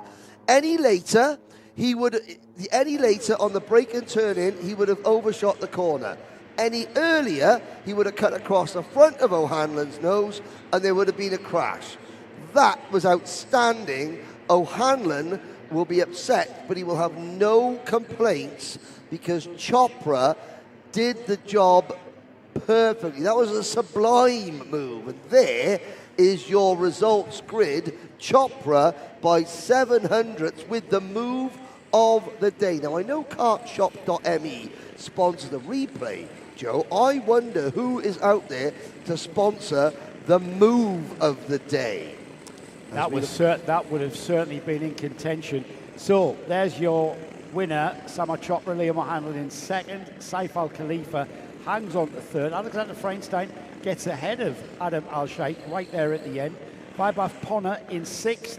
The rest of the race order coming through: Cameron Harvey, Enzo Falzerano, Amar Tabatsa, Jensen Kelly, the British driver, rounding off the top 10, with Ivans Voronins, Rud Rabatap, Shekhawat, Saif Almina, Ayansh Patel, Ivan Chanchevich, Rufaiwa Duwambi, Tadius Prachata, Abdulaziz Al-Sarif, and then rounding off the 22-cart field, Felix Souza Jebjerg, Zhu Kwanyi, Teab Haroun, and Vladimir Tverdoplavov were non-finishers there, Teab Haroun, and they were involved, of course, in that incident on the first lap. Yeah, there's Teab getting into his car. He will come back on the recovery vehicle.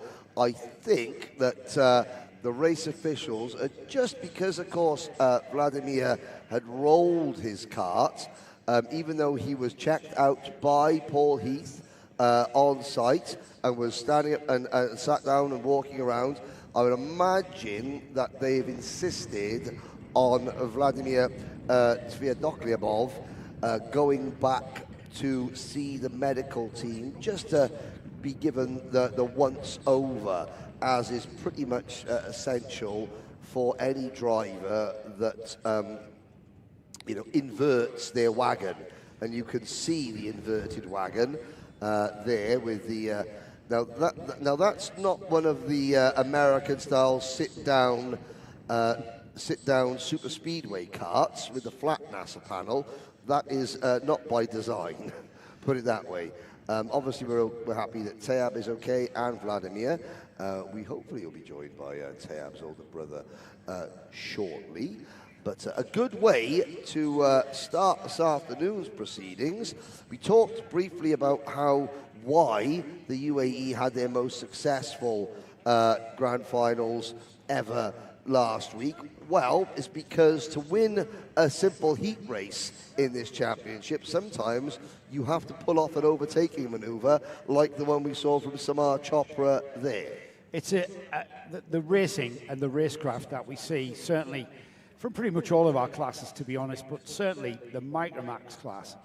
I think I say I have a little chat to Liam O'Hanlon, which you can see in tomorrow's paddock show. Yes. And I think I make the comment of if Formula One drivers could only just take a leaf out of these youngsters' book, I think the racing in Formula One would be actually better. They don't seem to be able to overtake in Formula One without hitting each other. Or then complaining about it afterwards. And certainly complaining about it afterwards. That was a very, very clean and exciting race there. Yes. And that was a tough, very brave move. I was going to use another term there, and remember, I was talking about kids. That was a very brave move from Samar to go around the outside there. Very fast entry into that corner. Yeah, it would have either been Samar having a crash on his own, or both of them having a crash if he hadn't have timed it just like he did. There is the Fort Abu Dhabi team there in the centre with the curly hair. That is Mohammed Haroun, Teab's father, obviously watching on, concerned about his youngest son's well-being, and his youngest son's well-being is just fine.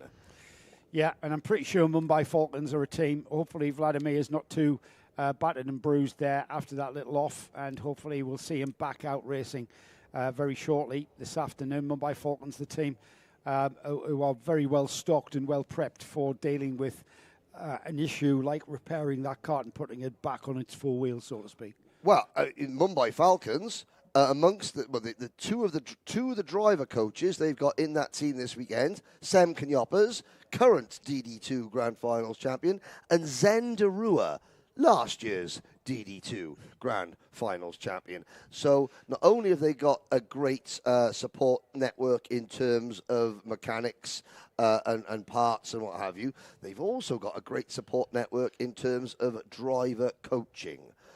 As we look at the Minimax grid. Yeah, Minimax are out next. And we are about to go ahead with our grid. Do we have the grid yet? Not quite. Well, I mean, we can talk then a little bit about some of the contenders that we saw in race number one. Now, of course, don't forget that Attica Mia had to start at the rear of the field. Well, the rear of the field, only in front of the 3 novice drivers in this class. She made her way through. There's Charlie Page. She had a problem with a starter motor. Yes, she had the Triumph Dolomite problem. She had the Triumph Dolomite problem. Couldn't hit it with a hammer, though. No, it wasn't a Triumph. It wasn't a Dolly problem. It was a British Leyland problem. She was afflicted by British Leyland. A very retro problem. Yes, indeed. Other cars were available in the 1970s. They were only built slightly better. There, with the lime green element at the top of his crash helmet, is Charlie Page. Charlie, in his first Minimax race. Now, again, the lime green, as he's showing us there, his mum and his sister wore a lime green wig in that same colour for the grand final in Bahrain. As Charlie was taken out of the lead of said race, one of those green wigs flew across the Rotax Club VIP area in the background. Now, I can leave you to guess which was it, mum or was it sister that threw said wig. But yes, the abiding image was of, it looked like a radioactive Kermit the Frog being launched across the Bahraini sky as Charlie Page saw his chances of grand finals victory evaporate. Yeah, wigs don't fly very well, do they? They're not very aerodynamic. Propelled by an arm and a fist, they can. We learnt this. We have cleared the grid. We have released the grid of Minimax Heat number 2 runners. Austin Gray with Charlie Page alongside. LBJ Stubbs on the second row alongside Mikhail Mitrokin. Kurt Ivanov and Benjamin Kračovic is on row 3. Row 4 is Paul Schutzman and Rayan Khan. Rashid, Adam Fleury and Max Payton share row 5. Row 6 is Vico Pajami and Rafael Zagati. Further down through the order, there's Atakamia, and there are the remaining contenders. One question that I am sort of interested in is that we had a comment from Austin Gray's sister, Alicia Gray, saying, but she said she's at home and she is coming tomorrow. Next to her comment was a Scottish flag. She's not at home in Scotland and is just saying, right then, Dundee to Abu Dhabi, I'll leave now. I'm assuming that she lives over here in the UAE and is just coming to the track tomorrow. Although if she is watching from Scotland today and appears at the circuit tomorrow, bravo. Yeah, because the weather's a lot better here as we go racing in Minimax, heading towards the line. The red lights are on. They now go off, and we are indeed racing. Heat number 2 here, and it's the 2 British drivers, Austin Gray and Charlie Page, who duke it out into turn 1. I'm not quite sure which one of them that is that's gotten, I think that's Austin Gray that has maintained that lead from pole position. Henry into turn 3 hairpin and off on that very short blast of a short straight. But the 2 front row drivers now beginning to pull a bit of a gap to that third place car. Well, how often have we seen this? Austin Gray, throughout the first 3 rounds of the championship, didn't have a maximum score. Lots of top 5 finishes, top 4 finishes, but not a maximum score. He was very consistent.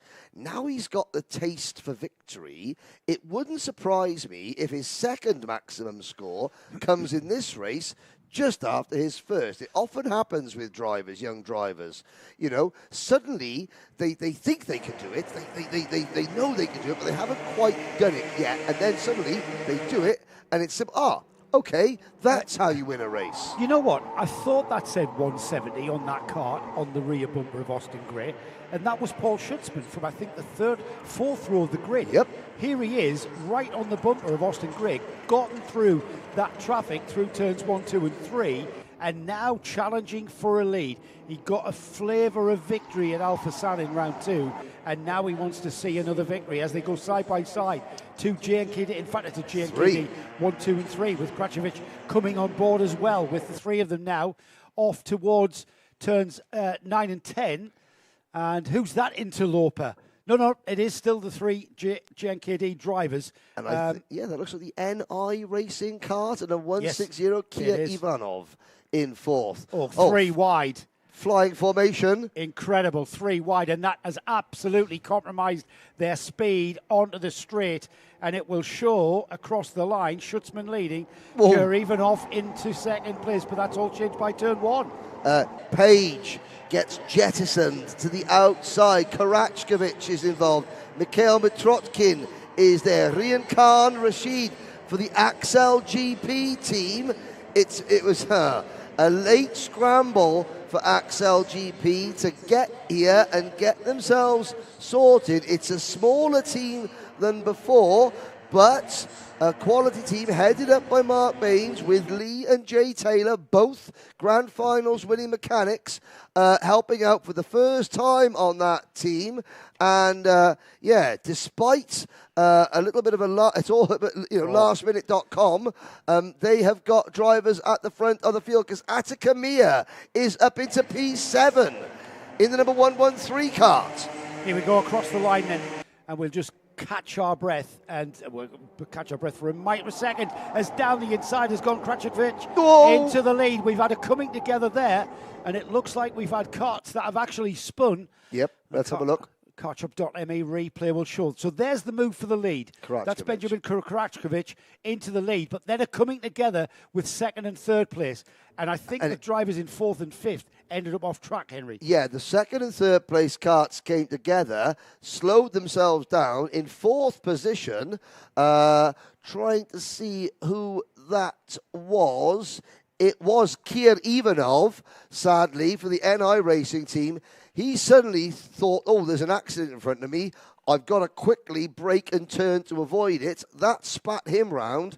And actually, the two drivers in front of him didn't have the accident that they were preparing to have. And that left poor Kier Ivanov right down at the back. LBJ Stubbs had a poor start and is still mired back in P10. Hasn't affected the lead. JNKD lead before Benjamin Krachkovic and Austin Gray went through. Charlie Page for Excel in third, Mikhail Mitrokhin in fourth, and Paul Schutzman through in fifth. Attica Mea up into sixth place now, ahead of Schutzman by the time we complete sector 1. So Attica Mea up to fifth there on this lap. Yes, indeed. How much higher can the Queen of Kashmir get? She's got Mikhail Mitrokhin in front of her now. All eyes on the lead battle. Karachkovic and Gray run 1-2. Can Austin Gray, whose sister is in Abu Dhabi? It's not Aberdeen to Abu Dhabi overnight. It's Abu Dhabi to Al Ain. We're okay. Alicia, we'll see you tomorrow. Across the start-finish line. 2 laps to go. What can happen? We've talked about the team dynamic, isn't it? When we've got teammates who are trying to overtake one another, it's a little bit different than overtaking someone from another team. We don't want it to be an awkward awning over tea, do we? Tea and scones can be very awkward if you've just happened to take your teammate out. I'm not saying that's what's going to happen here. We've got 2 very, very experienced Minimax drivers here coming through the ranks of Micromax, of course, and the 2 JNKD drivers will be sharing the JNKD Drivers Lounge after this heat before we go forward. Plenty of time for things to happen, though, Henry. This is the latter stages of the penultimate lap. We go into one more lap after this one completed, and already we're seeing a little bit of a defensive air about Benjamin's line there through the last sequence of turns towards the board that will say 1 lap to go. And watch out, because Charlie Page has just joined the party, and Page snags P2 away from Gray. Look at that, using momentum, because Karachkovic was beginning to defend. Page capitalising, going into turn number 1. Now, that may have done 2 things. That may have, number 1, given Benjamin Karachkovic the race win, and number 2, I think that has sealed the top 3 positions as they stand, because I don't think Gray is close enough to come back at Page. No, I think this is absolutely played into the hands of Benjamin Krachkovic as he goes through the penultimate turn for the final time. Then the checkered flag will loom ahead of him, and he will take the heat win in this, the second heat for Minimax. Behind him, Charlie Page splits up the JNKD drivers with her XL second place. Austin Grange third, Mikael Mitrokin in fourth. Attica Meyer, what a drive from 13th to 5th place. She's got to be a contender going forward in the pre-finals and the finals. Yep, because of course, you know, where you qualify for the heat races has no bearing on where you qualify for the pre-final or the final. It's all based on race results. First 2 race results have been very promising. It's obviously not going to be good enough as we look at the top 6 on our results grid, with Albie J. Stubbs recovering from a poor start to salvage 6th position for Sam Pollitt Racing. And that driver there, Paul Schutzman, he was leading, Henry. He was. He led a couple of laps here, and now he ends up in 7th, and I'm not quite sure how. Well, I think that, number one, when the 3 JNKD karts did a little bit of formation flying through the final corner, that Schutzman lost out, and then when the 2 JNKD karts sort of came together at turn number 1, Schutzman then lost a little bit more momentum. As we look at the rest of the finishing order, Mubarak Mohammed finishing in 16th position. So we finish Minimax Heat number 2. Junior Rotax is going to be the next race up. That's due to start at 1:48. So that'll be in about 7.5 minutes' time.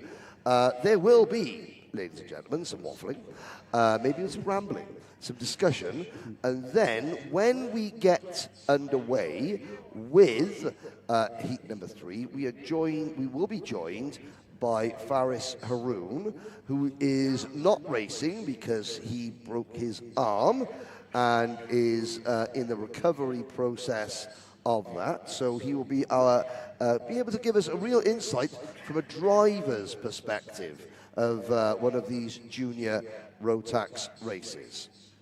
Yeah, Faris has actually joined us. So we'll just switch his microphone on. Hello, Faris. So, another race driver who's coming along to try and take our jobs, I think. Is this what this is about? You want to give a bit of commentary a try? Yeah, I'm just here, so, you know, I have the driver's perspective, and I'm just here to, like, support everyone. Hopefully when I get back to racing soon, and hopefully when I get to F4, I'll come to these races to do more commentating with you. Yes. Well, if you're any good, you'll not be allowed back in, of course. What have the doctors said about your arm? When is the injury? When are you going to be able to sort of, can you play the piano? Yeah, so now, thankfully I'm able to, like, move my arm back and forth. Okay. And the only problem is I would be racing now, but since I have the rod inside, I can't race because if I have a minor injury, it can turn into something big. How old are you? I just turned 12. Right, you've got plenty of years ahead of you. Just take it easy, let that injury heal properly, because by the time you get to my age, you'll be all aches and pains if you don't. So just take your time, plenty of time to come back racing. Yeah, thank you. It's just that I know it's my first year in junior, so since the first race I didn't do amazing, this wasn't really my championship to win, so I still have a lot more racing ahead of me. Now, Faris, we talked about UAE in the Rotax Grand Finals. We've also talked about the UAE in the MENA Nations Cup. We've got an interview coming up on tomorrow's Paddock Show with Hamza Hashisho. We're going to get the grid, but you're a MENA Nations Cup champion for the UAE, aren't you? Yeah. MENA. I've won the MENA Championship 3 times in a row: 2022, 2023, and 2024. I did it once in micro, twice in mini. This year in the MENA hasn't gone the best for me. I was doing really well, and then my throttle cable just snapped. So. And that's where your 3 MENA Nations Cup champions, that earned you the nickname the Emirati Express, doesn't it? Yeah, because I'm the one who shows the other nations what's up. That is correct. That is indeed. Okay. we're going to get the grid up on a screen in a little while, but very briefly, and we'll come back to you again. To win in this race against this field, what does a driver need to do at this circuit? Of course, yeah, it's a big circuit with a lot of straights, so you need a really good car, not just the driver.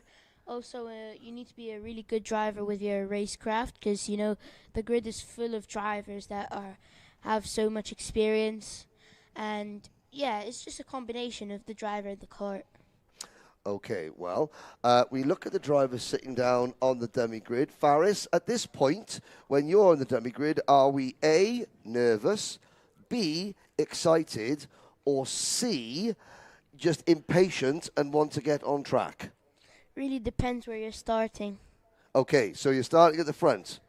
Front row. Yep. Where are you? Nervous, impatient, or excited? I'd be a bit nervous if I was starting anti-pole, but if I was pole, I just want to get on track as soon as possible. If you're starting at the back? If I'm starting pole. If you're starting at the back, are you nervous, excited, or impatient? I'd be a bit impatient because I'd want to gain as much ground as I can, as fast as I can. Okay. I want to ask you, you mentioned, Faris, that this is your first year in juniors. So did you come from the Micromax class? No, I actually did 2 years in mini, because the thing is, I just turned 12, and yeah, I'm basically, my birthday's at the end of the month, so they allow me to come. Right.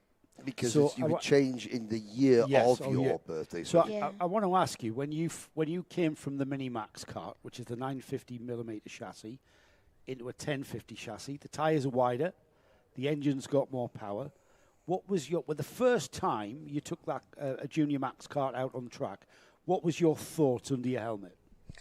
So basically, the first time I went out, I just wanted to see the best I could do, and you know, it's very different. So it's how you go into the corner. It's a very different input, you know. The junior kart is so much wider, and you have to brake so much differently. And also, yeah, my first race in junior, I finished P6. And, yeah, now I'm just, you know, after you finish a couple of races, you really realize how different it is and how different you need to change your driving style and your braking and everything. What was the difference in the power, let's say, when you take the final turn here. You come out of that right-hander. In the Mini-Max, what was the comparison in the Junior Max? Is there much difference when you put that accelerator to the floor? Really, I think that in the juniors, out of the last corner, it's a big difference, but I think the main difference is basically just the chassis, because it's really, really much, much harder into the corners, and you have to really change a lot of things in your driving. Yeah. Physical-wise, did you find it a little bit more tiring because of the extra grip? Yeah, of course, like the first day and first few times I drove a junior, by the end of the day, my neck was done. I couldn't. Yeah. Now, obviously, your younger brother, Tayab, is racing. So, you know, when you're not racing here, you know, you're supporting Tayab, trying to encourage. He didn't have a great result in that last race, but he's okay and he'll go again this afternoon. Yeah, of course, my brother, he's still new to the sport. It's only he hasn't completed the full year yet, but I'm trying to get him to, his main problem is he's not really, focused as much on the track. He just wants to play a bit more. Yeah, so I'm just helping everyone around. I know for Thayab, a go-kart track is just a playground. Okay, we'll catch up with you in a little bit, Faris. Thank you very much. Some excellent insights there. We're about to go racing. Here is your starting lineup. Front row of the grid then for Heat 2 for Junior Max. Aaron Mason and Jaden Hidding. On row 2, we have got Via Chopra sharing with Mitansh Jain. Aaron Qureshi and Oliver Spencer share row 3. That's a quality front of the grid here. Row 4 is going to be Harrison Stevens and Ari Kallenberg with Angelina Simmons, who had a great Heat 1. Expect to see the number 290 moving through the field from that 9th place start. Alongside her is Pia Abu Diwan. Gabrielle Baracordi with Giuseppe Montanari next. Derek Rivera and Sam Turner. 15th and 16th, Flora Schenkenberg and Abdulaziz Al-Qureshi. Leo Anya and Johansa Senanyaki. Aaron Sethi and Murad Baramov. With Alfie Ward, our final qualifier in 21st. And I just want to say that Aaron Sethi has got an absolute fan club watching at home, and they're all eager to see how well Aaron does in this one. This is his second heat of the day. And I think Arhan Sethi is the youngest driver in the class, has been given a special dispensation because he is very, very, very tall. And can't actually fit in a micro mini chassis. Here we go, red lights on, red lights go out, and we are racing. Yes, the red lights stay out, and across the bump there into the braking area for turn 1. It looks like the third place driver, Via Chopra, has chopped through, but no, around the outside has gone Jaden Hitting, and I think that's him hanging on to that second place. It is, and I noticed at the back of the field, Alfie, a spinner at turn number 3. I did notice at the back of the field, Alfie Ward decided not to join right in with the rest of the field. He hung back quite considerably. Now, I think that was working for him until he came across the turn 3 accident, which he got caught up with, and that has slowed him down even more. Here's a move for second place, Via Chopra, passing Jaden Hitting. Jaden Hitting is like, what's that just come over the hill? It was Via Chopra. And this is textbook, isn't it? Gets the drag down the back straight and then into the braking area. Of course, at this stage of the race, Jaden Hitting not needing to defend here. He couldn't really do anything about Chopra, but he slots in behind, and already these two side by side into 3, and Chopra having to fight very, very harshly and robustly, let's say, to keep that second place from Jaden Hitting, who's not done, is he? He's coming back at him. No, he's not. Now we'll go to our driver expert. So, Faris, we're seeing that Via Chopra is being quite aggressive early on to make the moves. Does that say to you that his tyre pressures were maybe set up to come on straight away, and he knows that this is his best chance to catch Aaron Mason? Yeah, I think, maybe Via Chopra, he wants to really quickly get past Jaden so he can catch up to Aaron Mason, because as you can see, the more they fight, the more Aaron's just going to pull away. But of course, he's Via Chopra's thinking, well, I don't want to sit behind Jaden because I'm quick enough to catch Aaron Mason, and I don't think Jaden is. And as we see, Via is pulling away from Jaden Hitting and closing in on the race leader. Yeah, obviously, I think Jaden is losing a bit of ground. As we can see, Angelina's catching up to him a bit. And now I think there's going to be a fight with Aaron Mason and Via Chopra by the end of lap. Can I ask you a question, Faris? Yeah. I've just seen a driver go off onto the dirt. When you put a wheel onto the sand, how long does it take to get your tyres to work again? Oh, it really depends. In juniors, about a lap. A lap? A whole lap? Yeah, a whole lap. Wow, really?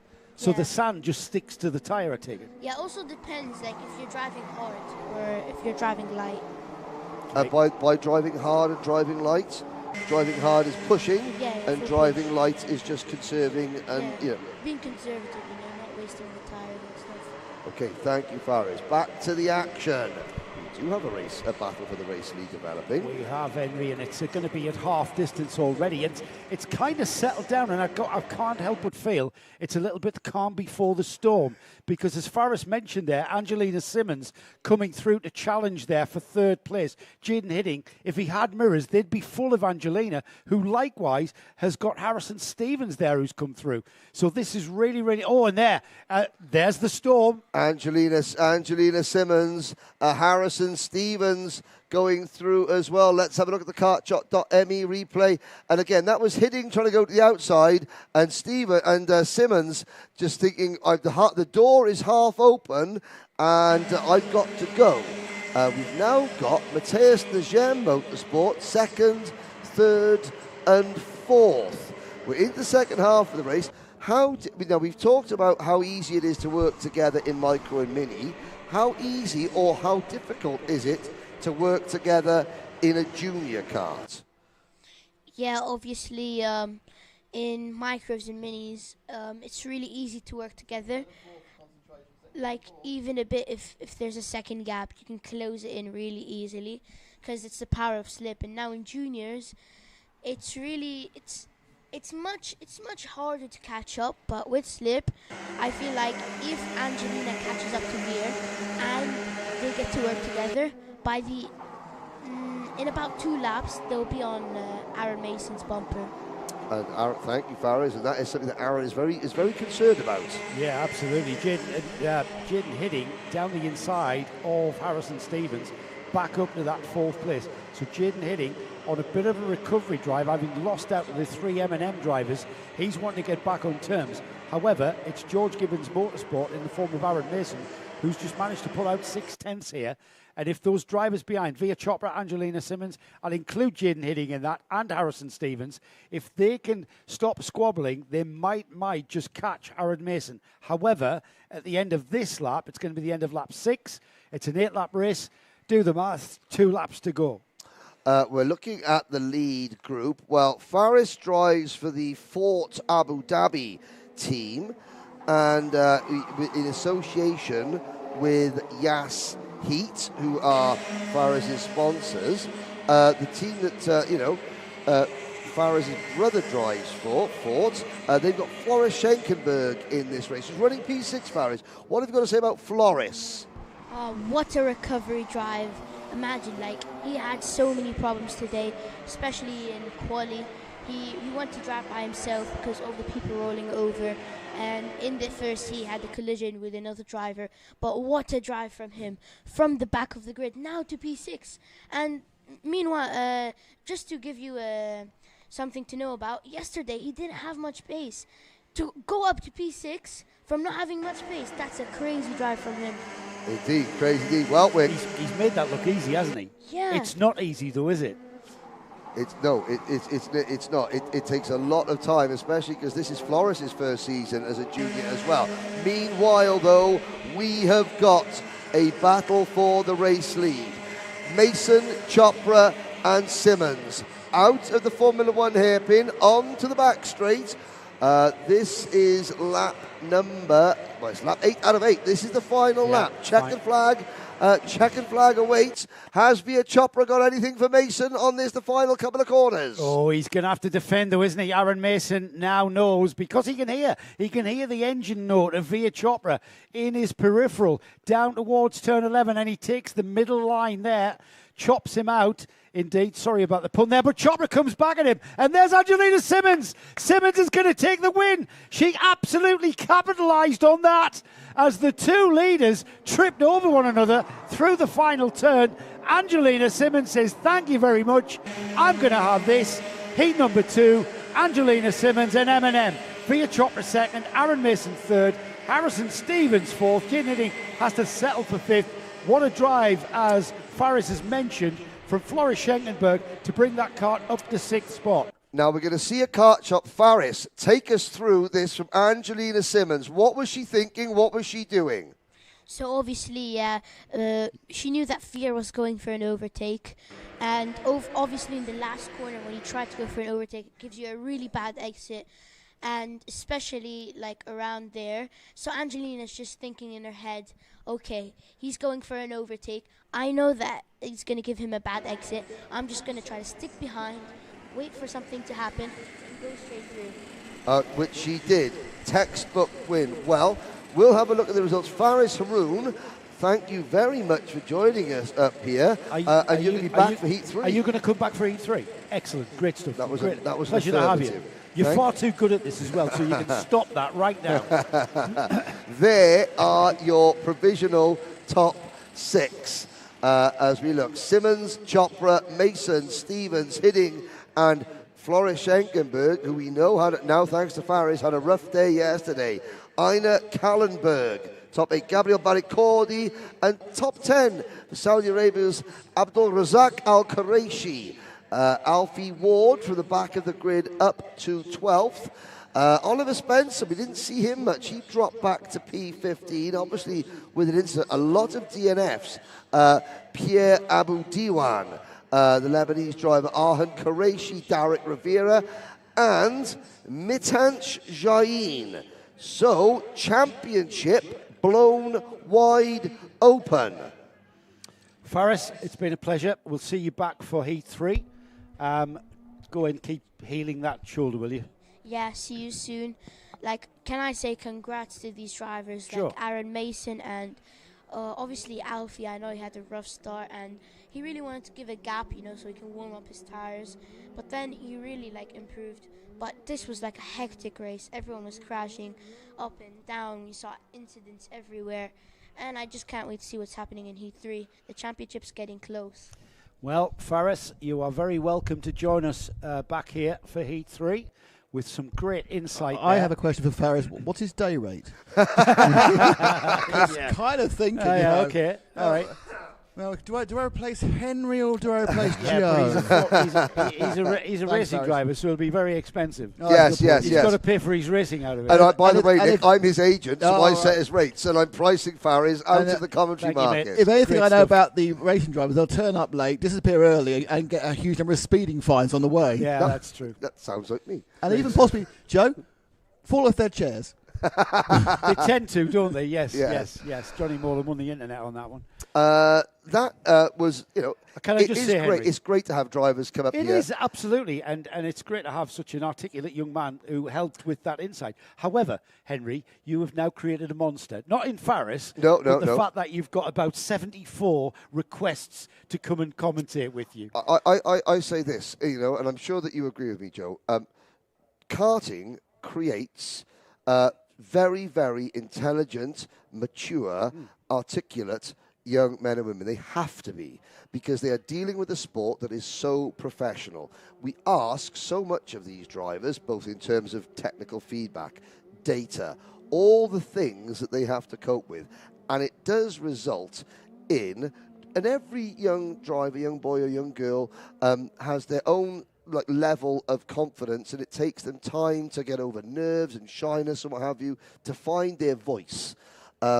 But no, the commentary box door is always is open with me, because I think it's great for the sport to be able to showcase. Look, this is what karting does for you as a person. And you know, we have. I'm familiar with kids who have to take time out of school. We have the remote and online education organisations. Yes. But I tell you what, the education that your child will get on travelling around whatever country you're racing in, meeting people from all over the country, or indeed in this case all over the globe, and just learning about those communication skills, those life skills that you can learn in a karting paddock are massive. All right, there's still an importance for your maths and your languages, and and in my case, I'm a big lover of history and science. But yes, the education that you'll get from having your kid compete in a sport like this is absolutely golden. And also, you know, obviously you're seeing this is karting at a high level.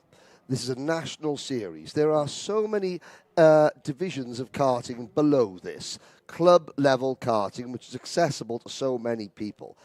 Even if you can only afford to go and race in your local club once a month, karting can still teach your child so many things.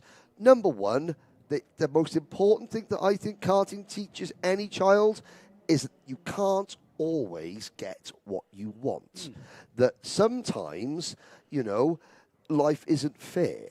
And that you can try your very, very, very best, and you could really want to win more than anybody else and not win. And then you have to deal with that. When you said life isn't fair, Nick picked up the microphone as if he wanted to make a comment on that statement. Well, I mean, no, he was just. I thought he was going to make a comment on life not being fair to you. Are you going to? I mean, no. All right. Okay. No, but I literally, what happened was, if we're going to explain it behind the curtain, I looked at a picture, went, that's not what I wanted to be on the screen, and then I changed the picture and realised, oh no, I was looking at the wrong screen. Now, we were talking about this being an international. Next round, in January, the country of North Macedonia is going to be represented. Super Marian Jokic will join us there. He's a very, very talented. Macedonia. He's a Wow. very talented young driver So with what a class great is that? family. He will be in micro or mini, Right. and we call him Super Mayan because all his crash helmet and his graphics kit is Super Mario, Right. but with a twist. Super Mayan Jokic can't wait to see him and his family making their debut next round in Dubai. Can't wait. Round 4 in Dubai, of course. Montenegro, not Macedonia. Oh, my goodness me. Montenegro, you got absolutely that wrong. I got that very, very You wrong. absolutely did, mate.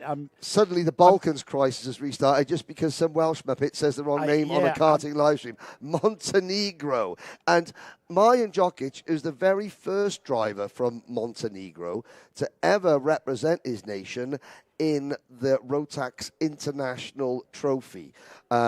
And it's always great at events like that where you have a big drivers parade and then suddenly you have big teams for lots of drivers and then one tiny little Micromax driver clutching the Montenegro flag walks out, and you can see he might be 4 foot tall, but when he walks on the track, he's 7 foot tall. Tremendous. Because he's got his nation's flag and he's the only one. I knew it began with M, and it what? Yeah, I'm not even sure you were very close geographically. No, You probably not. You mentioned round 4. We've actually got 2 rounds coming up in January. 17th of January, round 4.1. Yes. 18th of January, round 4.2. And that is at the Dubai Kartdrome, of course.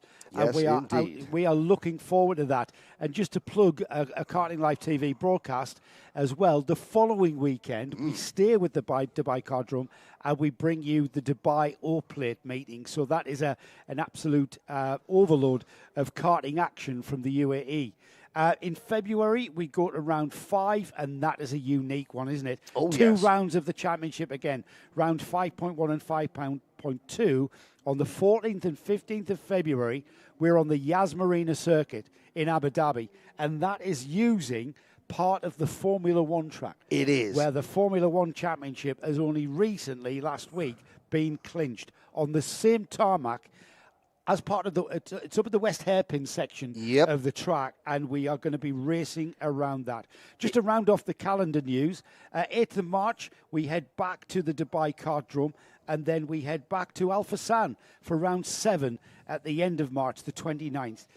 April sees the conclusion of the 25-26 UAE RMC, and that is on the 11th and 12th of April, back here at the home of the series, Al Ain Raceway, and back to the configuration, I believe, where we started last month. Yeah. Now, of course, you know, this circuit is, very different. Well, every circuit we go to is different. Even when we're at Al Ain, there's 2 different circuit layouts.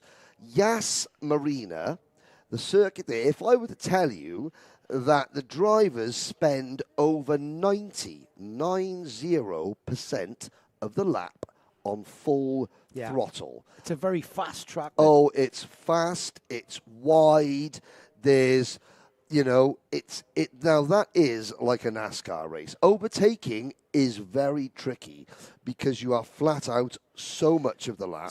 However, that they are lined up nose to tail from the word go until the checkered flag falls. It's a spectacular, unique sight in this championship. It's at the West Hairpin where the Grand Prix track for Formula One has been changed, where they don't take the chicane, the left-right chicane, into the tight hairpin. It's now they bypass that. However, the kart track is going to take on board that old F1 chicane, which will be a very fast S in a kart. Yes. Fast S left and right off the start, into the hairpin, and then down that long back straight. Oh, yes. Where instead of going on towards the Grand Prix circuit, we turn left and onto the infield section. Left downhill to the infield section. Here is your starting lineup of Rotax's ultimate class. DD2, the gearbox class then. Syed El Hababi is on the pole position with Theo Kakati alongside.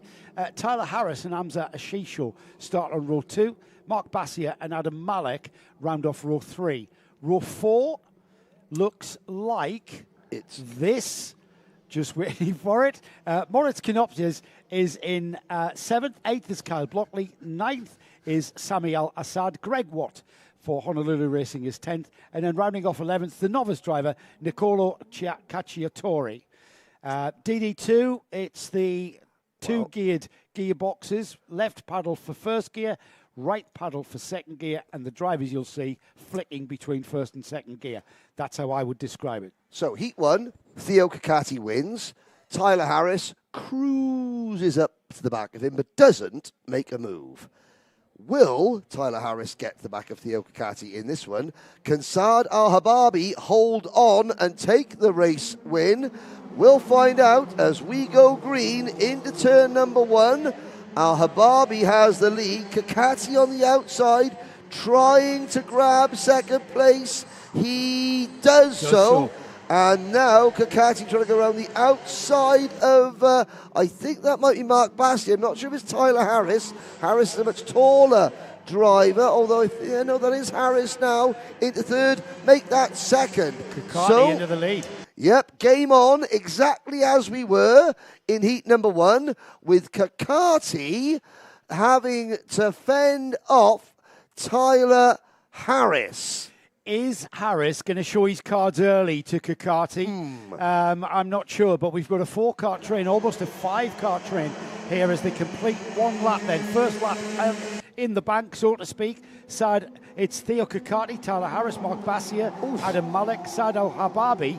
Absolutely been mullered there on the first lap and down to 6th. Great move into second position, into turn number 1 from Mark Bassier. So Harris, we're not going to find out whether Harris is going to just march up to Kakati and pass him, because Mark Bassier is now in P2. And P4, Adam Malik, not far behind either. There is, I incorrectly called Theo Kakati the UAE's team manager. As he corrected me, he's the UAE's superstar team manager. To give him his full title. Just so I want to clarify that so his mum Chandra doesn't get upset. Absolutely, and after putting that team on the third step of that team's podium, he does deserve that accolade. Oh, we've got a cracking battle for second place. 3 carts involved. Mark Bassier, Tyler Harris, Adam Malik, all getting mixed together. Who's that though? Syed Al-Hababi, our pole position driver. He's in the mix as well, coming back. Hamza Rashisho, not too far away. And is that Kyle Blockley? It's one of the masters. In fact, the top 6 are nose to tail. Maurice Knopfjes has had an off. He's into the pits. He's into the pits and out of the race, possibly. So, the DD2 Masters class, which only has 3 carts in it, Greg Watt, Kyle Blockley and Maurice Knopfjes has now lost one of those. So, Kyle Blockley, and of course, there is a championship fight as we've got another pass, and that is Tyler Harris coming back at Adam Malik. Here's our carchop.me replay, and there in typical Alain style there, coming out of 11 down the inside. He's hung on to that because he had momentum out onto the straight. So Kakati, Bassier, Harris now in 3rd, Hashisho 4th, Adam Malik 5th. By the time I look up from the timing screen though, that could have changed. All of this shenanigan for 2nd, 3rd down is allowing Kakati to break free, and now Bassier likewise. The carts from 3rd place down are beginning to squabble, leaving these 2 up in the front. He's got a 7/10 lead as Theo Kakati. And he looks comfortable. I'll say this, Joe. He does look comfortable. I know we're not at half distance yet. We will be at the end of this lap. There it is there. Half distance now, Henry. Yes, but, he doesn't look under any pressure. No, he's not. The one thing that, even Theo will admit to is, race fitness in a DD2, because this is his first time in a DD2. Bassier, he's a DD2 graduate this year, as is Harris. Malik and Hashisho spent last season in the DD2 category, and Hamza Hashisho, He was up into P4. He's now dropped back a little bit more. Kyle Blockley continues to lead Greg Watt in Masters. Knyoppers is out of the race. And I've got to say, Nicolo Cacciatore is a lot closer to the rest of the pack than he was in heat number 1. Improving race by race for Cacciatore. Yeah, that's all you can ask, just finding your feet here, driving these DD2 karts. I mean, driving a Rotax kart around any track is tricky enough, but then adding the complexity of 2 ratios in a form of a flip paddle as well, just to maximise and optimise every single part of this track. Theo Kakati's the driver that's doing it best up to now, with a win in Heat 1. He's on schedule to maybe take the Heat in win 2. That's going to put him in very, very good stead. If he doesn't have an absolute nightmare in Heat 3, he's definitely a nailed-on pole position going into the pre-final, which kicks off tomorrow morning, of course. He's got a huge lead now, as is Mark Bassier has got a massive gap over Tyler Harris, who hasn't got a massive gap at all over Adam Malik. And if he makes the slightest mistake, that 3/10 gap between Harris and Malik can completely disappear. And behind these, Henry, Al-Hababi, Ashisho, Blockley, Al-Said, Greg Watt just coming through now, and then the novice, Cacciatore, just coming through to complete his, what will be 5th lap, wouldn't it? 6th lap, sorry. Now, hopefully Maurice Knyopp's problems aren't terminal in terms of terminal for the day. He will have the advantage of 8-lap fresher tyres over his DD2 Masters rivals come heat number 3, as we look at Kakati extending his advantage. Malik is unable to put any more pressure on Tyler Harris in 4th position, and it's independent run driver Theo Kakati leading Mumbai Falcons teammate Bassier Harris before we get to Matthias Legem Motorsports Adam Malik. Is Theo just tending to that kart himself then? He's down as a privateer, he's not with any team. Like with everything independent, they do have assistance, if need be, from some of the workshop team here at Al Ain Raceway. Right, well, whoever it is behind that helping and assisting Theo, they're doing something right, because that kart is handling and performing absolutely outstanding. The 2 Mumbai Falcon drivers, they are chasing him down, but cannot get on terms with Theo Kakati, who comes out of the final turn and will take heat number 2 with a 100% record from heats 1 and 2 now. Tick the box. Theo Kakati, he takes the win from Mark Bassier, finishes 1.7 seconds behind, half a second there then to Tyler Harris in 3rd. Alan Malik was 4th. Hamza Ashisho comes through in 5th. And then the rest of the field streaming through will confirm the race result when we get all of our carts crossing that checkered flag. And that's a huge checkered flag, by the way. That is a proper checkered flag. Yes, there is your top 6 on the results grid. Now, Harris will be less concerned with Theo Kakati than he will be with Mark Bassier. Why? Well, because Kakati didn't do day 1 or day 2 of event 1 and didn't do round number 2 either, whereas Bassier did. So Bassier is closer to Harris in the points than Kakati is, and now taking points off him.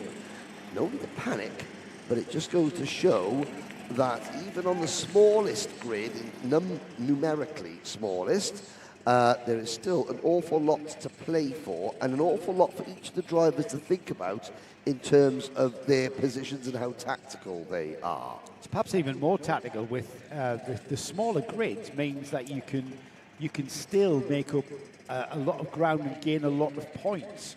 Even if you have a nightmare, it's not too bad, because, you know, the maximum you can finish is 10th or 11th. I'm interested to find out what happened to Moritz. Knyoppers there just completed 1 lap and then pulled in. Remember, these are a very complex kart with the 2 ratio gearbox, just altering the final drive effectively, aren't you, really, going from one ratio to the other. But hopefully it's not too much of a problem, and Moritz can find a solution to whatever caused him that retirement and be back out for heat number 3, which is scheduled time-wise for just around 4 o'clock. Sorry, not 4 o'clock, 3:45 this afternoon.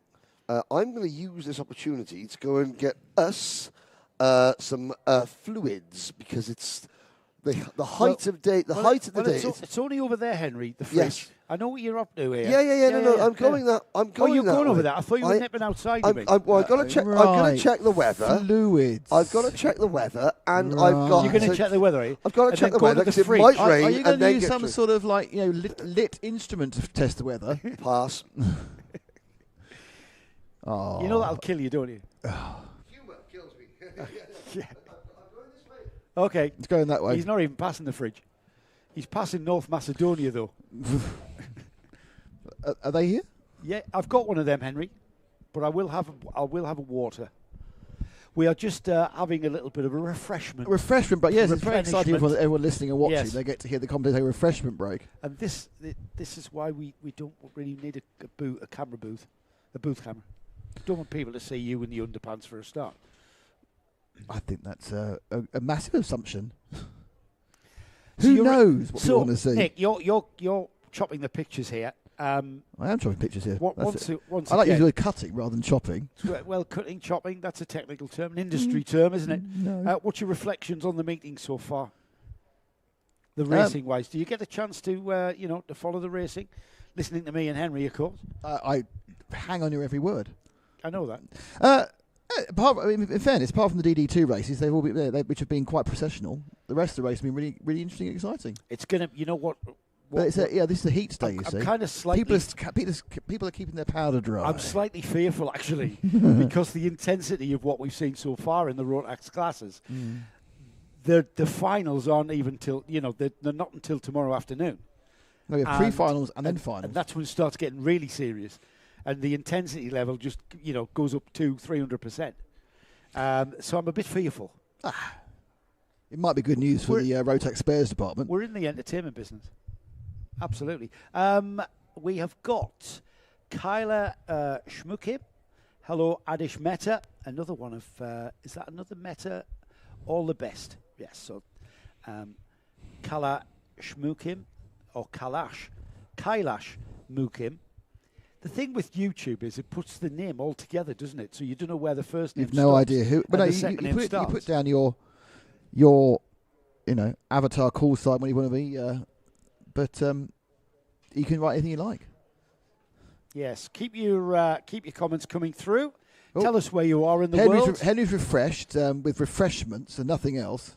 Well, I actually have been doing some investigative journalism. Have you? That's a new name for it. Morris Knoppers, an incident with Hamza Hashisho pushed Morris's rear bumper up onto his tyre, creating a tyre rub. Right. And rather than damage his rear mojo, he decided that it was no point continuing, bring it in, because he's going to need that rear mojo later on today With this, and tomorrow. It's all investigative journalism, ladies and gentlemen. Henry, with this one set of tyres per event, is there a force majeure for a tyre cut or Just a about puncture? asked that. Yes, there is. There is. Al Aid Raceway, the organiser will have surplus tyres. You have to present said tyre to the organisers to show that it will no longer perform its assigned duty. It's no longer circular. It's no longer circular, and it will no longer rotate on a go-kart. Or hold air. Yes, What yes. side was it? No, I was too busy I'll tell you what, trying to do other bits of I'm not- investigative journalism to find out which side it was. I'm not trying to catch you out, because I would have thought the right-hand side tyre takes the most grief. Yes, So yes. if you're going to get one changed for force majeure, you want to hope it's the right-hand side Well, left. there is that. The right-hand side rear, I should If say. you could just persuade the driver that you're battling with, look, if you're going to hit If you're me going to hit me at in that the right corner, hand, yeah. that'd be helpful. Hit me in the right-hand corner, Yes. please. I need a new tyre. But you don't get a new one, do you? You get an aged one. No, you aged, do. It's a new one, is it? It is a brand new bone, yes. Wow. That sounds very exciting. So Kailash Mukim is the grandfather of Adish Mehta from India. And we've had Kailash before, haven't we? We've had his grandfather on earlier. Now, one of our drivers, and I forget which one, has a family member who is quite a major Bollywood film star. Oh, really? And I wonder who that would be.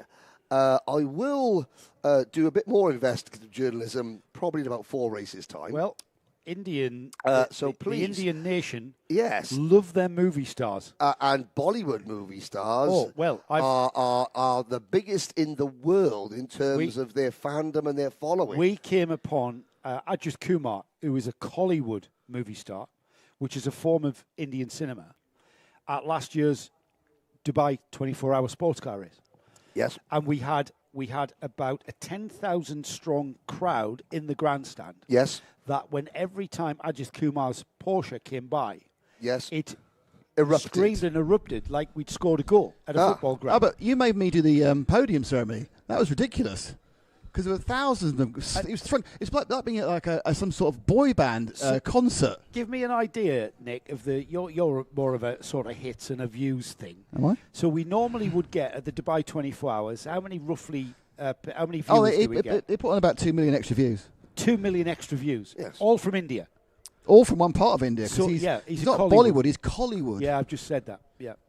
Well, sorry. I know you were out this route, but what we need is for our for our Indian drivers and in the Mumbai Falcons, who are an Indian. What, to become film stars? Yes. No, to find a film star that likes go-karting. Absolutely. And say, look, we know that you're a Bollywood film star. You probably got quite a few rupees in your bank account. However, we're going to get you a go-kart. All you've got to do is turn up and race. Hey, what are the karting streams with the most numbers in the UK? That's the one where they have the YouTubers taking part in a team race. Yes, but I mean, they're YouTubers. These are the Bollywood film stars are actual people that do things. No, I think YouTubers are real people. They're real people. They just don't have real jobs. Well, I say that probably many of them now AI, but they're real people. They don't do real jobs. Bollywood film stars do real jobs. I have an answer.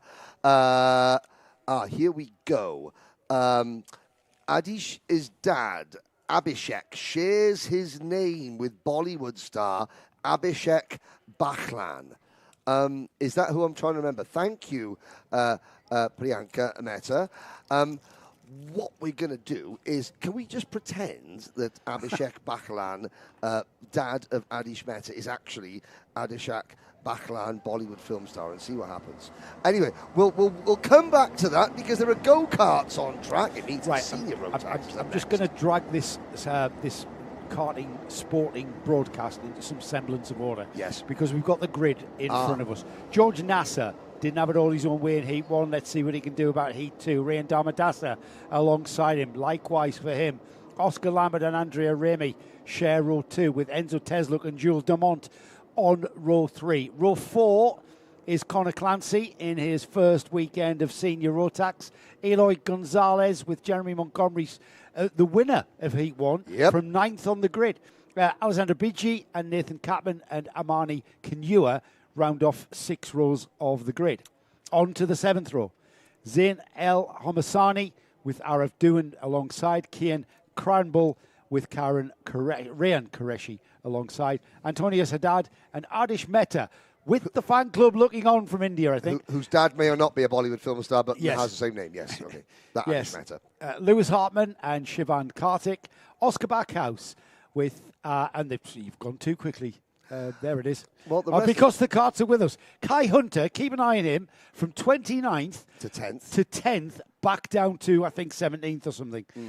So he has got a cart that is very much different to the one he qualified on. And Laith Muminar from Saudi Arabia, who competed last week for Saudi Arabia and made the final, is out before the race even gets underway. The race is now underway. Nassar leads the field into turn number 1.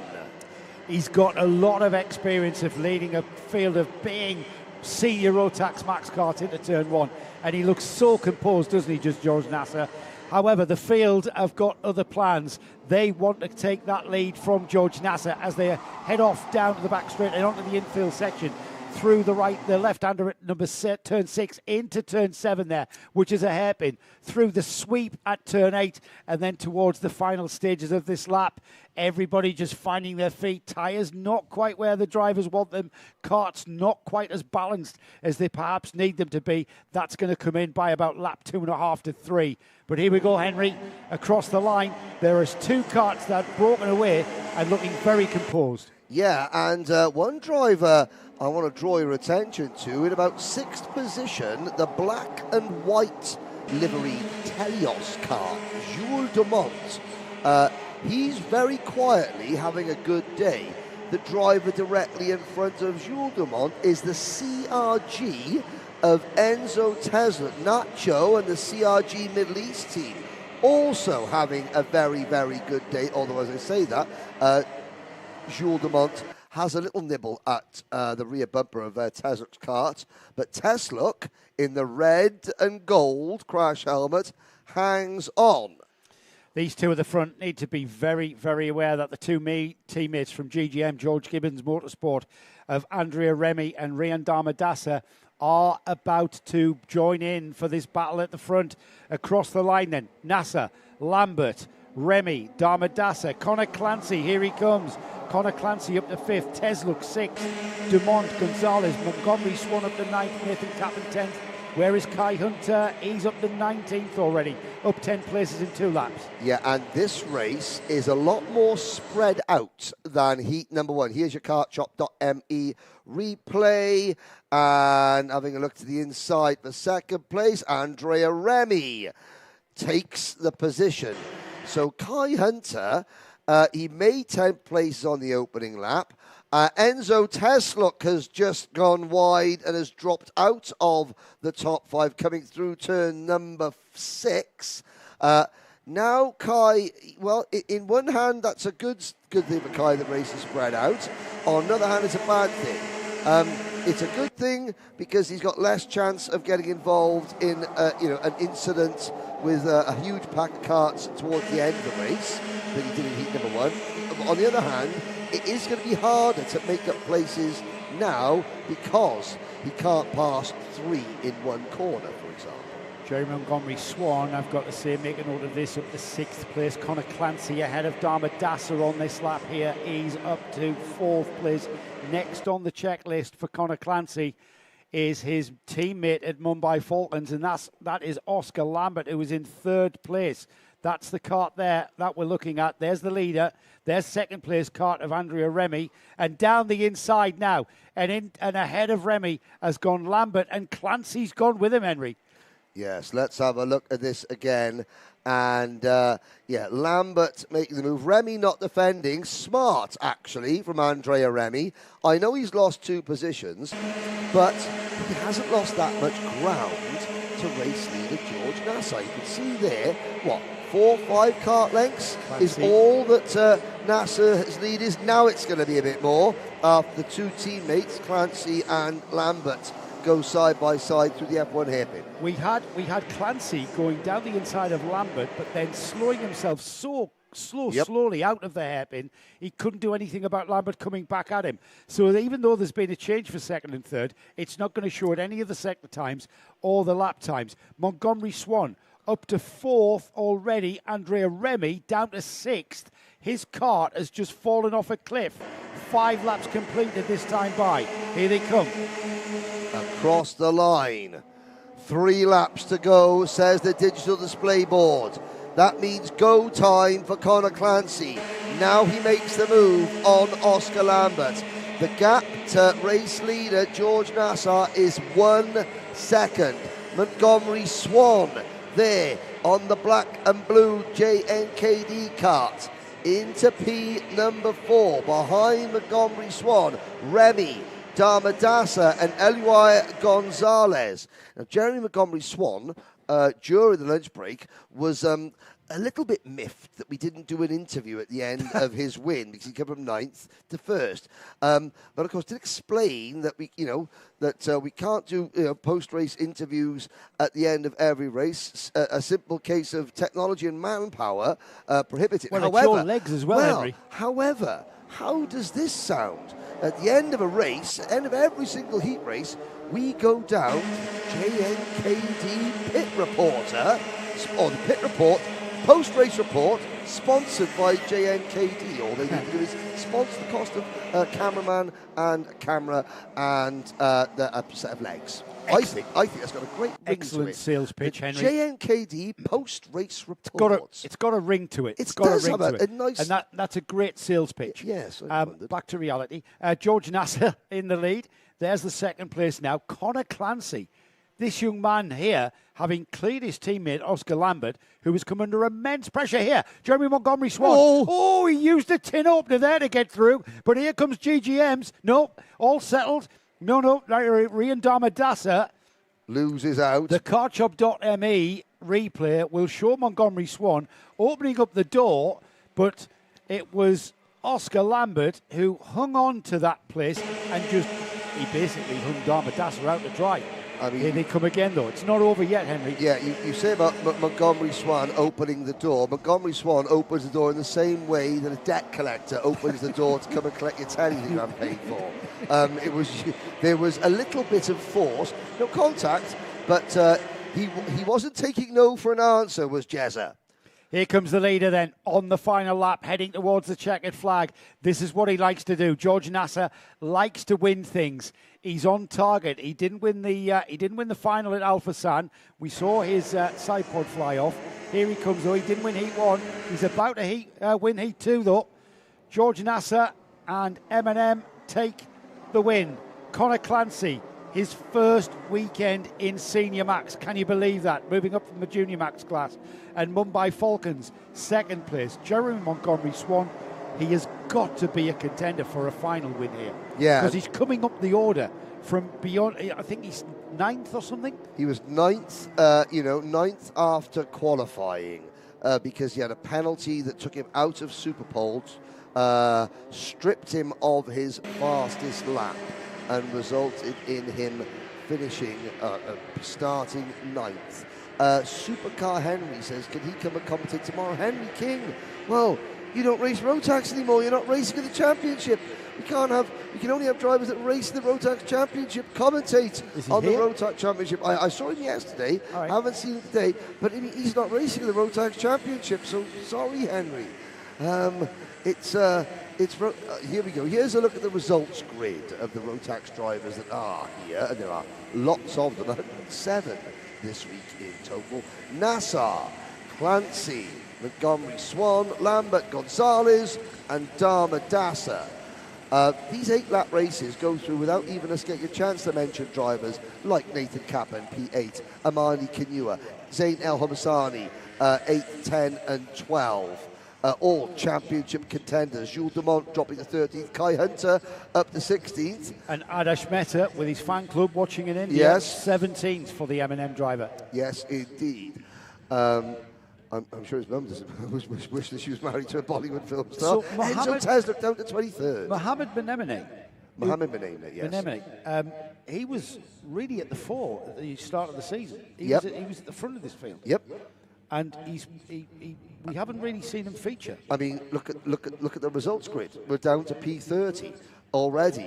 So many strong teams, so many strong drivers. I mean, you've got George Gibbons, Matthias Lejeune, XL, Motorscape, Fort, KAA and Hunter Motorsport.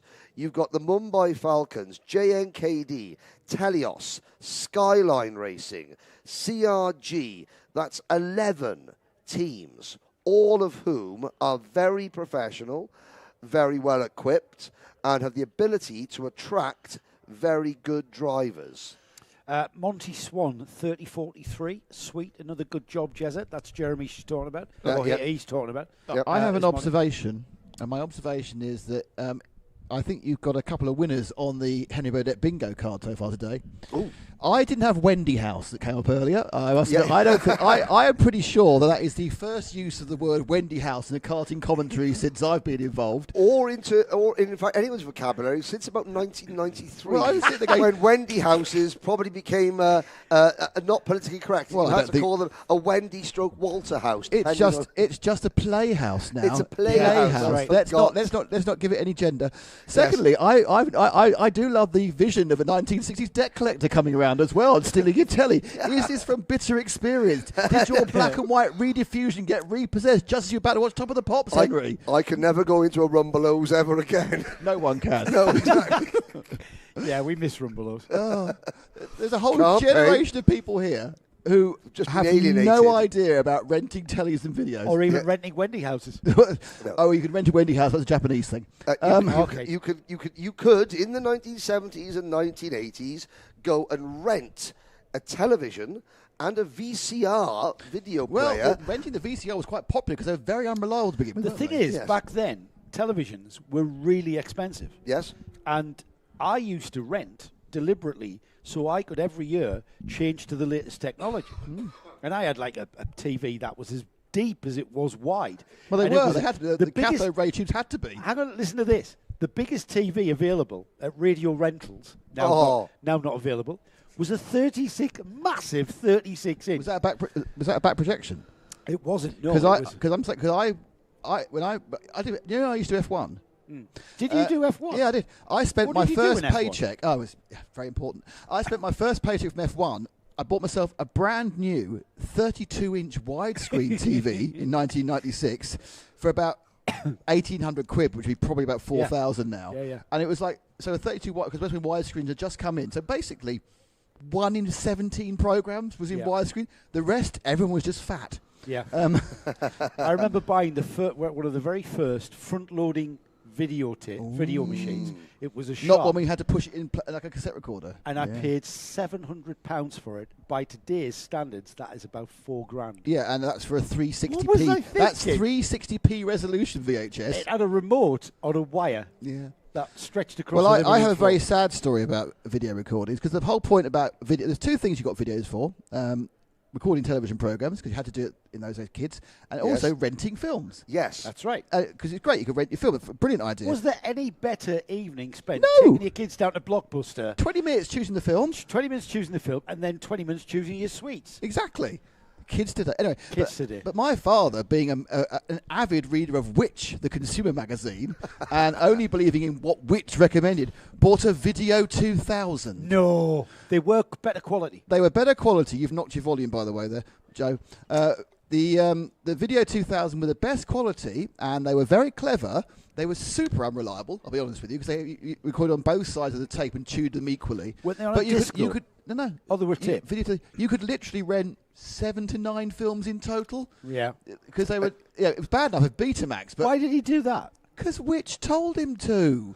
Best thing. I think they were 480p. I think. I mean, the best thing about a video recorder for me was that you would buy your BASF or your VHS tapes, and it would be you could buy a 240 or a 360 minute tape. Yes. But then on the on the edge, the bottom left hand corner, there was a little bit of plastic that you could break off. So you couldn't record over it. And so you couldn't record Nothing over it. a piece of sellotape couldn't solve. And then you could play. You could record in SP, short play, standard play, or LP, long play, get twice the length out of your VHS. I've got the entire 1991 BBC highlights of the Formula One season on 2 VHSs. I can beat that. Yes, go on then. We're talking about the BBC Grand Prix highlights with the best theme music ever. Fleetwood Mac the Change. That was inspired. Whoever decided I just that. realised that's going out the PA. Yes. Whoever decided that was inspired. I have got every single Grand Prix highlight show from 1981 to 1990 on VHS. Do you have a VHS player? No. I do. And they're in the loft. I got a loft as well, but it's on a SCART. And I haven't got any TV with a SCART You can't even buy a TV with a SCART. I think you can now get electronic SCART to HDMI converters, but they're quite expensive. I can anorak you, and again, this is no surprise here. At the moment, all the by the way, everyone, we will talk about karting later. Yeah, all the competitors usually say, "Look, we need to spread the timetable out to give." So we've got five classes, so we need a bit more time between each race, to make sure we get the karts ready. They're listening to us now. I could hear them running up the stairs to Guy Sheffield and go, "Guy, it's okay. We'll go quickly. Just shut this lot up." No, but I have got every Formula One highlight from the start of 1987 until the end of 2001 on VHS, and from 1985 and 1986, I've got each race from Duke Video on its own VHS. Yeah, I bought the yearly highlight tapes of the years I was doing it because I used to do it. Of course, yeah. And I was only on one of them, so I was quite disappointed. Really? Well, I had a disembodied thumb, but that was it. A disembodied thumb on a microphone. Well, actually, I'm in the background of several major events. And every now and again, people he made Michael Schumacher cry. Exactly. Well, I was going to say, but that was disembodied. For those of you that aren't aware, Nick Damon, producer stroke commentator, he used to work for Formula One. And if you look at the famous Belgian Grand Prix of 1998, the one in the wet. I'm in the back. When Michael Schumacher runs into the back of David Coulthard and rips the front corner off his Ferrari, and then goes to confront David Coulthard in the McLaren pits, there is a gentleman in a white and blue fire suit. No, I'm in the grey fire suit behind the guy in the white and blue. Ah, right, that's Nick Damon working for Formula One. See, as Michael Schumacher sort of punched David Coulthard, Nick Damon was there. I just wish he had. Off the record. I'm also in the back. When Eddie Jordan wins that race, I'm in the background there. But unfortunately, I'm behind the guy from RTE who he actually spoke to. Oh. But he didn't talk to me. But I was there looking at Ernest. Did you make Michael... Pardon me. Did you make Michael Schumacher cry when you told him that he'd equaled Ayrton Senna's record? That was when it was 41 wins, yeah. But that wasn't why he cried. He'd had a bad week. Yeah, but he cried because he did a bad week. He'd emulated his hero. Oh, it's a... Yeah, so I've done all sorts. So that was me just doing stuff and hanging around the back of shots. It's been downhill from there. Anyway, moving on from Test Match Special. Remember the first professional thing I ever did in motorsport was interviewing F1 at the Monza Grand Prix, the home Grand Prix at Monza. So I was straight in the Monza paddock. It's the first thing I ever did. I served no apprenticeship. I had no discernible skills, and many say I still don't. But, I prove that important adage which you don't want to tell children. It's not what you know. Yeah. Well, I mean, I think Nick's done it the right way. He started in Formula One and graduated into the best motorsport of all, karting. There we go. I'm just doing the reverse. I've gone through touring cars and Formula racing and Formula 4 and Formula 3000, so I'm going backwards. So eventually I'll become a bambino. The Benjamin Button, ladies and gentlemen, of the motorsport world. We've got one round of heat races to go. One more set of points to award our drivers today. And then we will be into a nice, restful, relaxing evening. As the 2025 calendar year heads towards its inevitable end. You may be thinking, why are these drivers not in their karts getting ready? Because we've still got 4 minutes before the scheduled start. Why do we not get on with it? Well, you've got to structure a race meeting. Put yourself in the position of the team of people who are getting these karts ready. You know exactly when you need to be on the grid. Yep. You know exactly when you're about to race. And you know when you have to be, that kart's got to be ready to put onto its 4 wheels and go. If you just went because we have plenty of time, one, it wouldn't give us any chance to wax lyrical about nothingness. And two, the teams it would be complete without chaos this timetable, there'd be a whole generation of children who know nothing about renting a VHS video. Yes. Or a Wendy house. So, I mean, for example, the time now is... the local time now is 47 minutes past 2. Okay, Micromax Heat 2 finished at 1:25 p.m. But that's not when all the karts are back in the awning, because, of course, they have to go into Parc Fermé. They have to all get weighed.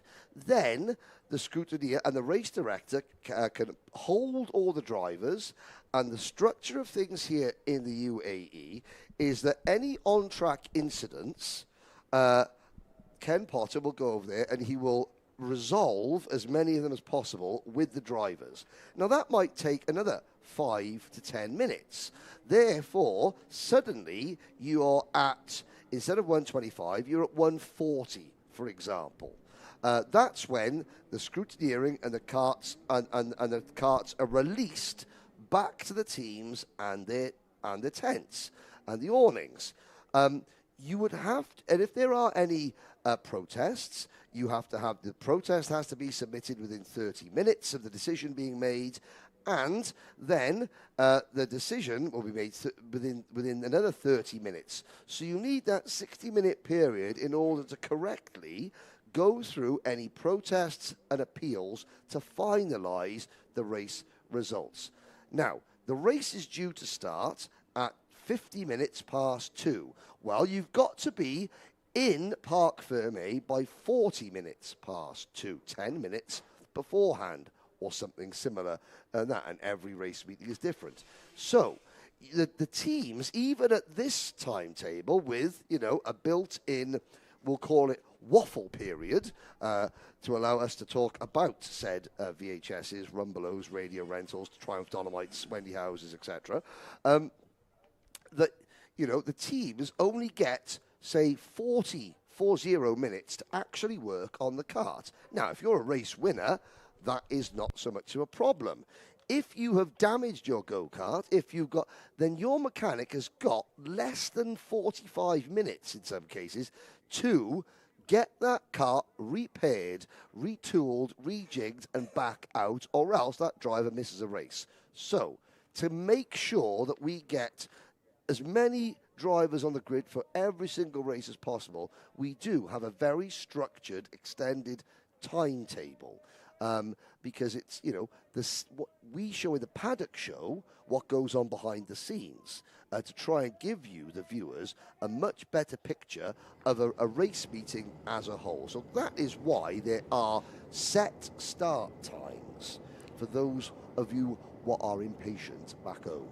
And on that happy note, look at that. We've got drivers and possibly coming up very shortly a grid. Excellent explanation, Henry. Why use 4 words when you can use 3,000? Well done, mate. Sama Chopra on the pole position. Saif Al Khalifa alongside. Second row of the grid is Adam Al Sheikh with Liam O'Hanlon. And then we've got Alexander Freinstein and Vaibhav Ponna sharing row 3. Row 4 is Cameron Harvey and Amar Tabadza. Jensen Kelly shares row 5 with Enzo Falzerano. We've got Rud Rapatap, Shikwat, and Tadeusz Prochaska on row 6. Row 7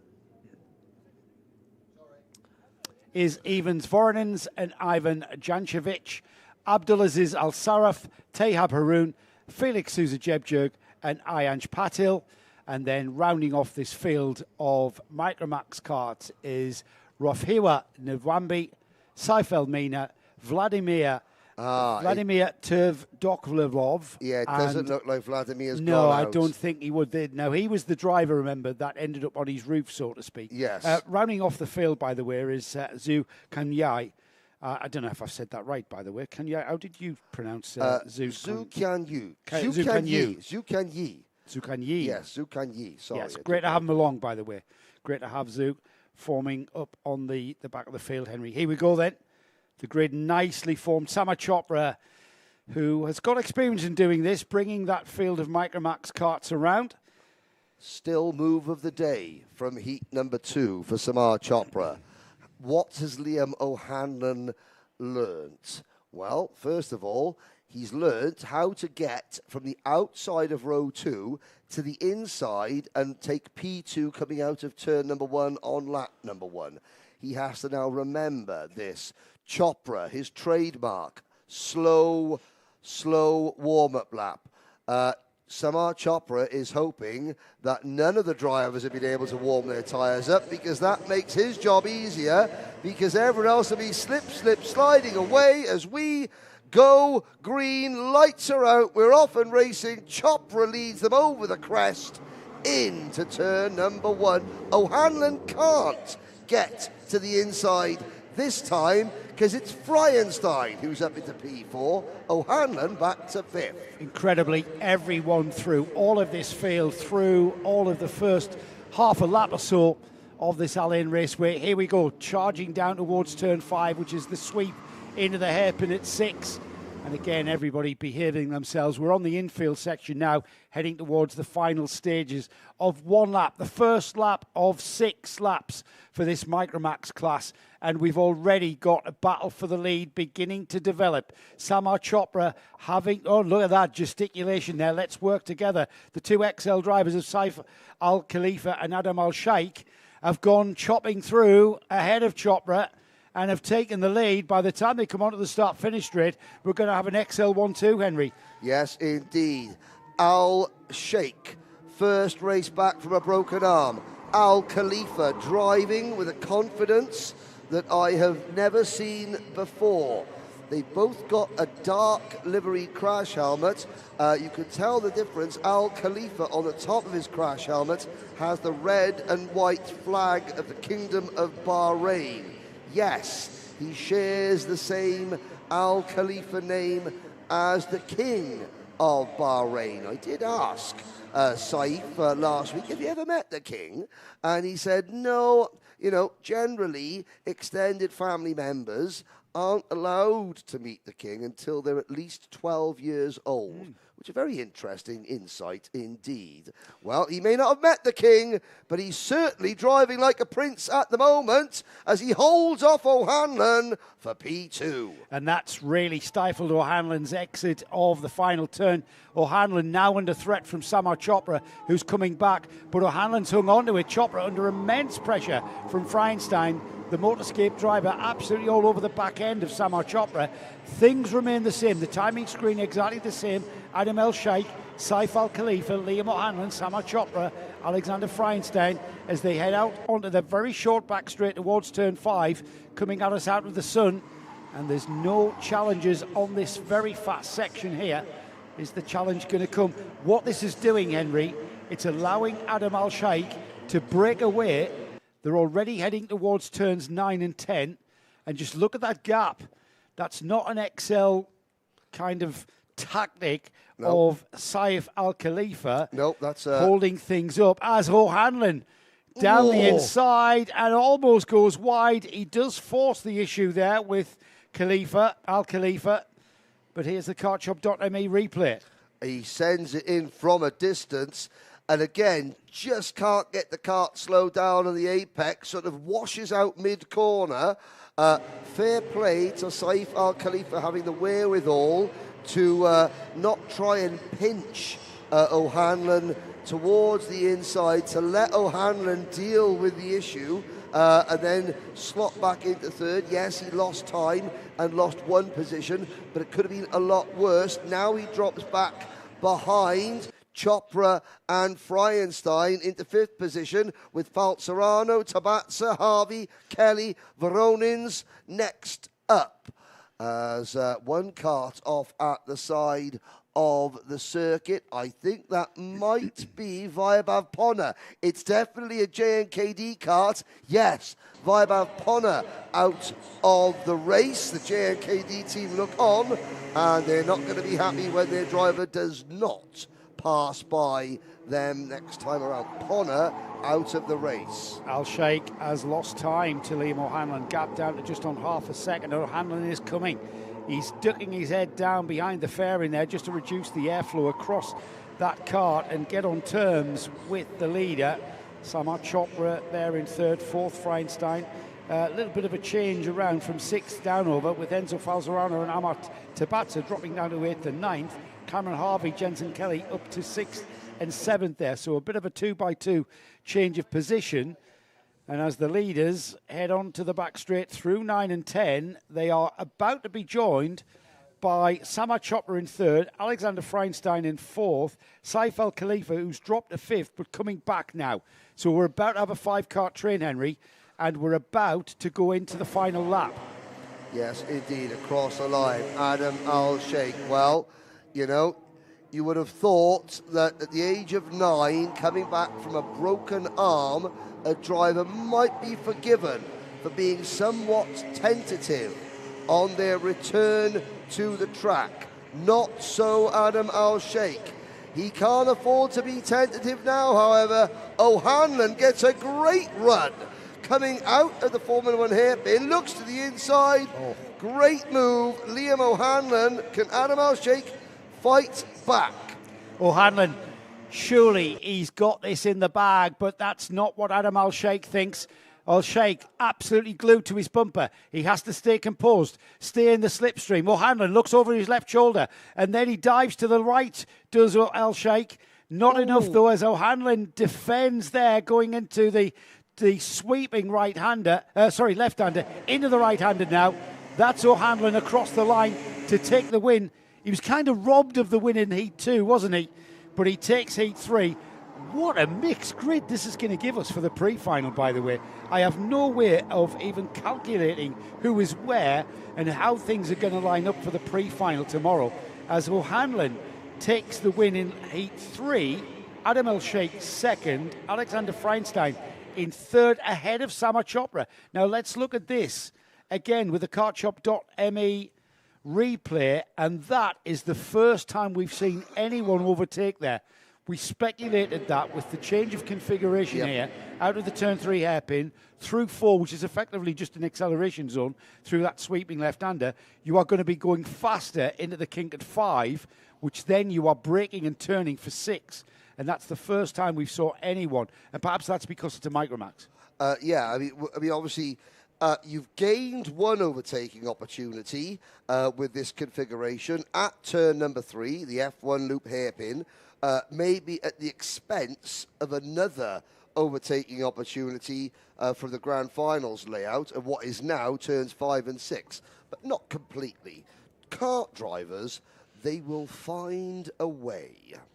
Yeah, how many times have I been proved like I don't know what I'm talking about by, you can't pass there. There they go. Yes, they can, yes. I feel like that's how you do it. I feel like, like Jeff Goldblum standing up in Jurassic Park going, nature, it finds a way. Carters, they find a way to overtake one another.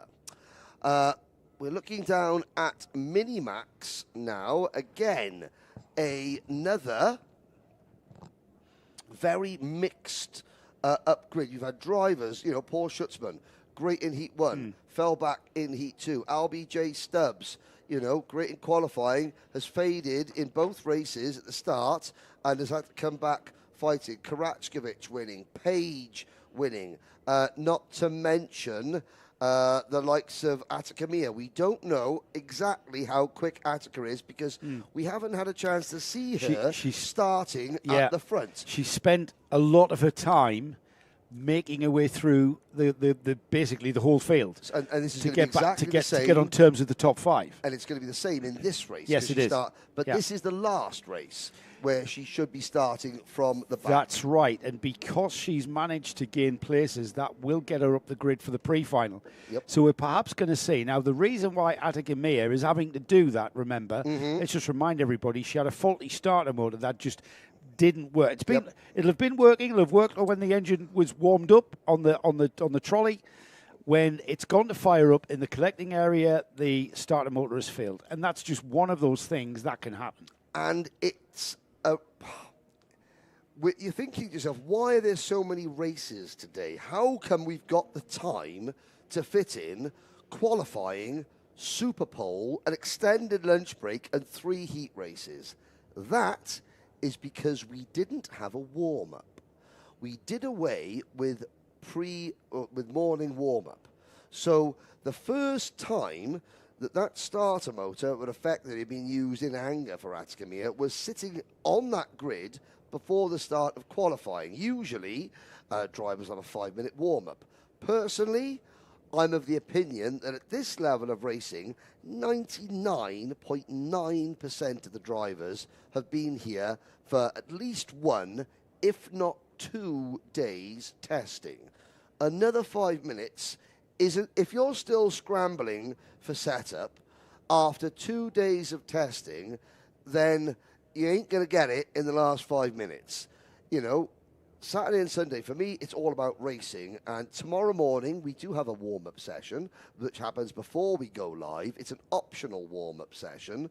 And so, you know, I think that it's a good thing that we don't have warm-up because we get more racing in and we can tweak the formats to create more excitement. However, the negative is that, yeah, unfortunately, occasionally you get what happened to Attica Mia. And I believe we've had a round of the Oman RMC today. If you have been competing with our friends, the Al Rawahi family, at the Muscat Speedway, then please put in the comments, what are the results from today? How have you all got on? Unfortunately, the UAE Championship isn't visiting Oman this year because this would be the weekend traditionally where we would be in Oman. And with the grand finals in Bahrain just, you know, finishing 6 days ago, it was a bit much to ask not just not just the drivers, but the teams more than anything else. Because, of course, a lot of the mechanics here were in Bahrain.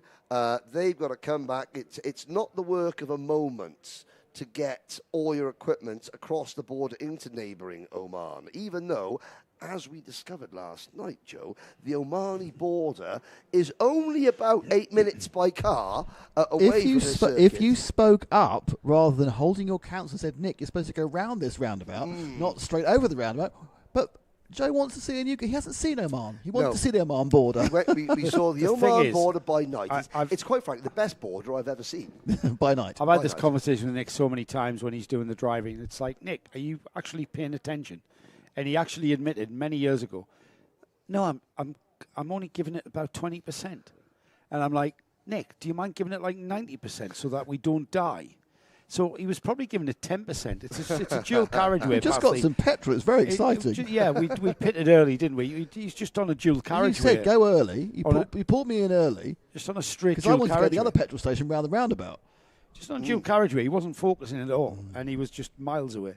And we ended up miles away. Thank you very much. Not as bad as the time when we got it wrong back in when we first came to Dubai for the 24 hours. I was with Jim Roller in a car, and he was the only person in his service. It's a long time ago when you couldn't get service in your phones, and he had a sat nav. The problem was back in 2011-12, they were changing the roads by the day in Dubai, and we missed all the turning had changed. We missed the turning that didn't exist anymore, and we went. It was 18 miles before you could turn round. A 36-mile detour. We went all the way down to the oil fields. Excellent stuff. Here we go then. We are getting ready to go racing with Minimax drivers already on the collecting area. We've got a 30-second start board. And then we are very shortly going to be able to have a reflection on our starting grid and remind ourselves who is starting where. The race this morning was, as ever, full of drama and cracking racecraft. We've had one of the heats this afternoon. And again, even more drama and even more racecraft being experienced by these drivers. Here we go then, about to be released. We've got the clear grid. The karts are now being released. And as we see the karts stream away to start their rolling lap, let's have a quick look at how our grid is lining up here for Minimax. Austin Gray and Charlie Page are our front row of the grid. Albie Stubbs and Mikhail Mitrikin start on row 2, Kurt Evanoff and Benjamin Krachkovic on row 3. Row 4 is Paul Schutzman and Rian Khan Rashid. Adam Fleury and Max Payton are on row 5. Row 6 is Vico Pajamaki. Rafael Zagati shares row 6. Row 7 is Attica Mia. Look for her coming through the field. Mikael Tver Doklovov and Zuhair Turkey with Mubarak Mohammed sharing the final row of the Minimax grid. Here we go then. Keep an eye on Attica Mia on kart 113. She will very quickly come through the field. But I tell you what, it is a metaphorical fist fight at the front of this Minimax field. Yeah, now the driver that I'm looking at, it'll be the driver in the second row of the grid, the inside of the second row of the grid, with the bright pink flex on his Sam Pollock Racing graphics kit. LBJ Stubbs has had 2 abysmal starts so far, and he is saved from making a third one by the false start flag. Now, I don't know if that is the way the gearing is set up or there is something, but LBJ Stubbs, at the start, he simply cannot get up to speed early. I think that's a gearing issue, because when you're coming up, and I stand to be corrected, Toby George, Anderson Chilcott here from Stan Pollock, I will speak to them later, but to me, just outwardly, watch the number 196 cart. When they come out to the final corner. And he's easy to spot, Henry, because he's the pink. He's got like a pink tint to his livery. Now, when he comes out of the final corner. There he is, just coming in the picture. And the drivers in front, and Austin Gray and Charlie Page pick up the speed. LBJ Stubbs is much slower to get underway. Here we go then. Austin Gray, Charlie Page, the two front row drivers about to try another attempt at getting this race underway. The red lights are on. They've gone. Have they gone too early? No, the red lights go out. Here we go.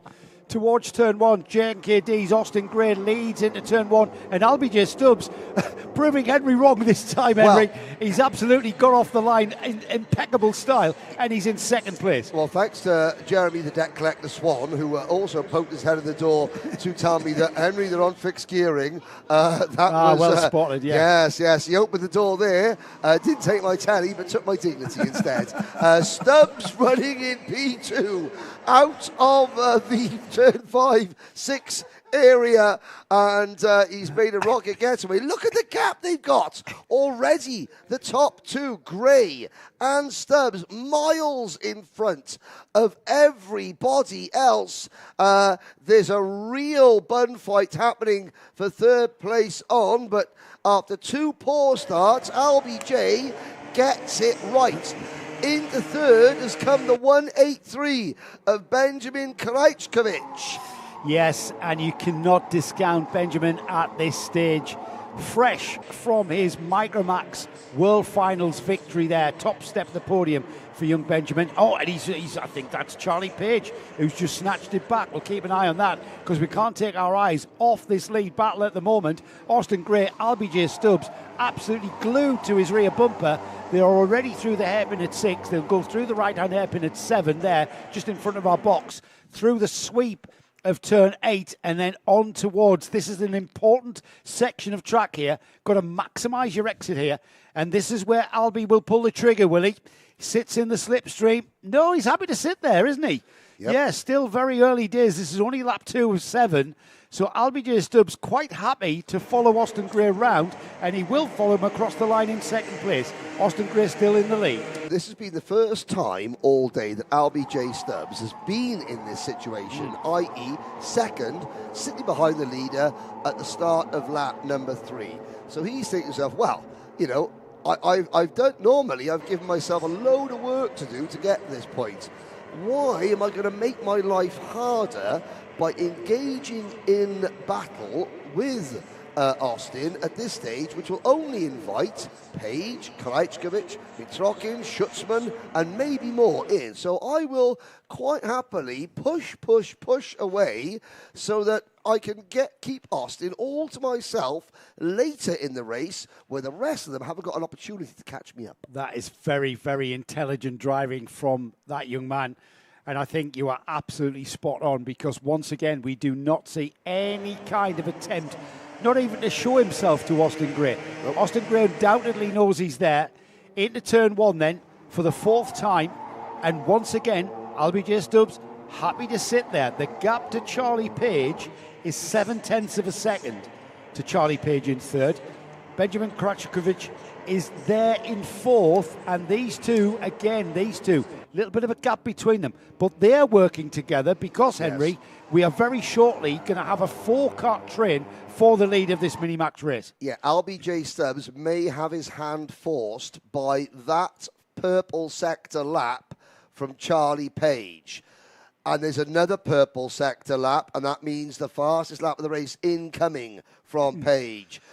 He's now done 5 consecutive purple sectors. 3 on the last lap, first 2 sectors of this lap are also purple. You know, is this going to be 6 consecutive purple sectors for Page? Yes. He's took 3/10 out of the gap between LBJ Stubbs. He can feel that suction of the slipstream pulling him towards LBJ Stubbs. He's going to pick up the slipstream.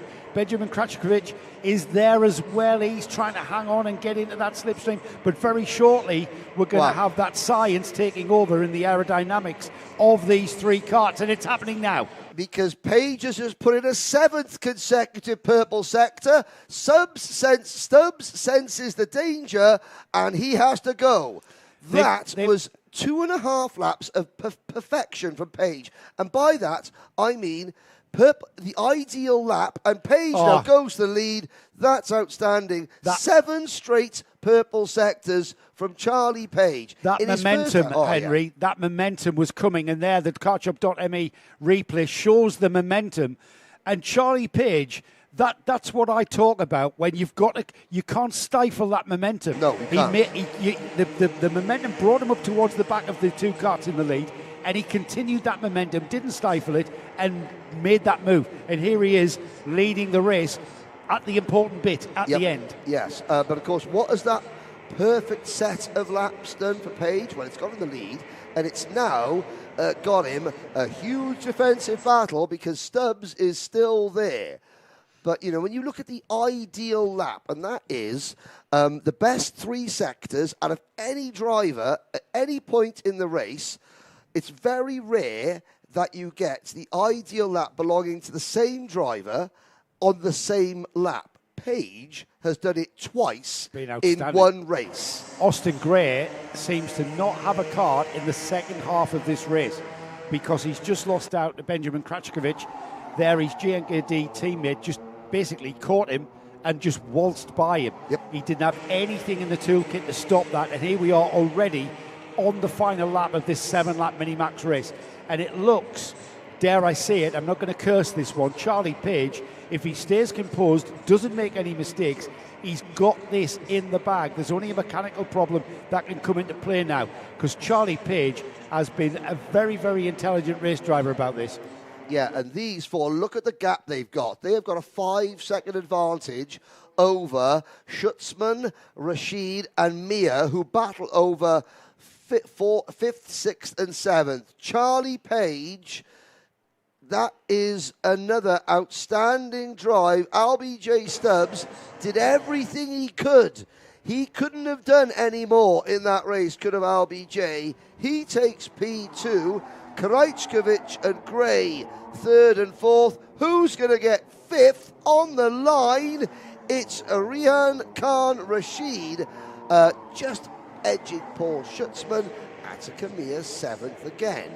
That will put Attica on the, well, it'll put her in the top 6 of the pre-final grid, I am certain, and then we will see how fast Attica, the Queen of Kashmir, is compared to the rest of the leaders, who you could see the most of them here on the results grid. Yeah, Charlie Page, and a very fine win from the XL driver there, with LBJ Stubbs from Sam Pollitt coming in 2nd. Benjamin Kracikovic in 3rd place. Austin Gray had to settle for 4th at the end, didn't he?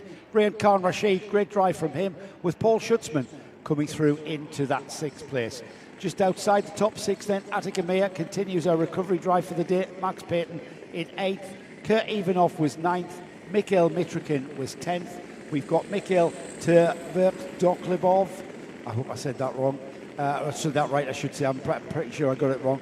With Adam Fleury alongside in 12th place there. 13th, just behind us, Turkey. Viko Pajamaki, Mubarak Mohammed finishes after 7 laps, and Rafael Sagati. All of our competitors, all 16, finished that race, Henry, so that bodes very well. It bodes very, very well for an intriguing finals process tomorrow. Yes, it does indeed. Another 7 minutes to go before our next race, which is perfect opportunity to bring Faris Haroun back into proceedings. Faris, you've been back in the pit lane, down in the paddock since then. Did you get a chance to speak to any of the junior drivers after their last race? And if you did, apart from the swearing, which none of our drivers would do, I promise you, what did they say? Yeah, some drivers had a really bad race, but mainly I got to talk to people like Aaron Mason and Flores, and Flores was just like really happy with his result, and Aaron, same with him, but he thinks that he should have defended a bit more, and that he should have been faster, and now hopefully he's going to be faster now. You make an interesting point there. Aaron Mason feels he should have defended a bit more. How often is it that a driver will come off a track, and you've been in this position because I've watched you, and have just confessed, yep, I should have been a bit more defensive, or the usual racing driver excuse was, someone crowded me out, my tyres went off, there was something wrong with the engine.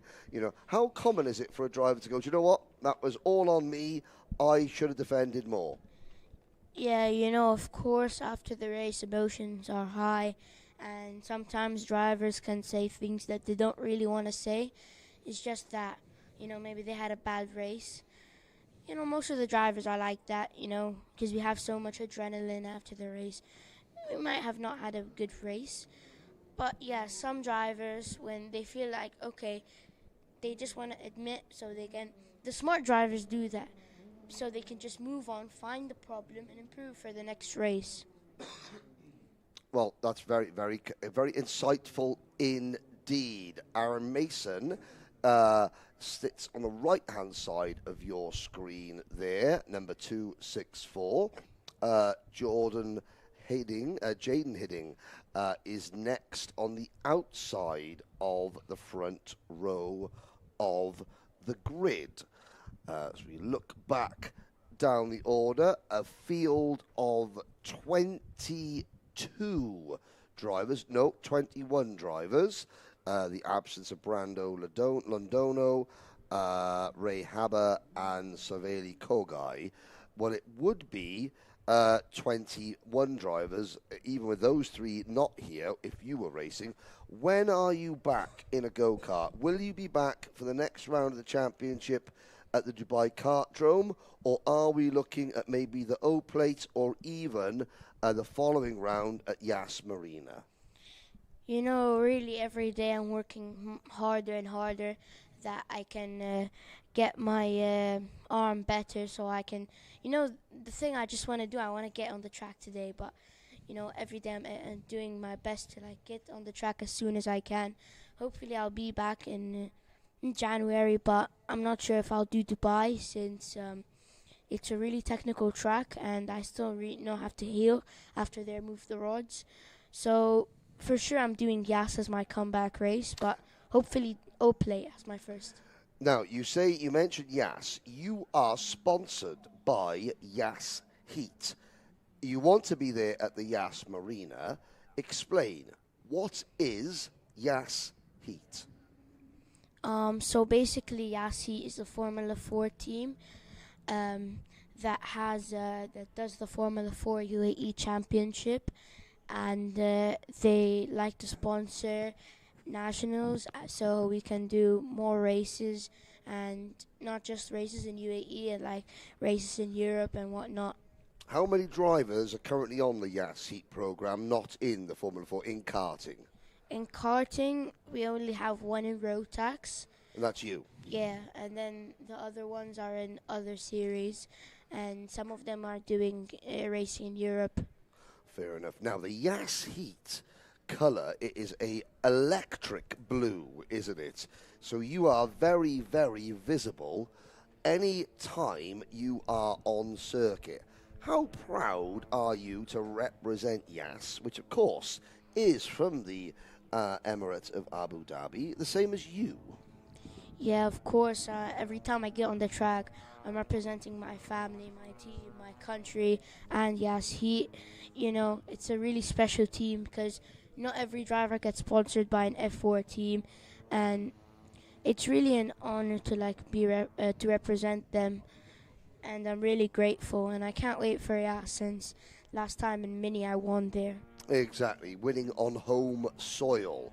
Well, we are still several minutes away. The track temperature since Heat 2, has it got a little bit cooler outside, Faris? Yeah, I think it's gone a bit cooler, so now they can change the setups, you know. How would they change the setup? I mean, not giving out too much away, but what would a team do as the air temperature cools and the track cools a little bit? What areas would the teams start looking at to improve the setups of the cars? 1 minute to go. Okay, 1 minute to go, but we'll get Nick to get. But what would they be doing? So basically, they could do the carburation, you know, for cooler weather. Yeah, they could make it a bit more lean. By that means you mean the carb, the jets, yes? Yeah, the jets and the air screws. Okay. And they could also change the setup on the chassis. The front end of the chassis, the front end, caster. The caster. Okay. Yeah. Camber.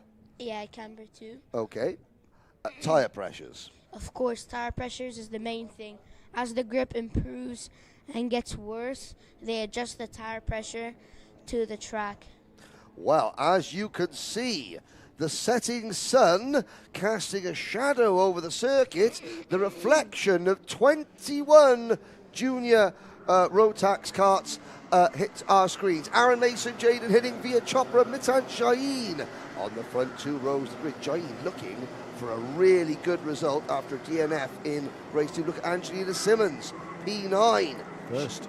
She came through to win heat number 2. Lots of hard luck stories on this couple of pages. Abdul Razak Al Qureshi, however, from 16th into the top 10. Alfie Ward, he'll be looking a bit of a top gear from the rear. Here we go then, with the front row being brought around by Aaron Mason, Jin hitting alongside. Can we see another outstanding drive from Angelina Simmons? She made up a load of places in, first 2 laps. She was right there in the top 3 and then went on to take the win. Here we go then. We're nice and controlled, heading towards the start gantry. The lights go out now, and we are racing towards turn 1, and it looks like Aaron Mason has got this under control. It's a George Gibbons Motorsport 1-2 into the corner, but certainly not out of the corner, as we've got carnage there, Henry. Yep, that's the first time all day that we've had an incident like that, and it looked as though it was the drivers at about P5 and P6 all coming together, some drivers moving up the track, other drivers having nowhere to go because they were already on the outside, and then there was a big collision. We've got another kart facing backwards coming out of turn number 3. Now, Faris, it was a little bit tricky to see what happened. However, if you were one of the drivers that escaped that, you would have seen the incident. Suddenly, you realise maybe your tactics for the entire race have changed, haven't they? Yeah, of course. Also, when something like this happens, your mind goes upside down, you know. As a driver, emotions can get really high, and yeah, you have to change from maybe if you're starting in the front to be a bit more calm, save your tires, you have to drive aggressive. And now Leo Ayna's into the lead. Exactly. Leo Ayna, from where was that on the grid? Did that look like cold tyres to you? From who? At the turn 1. Yes. I mean, everybody just didn't have any grip. They just went wide and everybody just piled in. I think because people on the inside, they tried to defend the inside and go around the inside, and they didn't have enough grip, and that's why they lost positions. Well, the first driver that was a victim was Jaden Hidding, who started on the outside of row number 1. And there's a little bit of pushing and shoving going on, and now this is where things could boil over. The leaders, or the surviving, 2, 4, 6, 8, 10, the top 10, including the likes of, Alfie Ward, 21st to 4th. Abdul Razak Al Qureshi, 16th to 6th. Giuseppe Montanari, 15th to 7th. Barrett Cody and Turner started well outside the top 15. They're now in the top 10. Somehow, Angelina Simmons from 9th, from being involved in that incident, is now back into the top 10. Ari Kallenberg, Darek Rivera and Murad Beyravmov are out of the race. Yeah, absolute carnage there on cold tyres, it looked like. Johansa Senanyake is in the lead, though, and it's whether it's a matter of time for Aaron Mason to regain what he feels is rightfully his. He's got his George Gibbons Motorsport teammate leading this race. Plenty of time, though. We're only into half distance here on this lap. By the time we've completed this 4th lap, that will be the half distance mark. So plenty of time for Aaron Mason to then regain this lead. But it's a big ask, isn't it? It's one to catch another driver. It's a completely big ask to then overtake, especially when it's your teammate. Yes, half distance. What have you noticed, Faris? I've noticed that, like what I said earlier, compared to the second heat, I said there's going to be chaos. I said that there was going to be chaos in the 3rd heat because we saw, I said that since the weather's going down, some teams, you know, they might have the same setup and maybe they haven't changed it. So then it was all chaos in the first corner. We saw people going, sliding out of the corner, people hitting each other. It was just chaos. And there's a good move there. Thank you, Faris. That is the 2 of the JNKD teammates on each other. This is for 3rd position. This is Ward to the inside on Aina. Now look at the rear bumper of Leo Aina. You can see in the sun the actual yellow number plate is caved in. So Aina was obviously in the mix and involved in that. He was just lucky that he got hit from behind, not at the front. Sometimes, Faris, you can be inches away, you know, a couple of inches this way, a couple of inches that way, can either make the difference between being eliminated and gaining 10 places. Yeah, obviously, racing doesn't always go your way. There's a lot of accidents. It's not always about, like, if you deserved it or not. Like, anything can happen. And as you can see, people that came from all the way in the back are front. Yeah, well, driver who's leading is Aaron Mason. Now, you spoke to Aaron at the end of race number 2. He said he felt he should have defended more in the second race. He's got his teammate behind him, but he is in the lead. How can Aaron Mason defend more in this race? Yeah, I think Aaron Mason's main threat is Alfie Ward. Since Johansa, he doesn't have as much pace as Aaron, and if Alfie catches up, overtakes, and that's going to be Aaron's main threat in the end of this race. And I think Alfie, by the end of the next lap, is going to be on Johansa's bumper. Okay, so Johansa is the teammate to Aaron Mason. Mason looking over his shoulder. This is lap 7 out of 8, so we're running out of time. When does Mason start to hug the inside line? For me as a driver in the last few laps, if I feel like a guy is catching me, I just defend like crazy and back up the whole thing. They start to fight each other. Okay, well, let's see if Aaron Mason does that. Well, he's got time running out because when we cross the line here, he's got one more lap.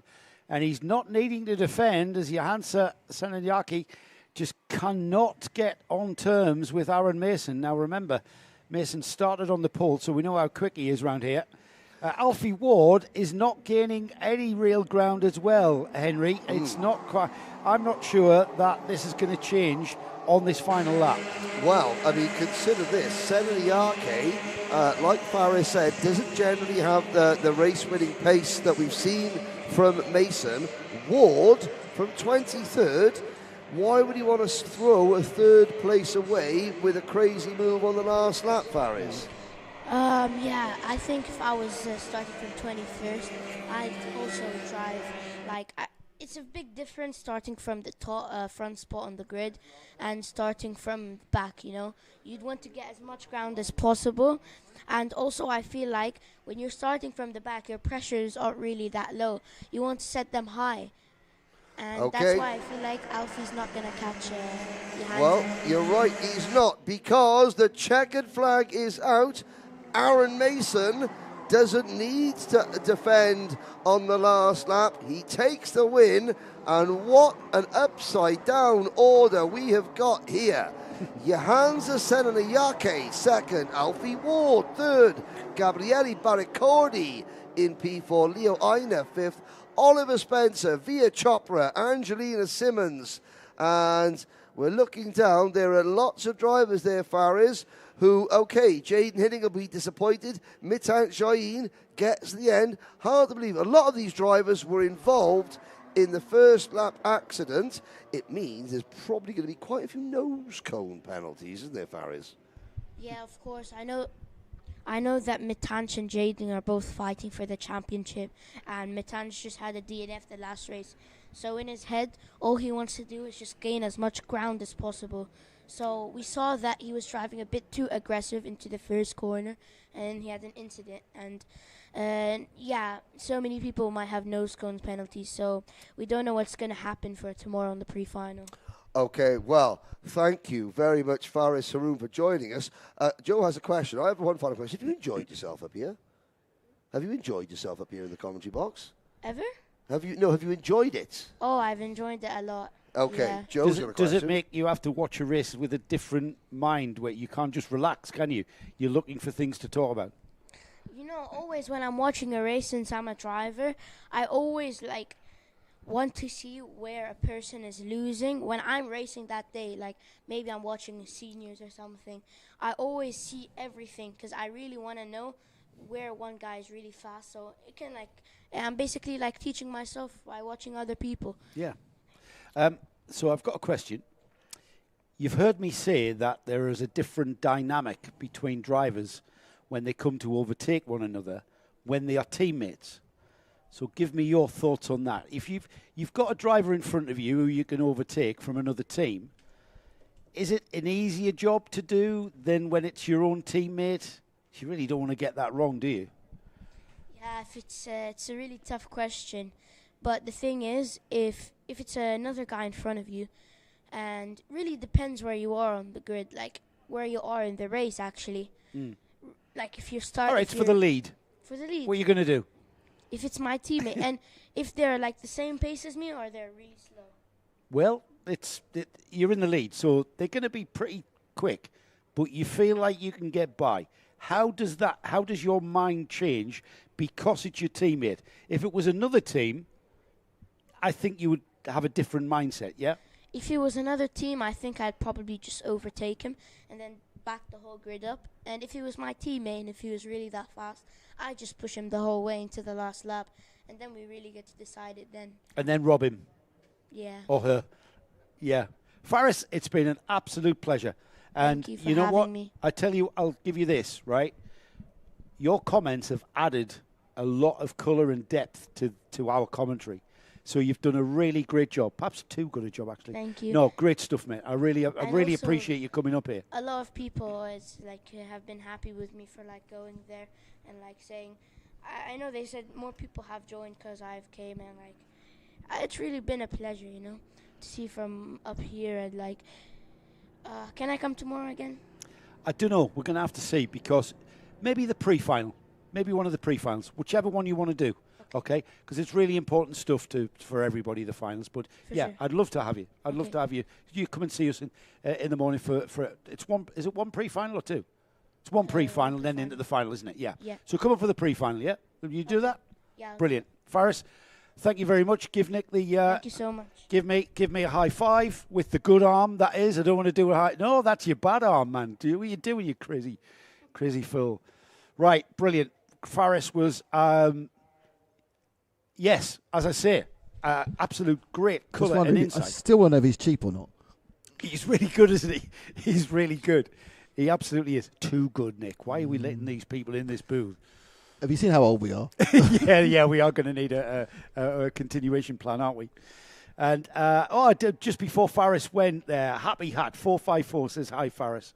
He can hear us on the PA, of course. And Happy Hat is waiting for number 315, who is in the senior road tax class. And that is Abdullah Al-Carter is the driver that Happy Hat is supporting. Well, it's DD2's next, of course.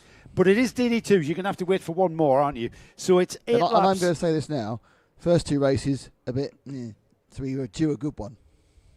Well, I think Henry and I were speculating that the DD2 drivers, because of the small grid, it's not going to affect massively the start grid for the pre-final. And whether or not we're keeping our cards close to our chest remains to be seen. I was just signing a contract, management terms and contracts with Faris Haroon for any future public appearances. You get in before loudspeaker do, absolutely. And I'm also making sure that I'm pricing him out of the market so he can't replace me full time. But seriously, it is great to have drivers up here. I do really appreciate a lot of other drivers commenting and saying, can they come and commentate? It's not an easy gig. It's not something that we take lightly, having drivers up here, because you have to be insightful, and also you have to be in the road tax paddock to do it. You do kind of need to be in the road tax paddock, because this is the road tax championship. Yes. So drivers who have left the road tax paddock, I'm sorry, you can't just suddenly swan in. I don't suppose there's many Lamborghini Super Trofeo drivers commentating on the Ferrari Challenge. No.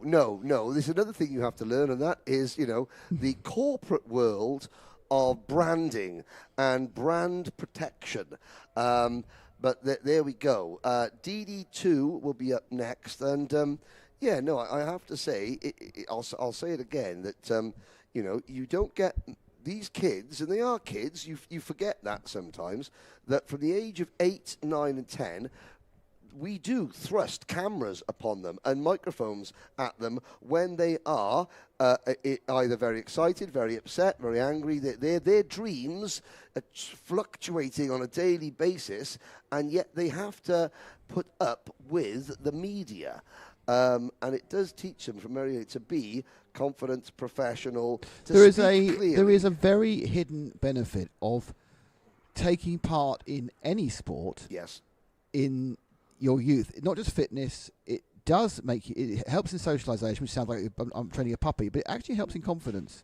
It helps in your confidence, and certainly when you're dealing, I think specifically in karting, because you end up being equals with adults very quickly. The driver has an adult or a much older, mechanic and team, and you have to speak as equals to get the most out of the relationship. Yes. Now going, we do, and going back to our Bollywood conversation. Oh, okay, let's go for that one. Yeah. Earlier, it's Tamil cinema superstar Ajith Kumar. Ajit Kumar, a Collywood, which is the Tamil industry. According to Chris Simpson, who knows these things. We have spoken to Ajit on a number of occasions the last year. As Joe was saying, we have seen in person his massive fan club in Dubai. And when I say, basically, you kind of I never really understood. I now understand Beatlemania by having Ajit there. Yeah, it was incredible. Well, apparently, according to Chris Simpson, who's BAP-man in the UK, BAPs around Britain. He makes in between. Sorry, he makes rolls. Yes, he makes rolls. Oh, I like him already. Yes, yeah. Can you do cake as well? Apparently, Ajit Kumar's son, Ardvik Kumar, is about 10 years old and is involved in karting. In India, I take it. In India. Yeah. Ardvik is often seen accompanying his father.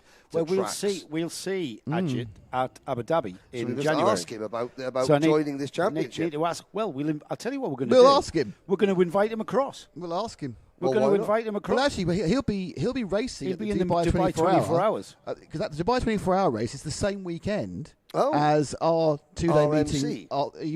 So actually, if you are listening and you're in the region, one of the little things you know is the Dubai 24-hour is free entry.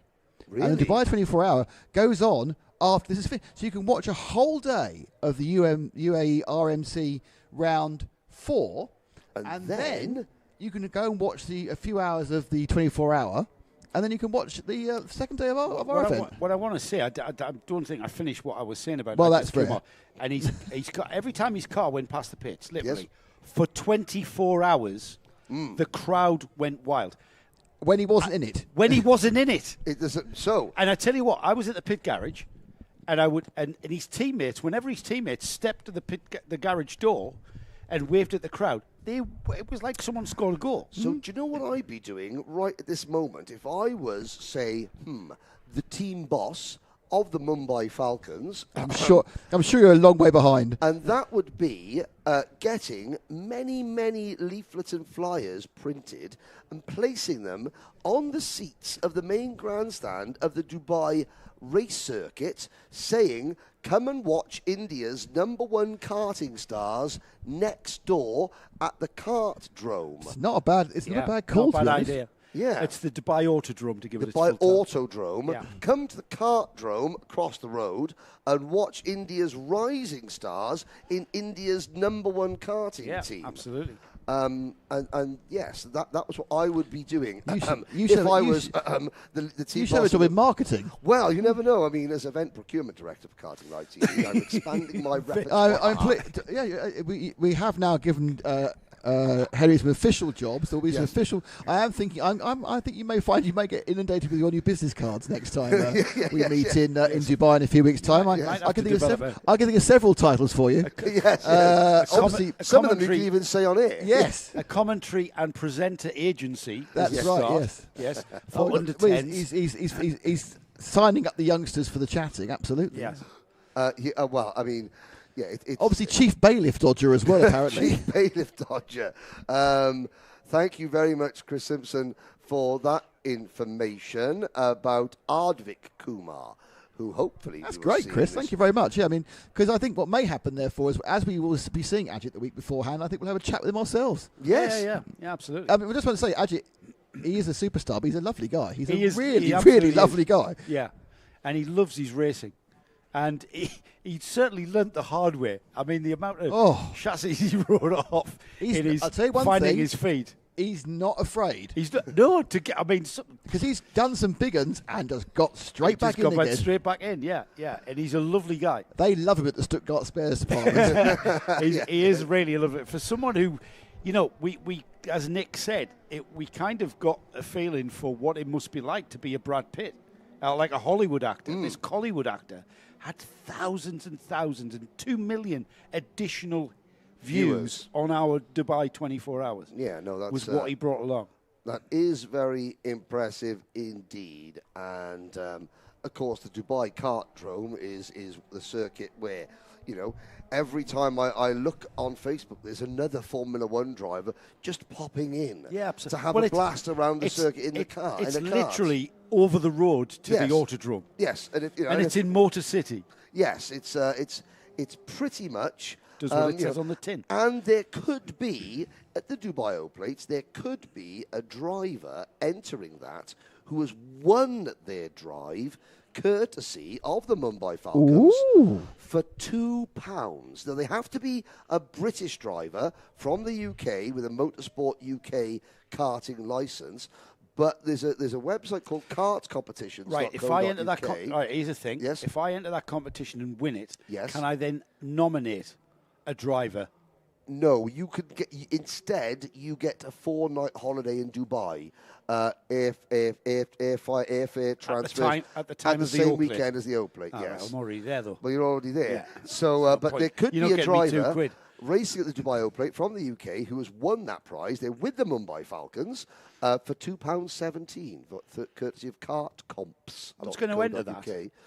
Well, I mean, I can't nominate now, can I? Your other half can enter it and come and have a 4-day holiday in Dubai. She's already coming out. Kids, grandkids, No, I don't want them there. No, that's fair enough. No. Two of them already there. Actually, my oldest daughter's going to be there with her 2 kids. Oh, look, there's go-karts on track. Oh, we've got the DD2s coming out. Let's have a go at that, shall we? Let's have a look at the grid then for our DD2 third and final heat of the weekend. Saad Al-Hababi. Can he hang on to that pole position and lead at least for just a lap, please? Theo Kakati alongside. He's going to make sure he doesn't. Tyler Harris wants to spoil the party as well. He's on the second row with Hamza Rashisho. Third row of the grid is Mark Bassier with Adam Malik alongside.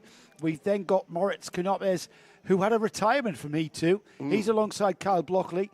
Sami Al-Assad is on row 5 with Greg Watt. and Nicolo Cacciatore is rounding off the 11th kart field. Nicolo on the novice plate, just finding what this karting malarkey is all about, no doubt. And I've got to say, he was much closer to the pack in Heat 2 than in Heat 1. The NI racing team that Nicolo Cacciatore is driving for, doing a great job in gradually bringing him up to speed. Here we go. Here we go then, as the DD2s in first gear. They'll go up the box to the second ratio available to before they get to the braking area, over the bump and into turn 1. It's Al Hababi who leads on the inside. He leads into and out of turn 1. It's won by Falklands leads, but who's that round the outside? It's that chap Theo Kakati, who wants that lead desperately, has to settle for second so far. They're already out of the hairpin at turn 3 and onto that backstretch through the kink at turn number 5 and into the hairpin at 6. This is Al Hababi's best start of the day. He is being defensive. The fact that he has not led a lap from pole position in 2 races will be weighing on his mind. And yeah, he's going to make sure, look, I want to prove that I can at least lead. It's my first time out on a DD2. That's irrelevant. Can't use that excuse anymore. Third time of asking. Al Hababi retains top spot. And yes, he could get it done. And he's hanging on to it into turn 1 for lap 2, with Kakati now coming out of lap turn 1, pulling alongside before the braking area into 2. And now he loses the lead to Kakati. And all of the DD2 runners, Tyler Harris, Mark Basia, Hamza Rashisho, Moritz Canopes, they're all queuing up behind Al Hababi, who did a great job there on that first lap, Henry. He did, and to show the maturity, when Kakati got alongside him coming out of turn number 4, Al Hababi must have been thinking to himself, oh, fiddlesticks. But did he squeeze him and try and drive him off the track? No. He accepted, look, okay, I'm still not quite there in terms of race pace. I'm not going to try and just block for the entire 8-lap distance, because that will make me extremely unpopular. He did exactly the same mental attitude there with Mark Basia as Basia made the move. Basia now up to second. It's the independent privateer, Theo Kakati, that leads. Behind him, he's got the Mumbai Falcon team absolutely queuing up behind him. Mark Basia, Tyler Harris now ahead of Al Hababi. Tyler Harris hasn't been as dominant in this class as we've seen him in the first few rounds of this UAE RMC, but he's wanting to now get back on terms with his Mumbai Falcon teammate Mark Basia and then get by him. Basia's been on fire today, by the way, hasn't he? He has indeed. Kakati now has a trio of Mumbai Falcons. What's the collective term for Falcons? A nest of Falcons? A claw of Falcons? Well, whatever it is, Theo Kakati has got one of them behind him and bearing down. Harris not able to get on terms with Bassier. Bassier, don't forget, looking to take championship points off Harris. We don't know how many rounds Theo Kakati is able to do because of his educational commitments out in California. So Bassier will be thinking, okay, I missed the first weekend, and now is my chance to just chip away at Harris's lead. What's Theo studying then? Superstardom and facial hair arrangements.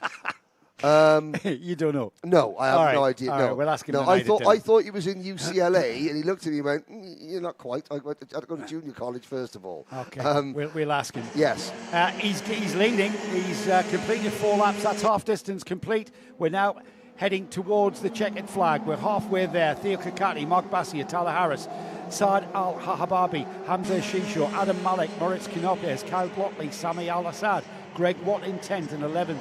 Nicola Cacciatore, who is not dropping away. Look at that. He's only 1.4 off Greg Watt. So he is, as you say, picking up that pace and learning every time he goes out there, is Nicolo. And it is difficult when you first start out. You're the only novice in a class, because you might spend the first 2 laps hanging on, and then you get dropped. So the only person that you're fighting, or the only thing that you're fighting, is your Alfano lap timer on your steering wheel. You know, that's what you're racing against, is just consistency, improving lap times. That was a different line from Harris, and he's going to get a very good run coming out of turn number 1 with that alternative line.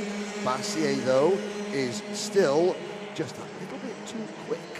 Well, we're about to have the battle of the Falcons here for second and third place here. That's Bassier who's leading that other orange kart, the Mumbai Falcons, the kind of the orange and white livery of their karts. Very easy to pick out in this field of DD2s. They have not got anything pace-wise to get on terms with Theo Kakati. He will complete 6 laps here, and we're heading down back towards us in the commentary box. They'll turn left, just come underneath our position here, and then turn right. Oh, and there's the move from Harris. Harris was stalking, and then he just plunged at that. The kartshop.me replay will show this. This is textbook Alain karting here. Just dodges out and then uses his tin opener a bit there. Didn't need to force the move, but he did indeed make it stick, and he's off now in second place. However, Mark Bassier is not done, is he? Well, he's not, and far be it from me to poke any sort of criticism at Tyler Harris.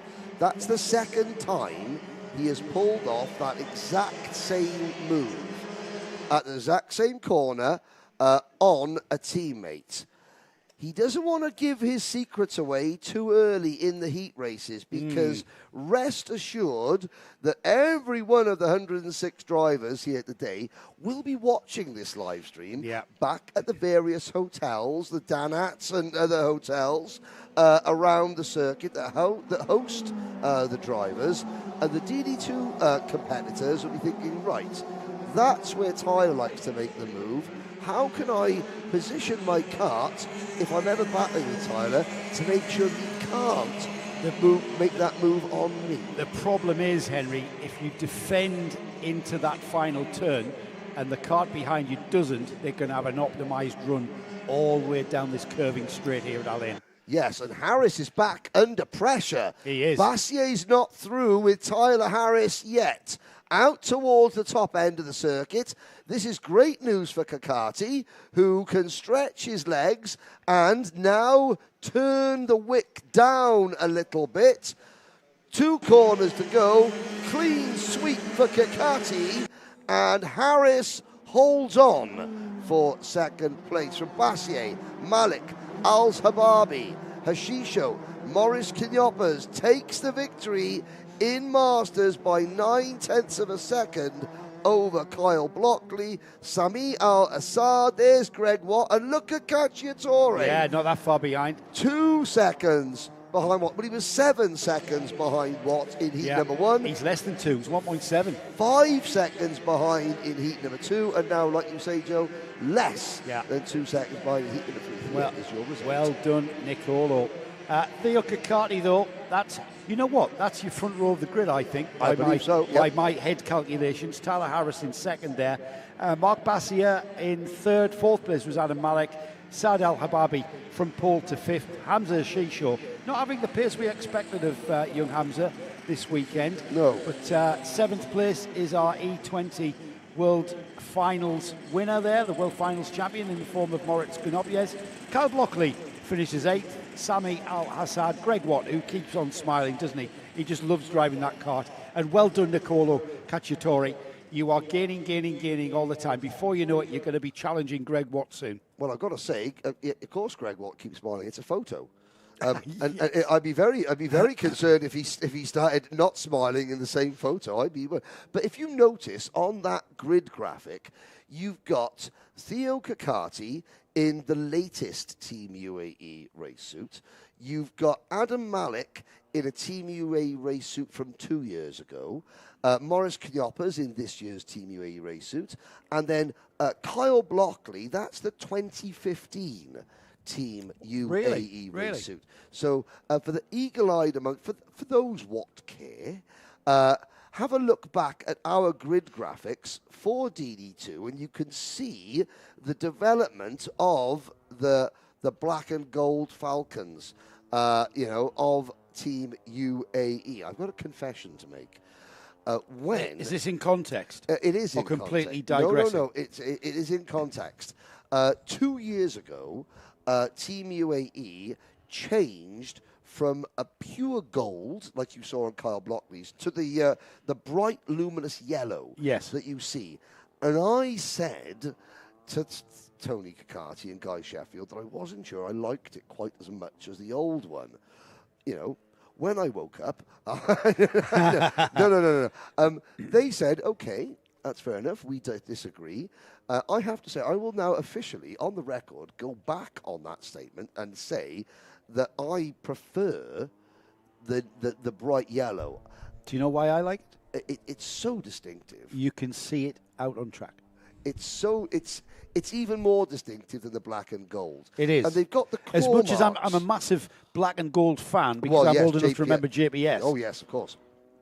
Even the yellow and black transition, it almost looks like claw marks. I've got the old one. I've got the old one as well. I've got the old T-shirt. I've got the brand new one. Oh, yeah, we know, Henry. Of course, yeah. We've noted that, Henry. I wasn't going to mention it, but I got the last year's one and this year's one. Was there any mediums I could have? What for each leg? What to see it in the future? But yes, so there is the evolution of there. Now that's the 2023 one that BAM has got there at the front of the grid. So not BAM. BAM's our grid official, is that right? Yes. And you can see the wing.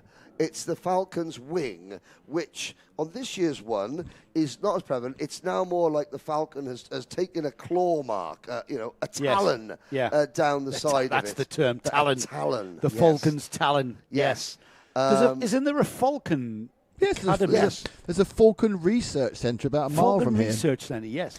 I thought there was a Falcon Rehab Centre. No, research. For Falcons that are in the bottle too much. If you spend some time in Abu Dhabi, there is a Falcon hospital you can visit. Oh. And I have visited it, and it's cracking. Is it? They've got all the little Falcons. They're mending their wings. They've got broken wings. They've got owls as well. And they all sit there like they're in an A&E waiting room with little hoods on. They can't. They've got these rows of Falcons who've all got little injuries. Oh, but also, in fairness, there's some of them because they're properly expensive hunting Falcons. You know how falconry is so popular here. Yeah. Some of them are getting tune-ups.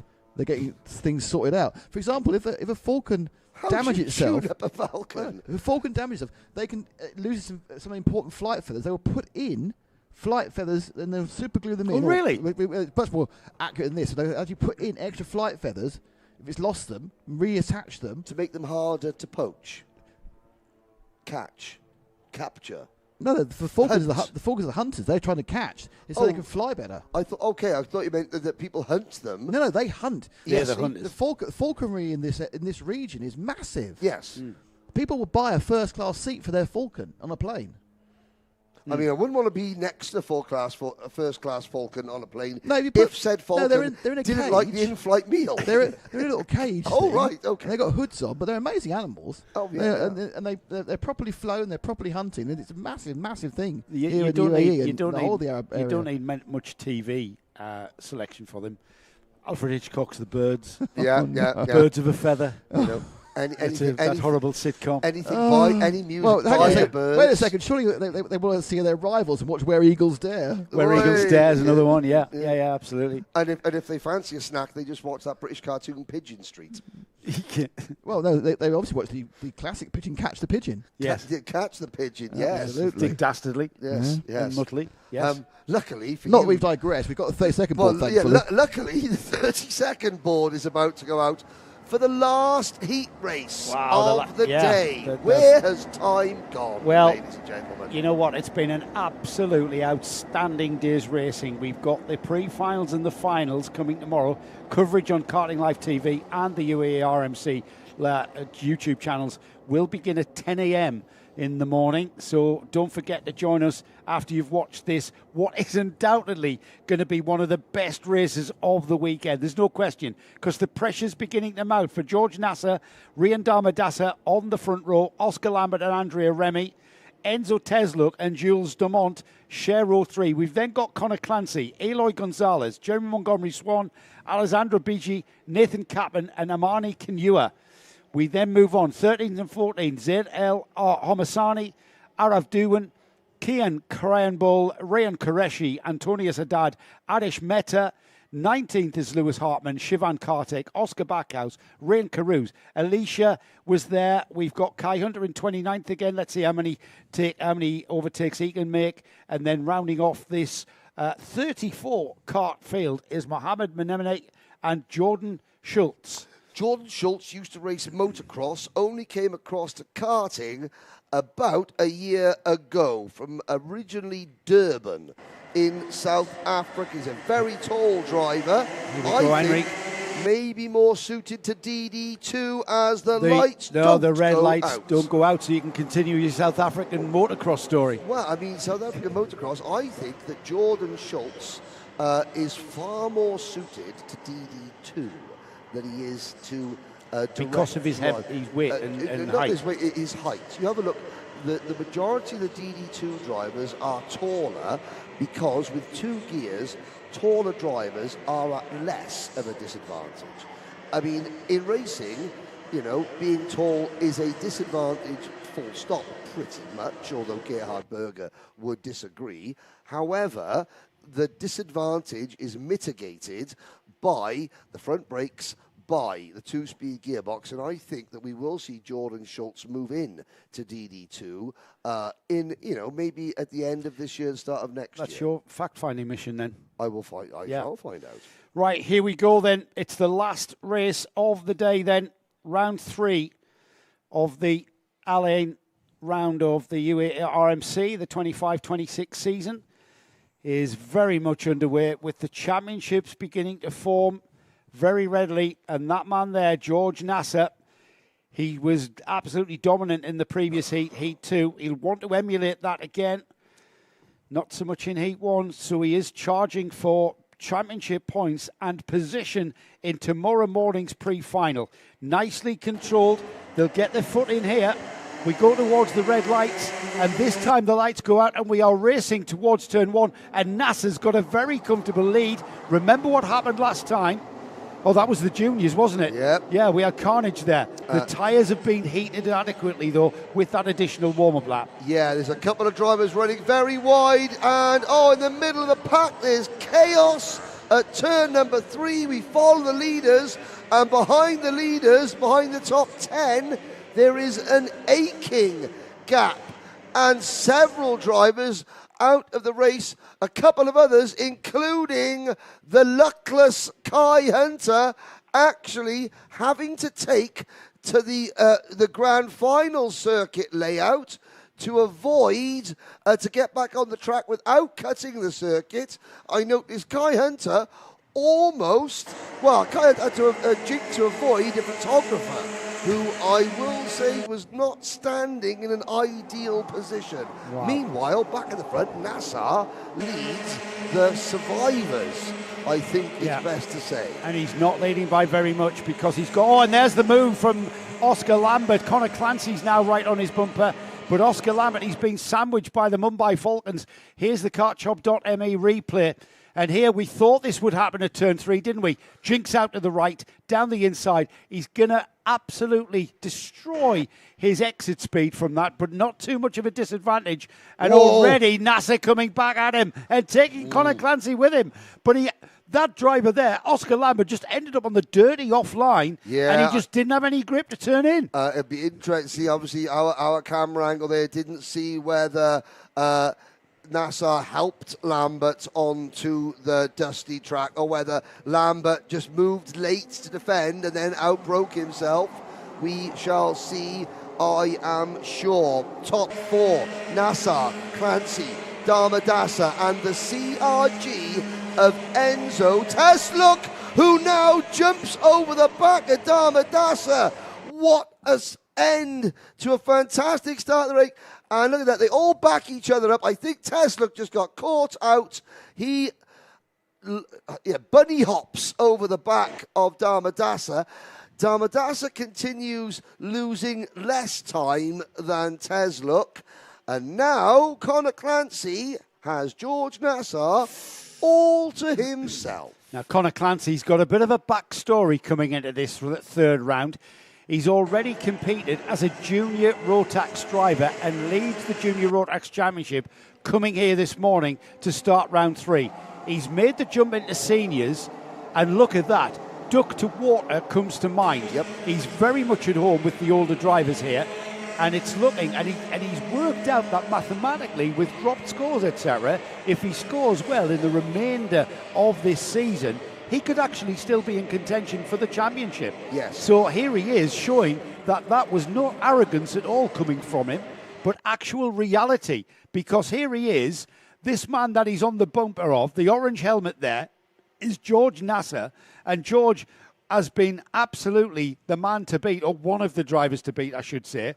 And it looks to me, Henry, it's only going to be a matter of time. Conor Clancy, I think, just choosing not to show his cards, maybe. Just happy to sit behind George and maybe just pull a gap, an even bigger gap than what they've already got, I should say. Conor Clancy has 2 separate elements to his title bid. The first element is to try and score as many points as he possibly can in every single qualifying, heat, pre-final and final. That's goal number 1. Goal number 2 is, in every race, to try and take points off whoever is the championship leader at the time. So he is not only gaining points himself, he's reducing the deficits that he has to the title leader. At the moment, title leader, George Nasser. And here he goes. No, not this time. He is playing a waiting game. He's like a falcon. He's like a Mumbai falcon, just circulating above, just looking at his prey, just weighing it up there. Wow. The prey being M&M's George Nasser, and he's just waiting for his moment. Again, not even a hint of an overtake there. They're on lap 6. There's going to be 2 more laps, and surely we're going to see what deck of cards that young man, Conor Clancy, has in his hand very soon. Sadly, Dharma Dasa has retired alongside Amani Kanua, Namaran Kokrasia, Louis Hartman, Oscar Backhouse. We've also just lost Ryan Cairuz from proceedings. You mentioned that Clancy is more like a falcon. I would liken him to a vulture circling well, I wouldn't have potential dinner. Yeah, I wouldn't have said George Nasser was like a carcass waiting to be devoured. No, but is he a wounded animal? Well, he's not. I don't think he's wounded at all. And in fact, if anything, I think George can actually defend now going into the final 2 laps. There he is. He's defending already. And look at that beautiful switchback from Conor Clancy. Is he going to hang on to this into the hairpin? Oh, sorry, the left-hander at 2, now into the hairpin at 3.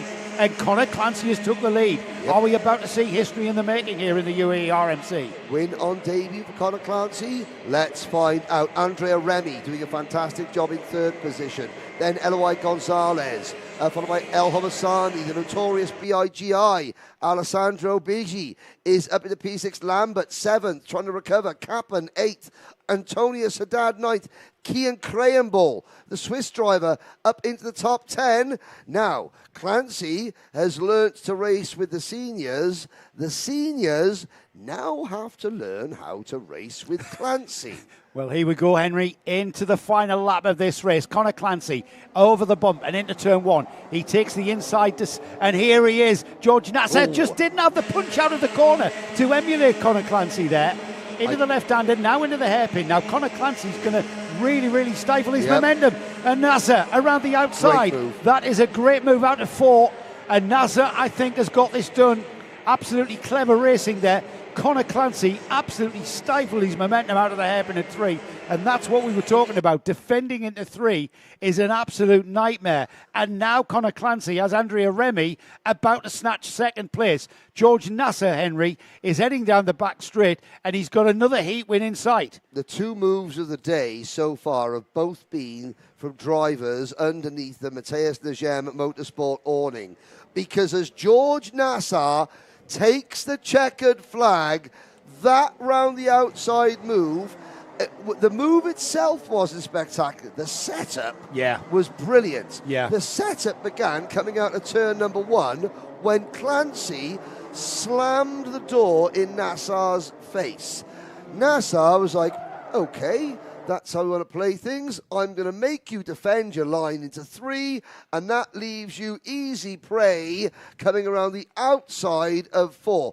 Great execution. Fair play to Connor Clancy, showing a lot of maturity because he could have held it. He could have fought that and forced Nassar off. There is your results grid. And it's good to see 4 teams in the top 4. Nassar, Matthias de Gem, Connor Clancy, Mumbai Falcons, Andrea Remy, George Gibbons Motorsport, and Eloy Gonzalez Motorscape. El Homasani and Lambert, who will... A good recovery for Oscar. You won't be happy with it. Biji, Kappen, Haddad, Crayenbull, Mohamed Menaim there. He started 32nd, finished 11th. Faisal Nashko from Jordan up a lot of places to P14. Manaf Al-Balushi from Oman up to 16th position. Good drive from Manaf. Montgomery Swan, well, you know, he was caught up in that incident on lap number 1, along with a lot of these drivers, including Kai Hunter, who I believe walked in front of a black cat or under a ladder on his way to the airports to get out here. Yeah, he hasn't had a great weekend. The remaining drivers there just rounding off the 34 kart field. Lewis Hartman and Oscar Backhouse for XL and Motorscape round off that 34 kart field. Well, everybody, I hope you've enjoyed the racing. Just before we go, I want to say hello to Brandon Klein-Nagelvoort, who's made a rude comment about Henry. I expect nothing less from Brandon. Nothing less, absolutely. Great racing today. You know what? The intensity is going to go sky high tomorrow going into the pre-finals. We start again at 10 a.m. live, all live on the UAE RMC YouTube channel and also on Karting Live TV. It's 10 a.m. local time, which is 3 hours in front of Central European time, right, yes. 4 hours in front of UK time. So it's quite simple. You just get up nice and early. I know a lot of you are going to be watching John Cena's last ever WWE wrestling match on Saturday night. That's Cena's last ride. Our next ride happens a few hours later. There's only Henry Baudet would have a connection to WWE. Well, I just know a lot of people will be watching it. All right, okay. Yeah, so stay up afterwards, you know, because you can see us. Big thank you to our cameramen out there bringing you those beautiful pictures from here at the Allen International Raceway. Big thank you to Nick Damon, who's had a bit of a chit-chat and also cutting the pictures for us. Henry Baudet, my colleague. My name is still Joe Bradley. Henry and I will be back to bring you all of the action in the morning. We'll see you then. Good night. Have a lovely evening. We'll see you at dinner.